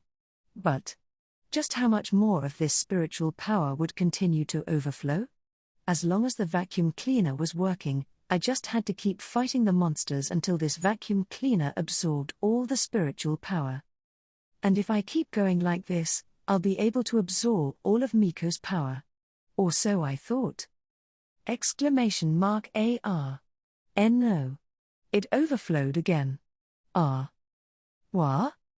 The spiritual power overflowing from Miko's body became even more intense and erupted with more force as if she was fighting against the vacuum cleaner with all her power. As a result, the vacuum cleaner could no longer keep up with the speed at which it was absorbing the overflowing power, and finally, it overheated and stopped. Oh no. With the vacuum cleaner stopped, there was nothing to stop the momentum. Miko's spiritual power came forth with the greatest force ever and attacked me. Yuuya. No way. At this rate, all of us will be swallowed up by her power. The wave of Miko's power did not only attack us, but it also created a new wave of monsters, and they too attacked us. What to do? What should I do? Is there no other way but to give up here and seal up Miko? When I thought about it, I remembered something. I don't know what will happen, but this is the only way. I stopped resisting in the face of Miko's spiritual power and opened my arms as if to embrace it. Yuuya-chan. What are you doing? Yuuya. Get out of here. While Xenovis-san and the others were shouting that, only Kuya-san noticed my intention. Don't tell me you're. No, Yuuya. That method is. What I was going to do was accept all of Miko's spiritual power into my body. This is the method that Kuya-san had taught me before as a way to increase my own spiritual power. But this method was said to be very dangerous. Still, if there is even the slightest possibility, I would like to take a chance on it. I was swallowed up by Miko's spiritual power. Even in such a situation, my body accepted and absorbed Miko's spiritual power. However, unimaginable pain struck me. Gah! It was as if my entire body was being devoured from the inside out. In addition, the dark feelings and evil intentions of the sinners in the underworld were also invading my mentality. Certainly. This is painful. Still, compared to what Miko had endured until now, it was a battle of willpower and guts from here on out. With the intention of absolutely saving Miko, I just keep on absorbing Miko's spiritual power. I wonder how much time has passed since then. The wave of overflowing power from Miko finally stopped. Ah, really? My spiritual power is? Ha. Ha. I'm glad I managed it. Ah. My vision blacked out like a broken thread from the relief that I had managed, although I thought I would never make it if I collapsed.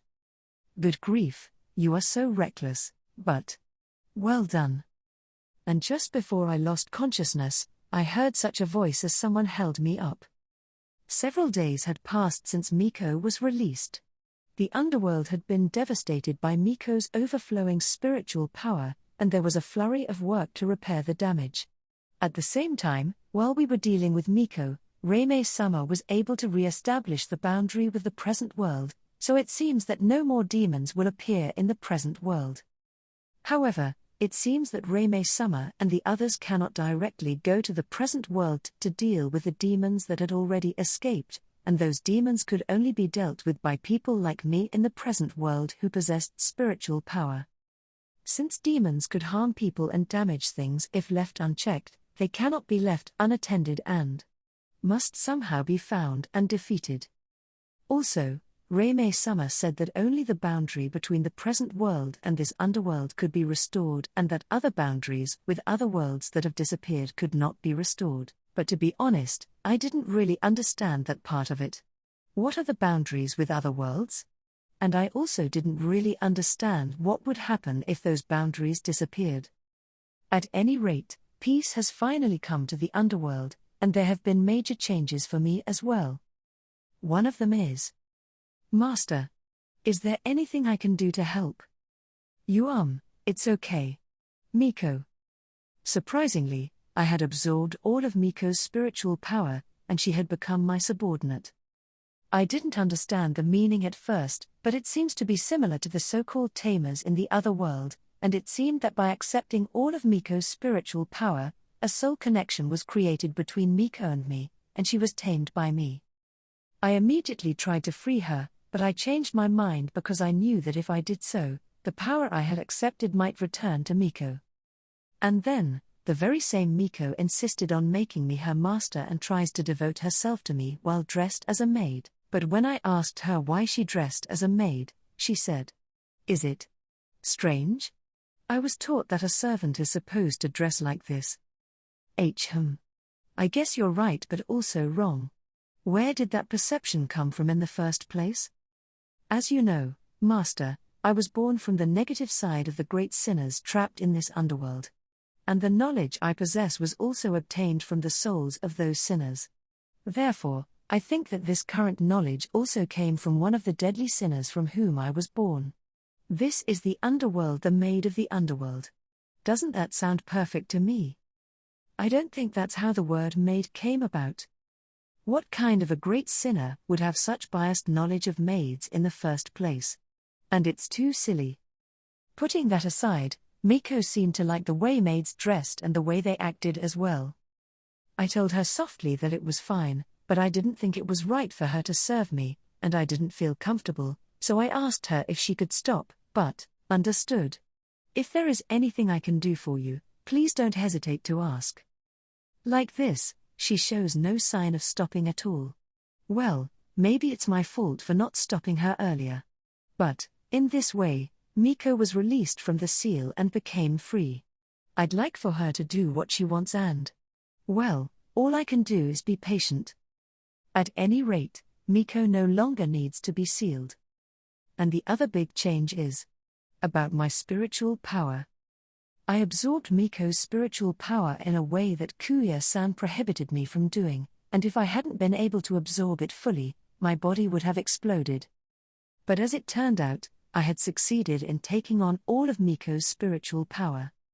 I later heard from Kuya-san why I was able to do this, and it seems that even before I leveled up in the other world, I was already a world-class holder of spiritual power, but after I leveled up and my body changed, I became an even more excellent reservoir of spiritual power. However, since Miko's spiritual power was originally born from the malice of the great sinners, it should have had some effect on me if I accepted it normally, but I was able to manage that as well. I originally had a similar power called evil in my body, and thanks to the fact that I was able to control it, I was able to control Miko's negative power with relative ease. I had fainted right after freeing Miko from the burden of the spiritual power, but in the past few days, my body and mind have recovered, and I have completed everything I needed to do in the underworld. In other words, it is time to say goodbye to everyone in the underworld. Ikaku-san made a black vortex appear, just as he did when I arrived in the underworld. If I dive through this vortex, I will be able to return to my home. Not only Xenovis-san and the others, but even Reime-sama came to see me off. Yuuya. This was our second time fighting together, and it was a lot of fun. I'm glad to have met you too, Yuuya-chan. Please take good care of Yuti from now on. This is the last time I can be with you. But I still haven't taught you about sorcery yet. Please ask me in the present world about it. As I exchanged farewells with each of them, Reime-sama approached me. Reime-sama. Yuuya.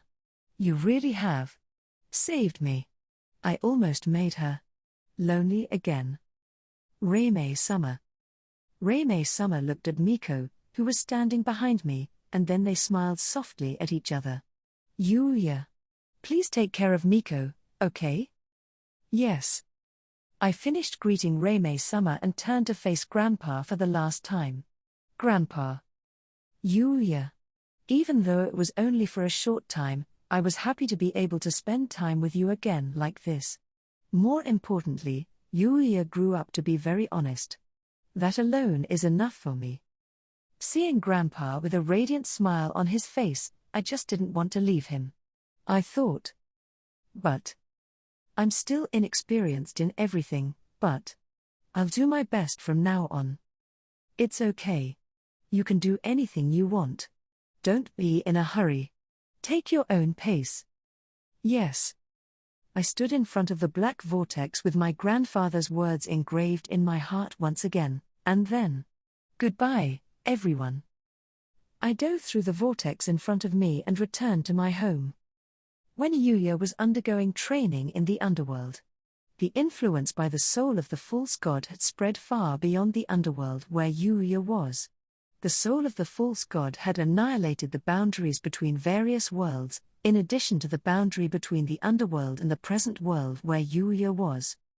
And this time, thanks to Yuuya's cooperation, the crisis in the underworld controlled by Reime was resolved, but there was nothing Reime could do about the effects that had spread to the other worlds.